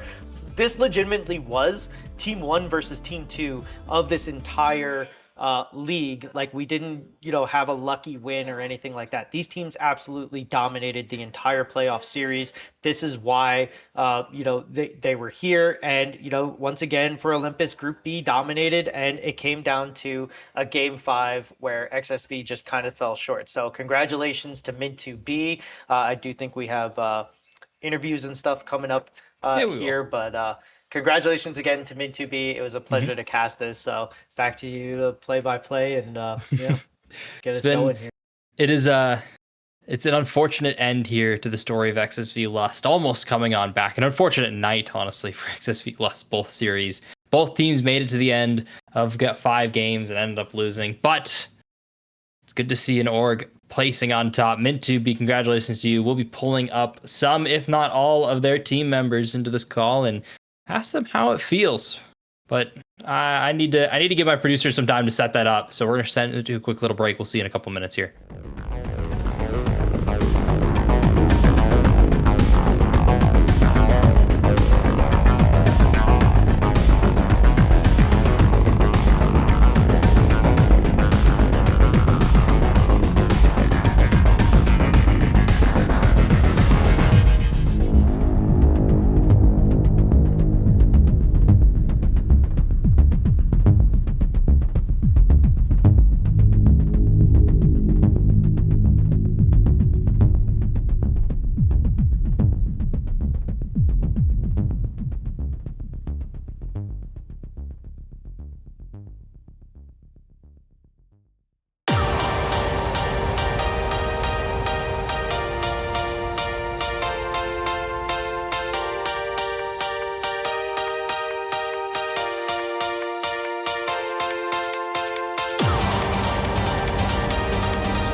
Welcome back, everybody. You could see to my, I can't remember which way, that's my right on my side at least.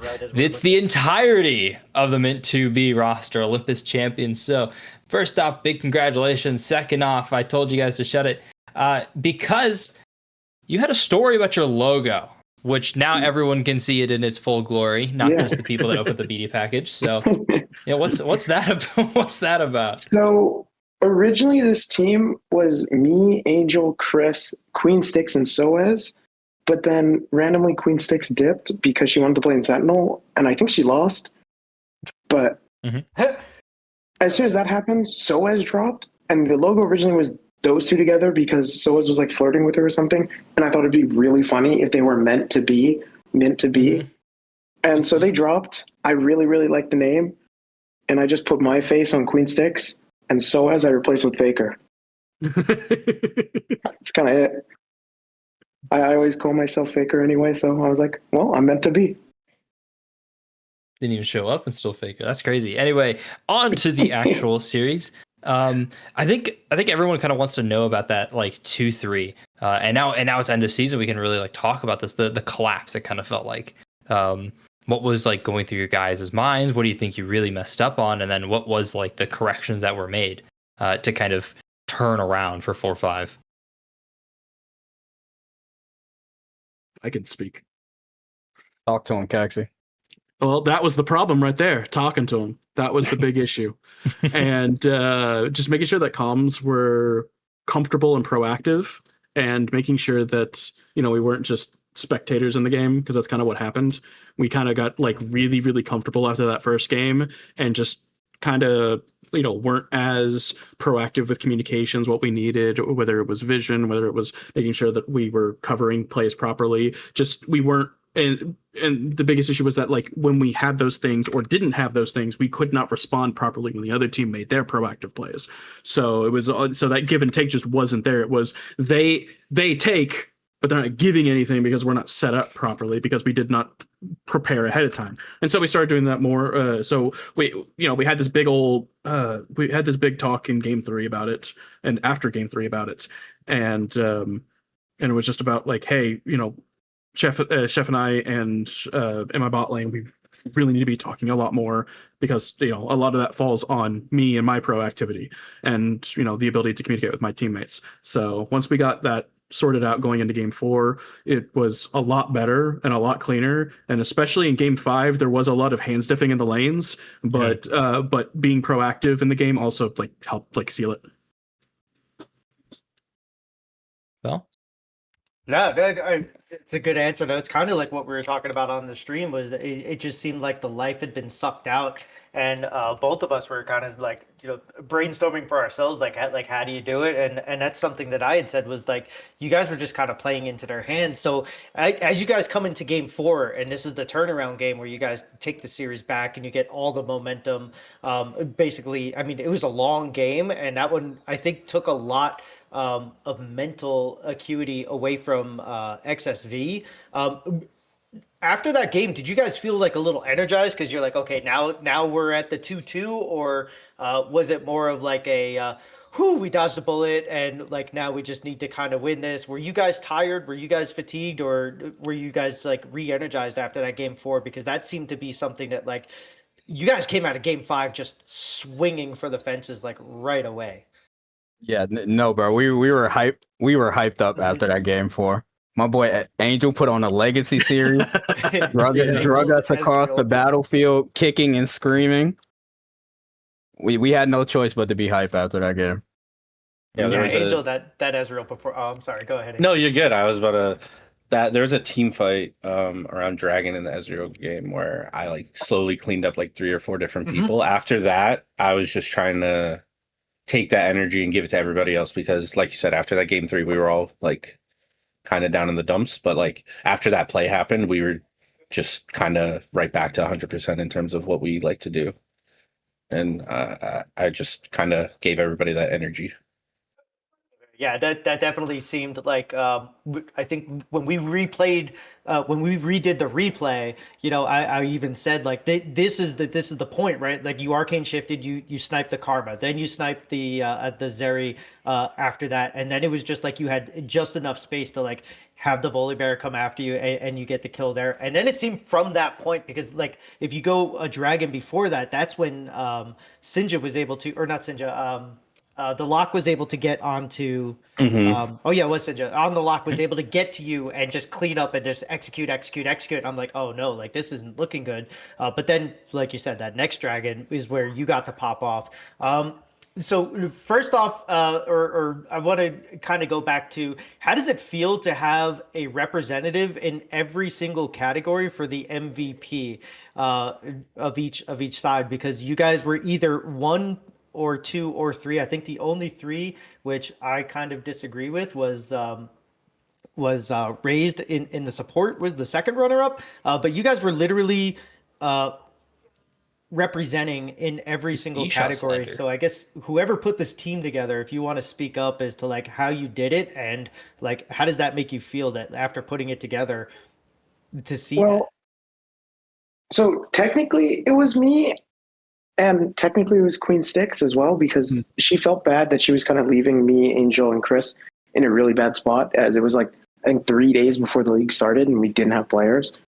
So she DM'd like a bunch of people. I don't know how she got Callie, but she got Caxi, and then we got Callie G.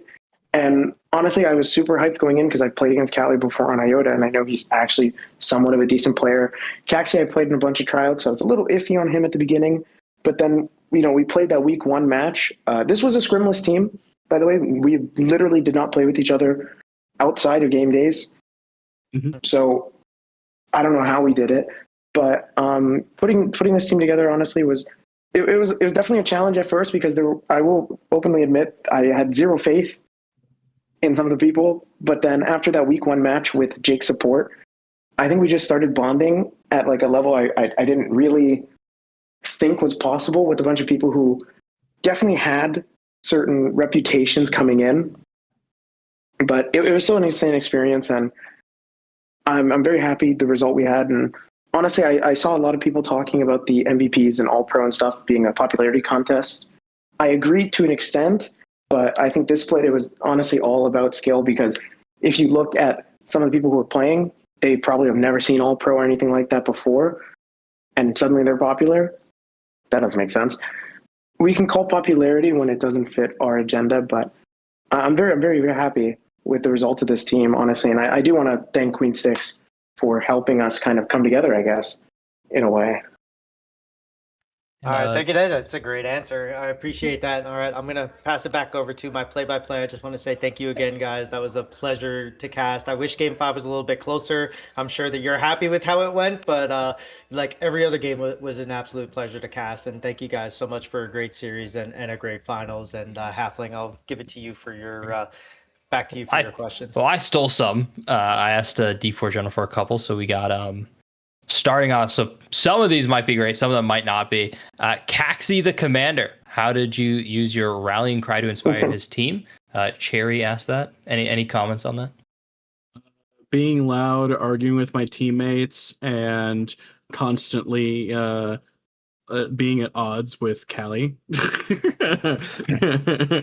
Callie and I, when we're on the same page, it's a miracle, and when we're not on the same page, it's two very opinionated people just like stubbornly digging the heels in. Doesn't matter if it's right or wrong. We are opinionated about how we play the game, but that's you kind of like teams can work out when they when you have like total cohesion, but teams can also work out when you have varying points of view, and when both players can recognize when the other person is like, hey, this is the way that the thing needs to be driven. It's like, okay, we'll follow your lead. You know, when Callie is like, hey, we're winning through this side, it's like, yeah, absolutely. Hey, I need more vision. Hey, I need you guys to be cross mapping more. Hey, I need these X, Y, and Z things. It's like, all right, we'll get you those things and enable you and whatever is needed.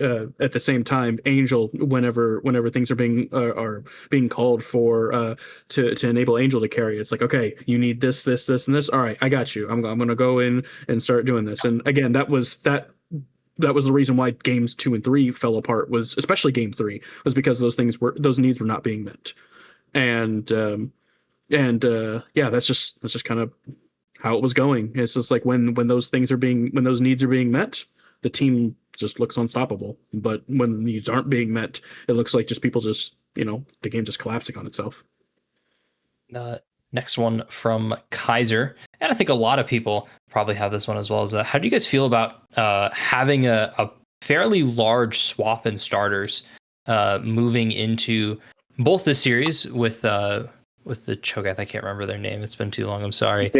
Jake, thank you so much. Like Jake into the series. You guys seem super flexible. You mentioned you don't have scrims and whatnot. So how is it? How are you guys able to adapt so quickly? And how do you guys kind of feel in this adaptability? How does it feel to be like this? I mean, I can answer that one. Oh, okay. Go ahead, Jake. Yeah, as the sub for that game, I told them, all right, guys, I know you guys got this as soon as I leave. I can only play Mordekaiser and Cho'Gath mid. They banned Mord. Well, just lock me Cho'Gath. We lose this game. It's all good. We have an actual mid laner coming in. And after I won, I thought it was going to be a good night because everyone was in good spirits from that because the Autofill mid laner won the game. Little did you know, bro. But yeah, they can answer what happened after that. The silence is deafening. Okay, so what do you fools answer, bro? Yeah, sorry. So the big reason why a lot of the time when Jake like subbed in week 1 and then he subbed in like semis and stuff, or not, I guess he didn't sub in semis. The other times he subbed in, and then Chef subbed in last week and subbed in tonight. The core 4 of us, the way we interact a lot of the time, is very easy for It's just when we're clicking, it's one of the best environments that I've ever been in on a team. And it's really easy to just kind of slot people in and have the comms flow. We talk about a lot of things. We really think about what we're doing, the champs we're picking, and things like that. So I think it's just really easy to kind of throw somebody in there and have them contribute really well. Like Jake literally was hard carrying team fights in game 1 on Cho'Gath. That guy has never played mid for us a day in his life. In week 1, when he was my support, he had like the crazy Nico flanks and stuff. Like I've never played with a Nico since then. Like it's just really easy for somebody to take their ideas and play with it on our team, I think. Yeah, I also think the vibes of the team just genuinely were really, really good, like all split. There were like points where we would butt heads, or more so Kelly G would scream at Caxi for being an idiot, and then we would all scream at each other. Like week 1, we won game 2 or something, and we started arguing about the game, and it's like, wait, but we won. And it felt like we lost. But then the environment just kind of got really easy for everyone to play. Like we would genuinely be like just randomly making jokes when we should be saying like comms. Like I'd flirt with Caxi or Callie, and it'd be like just a really good environment where something bad would happen, but then we all would just lock in and just win, and then all laugh about it. Like I don't think there was a point where anyone kind of actually felt like you were flame to anyone. And if we did, it was like resolved within the next play.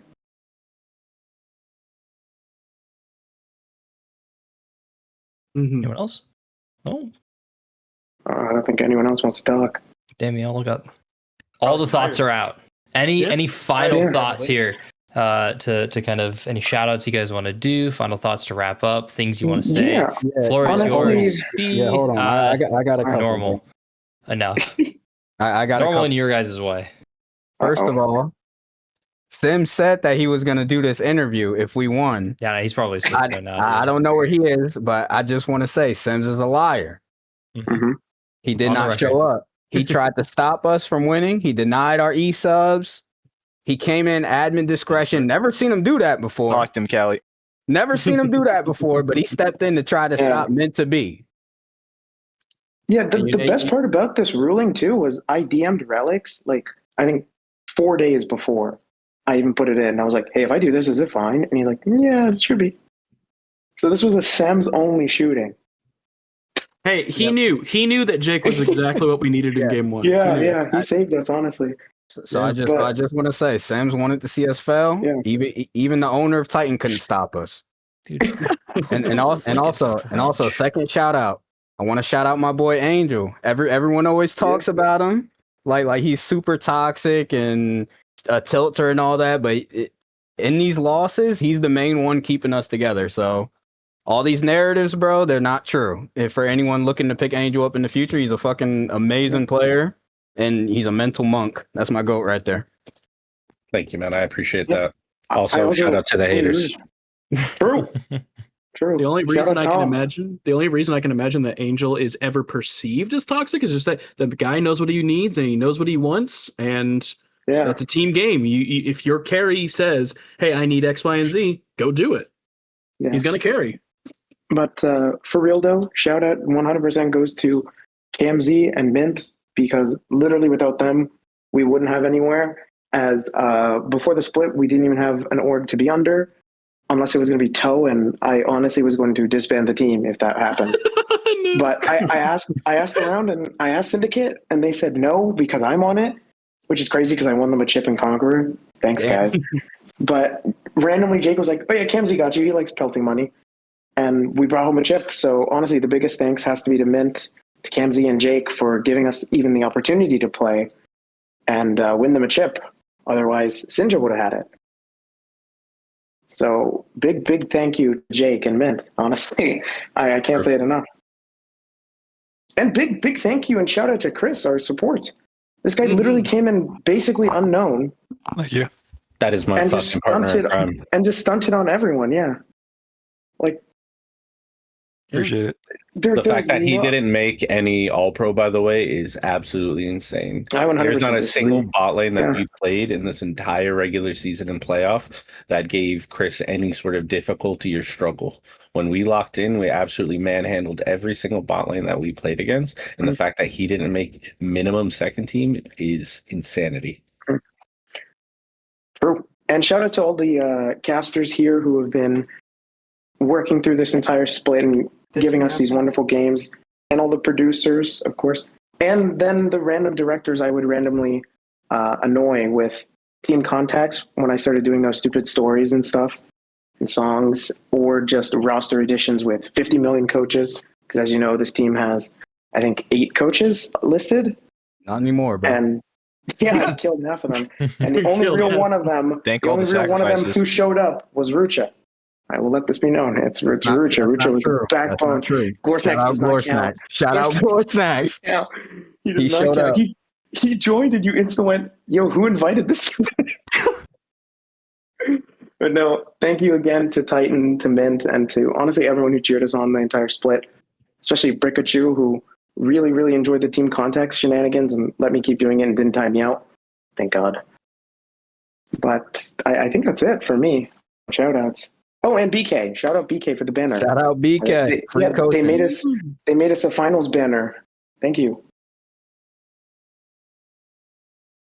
All right. Sounds like it's winding down. Savor the win, my friends. You guys have won and are the champions here for Olympus. But with that being the case, the champions mean the season must end.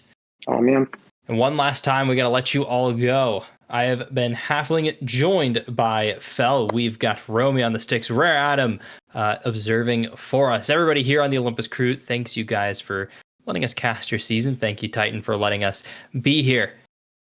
We'll see you next season. Thank you, everyone.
like do do do do do do do do like do do do crazy oh oh oh crazy oh oh oh crazy crazy oh oh crazy oh oh oh crazy do do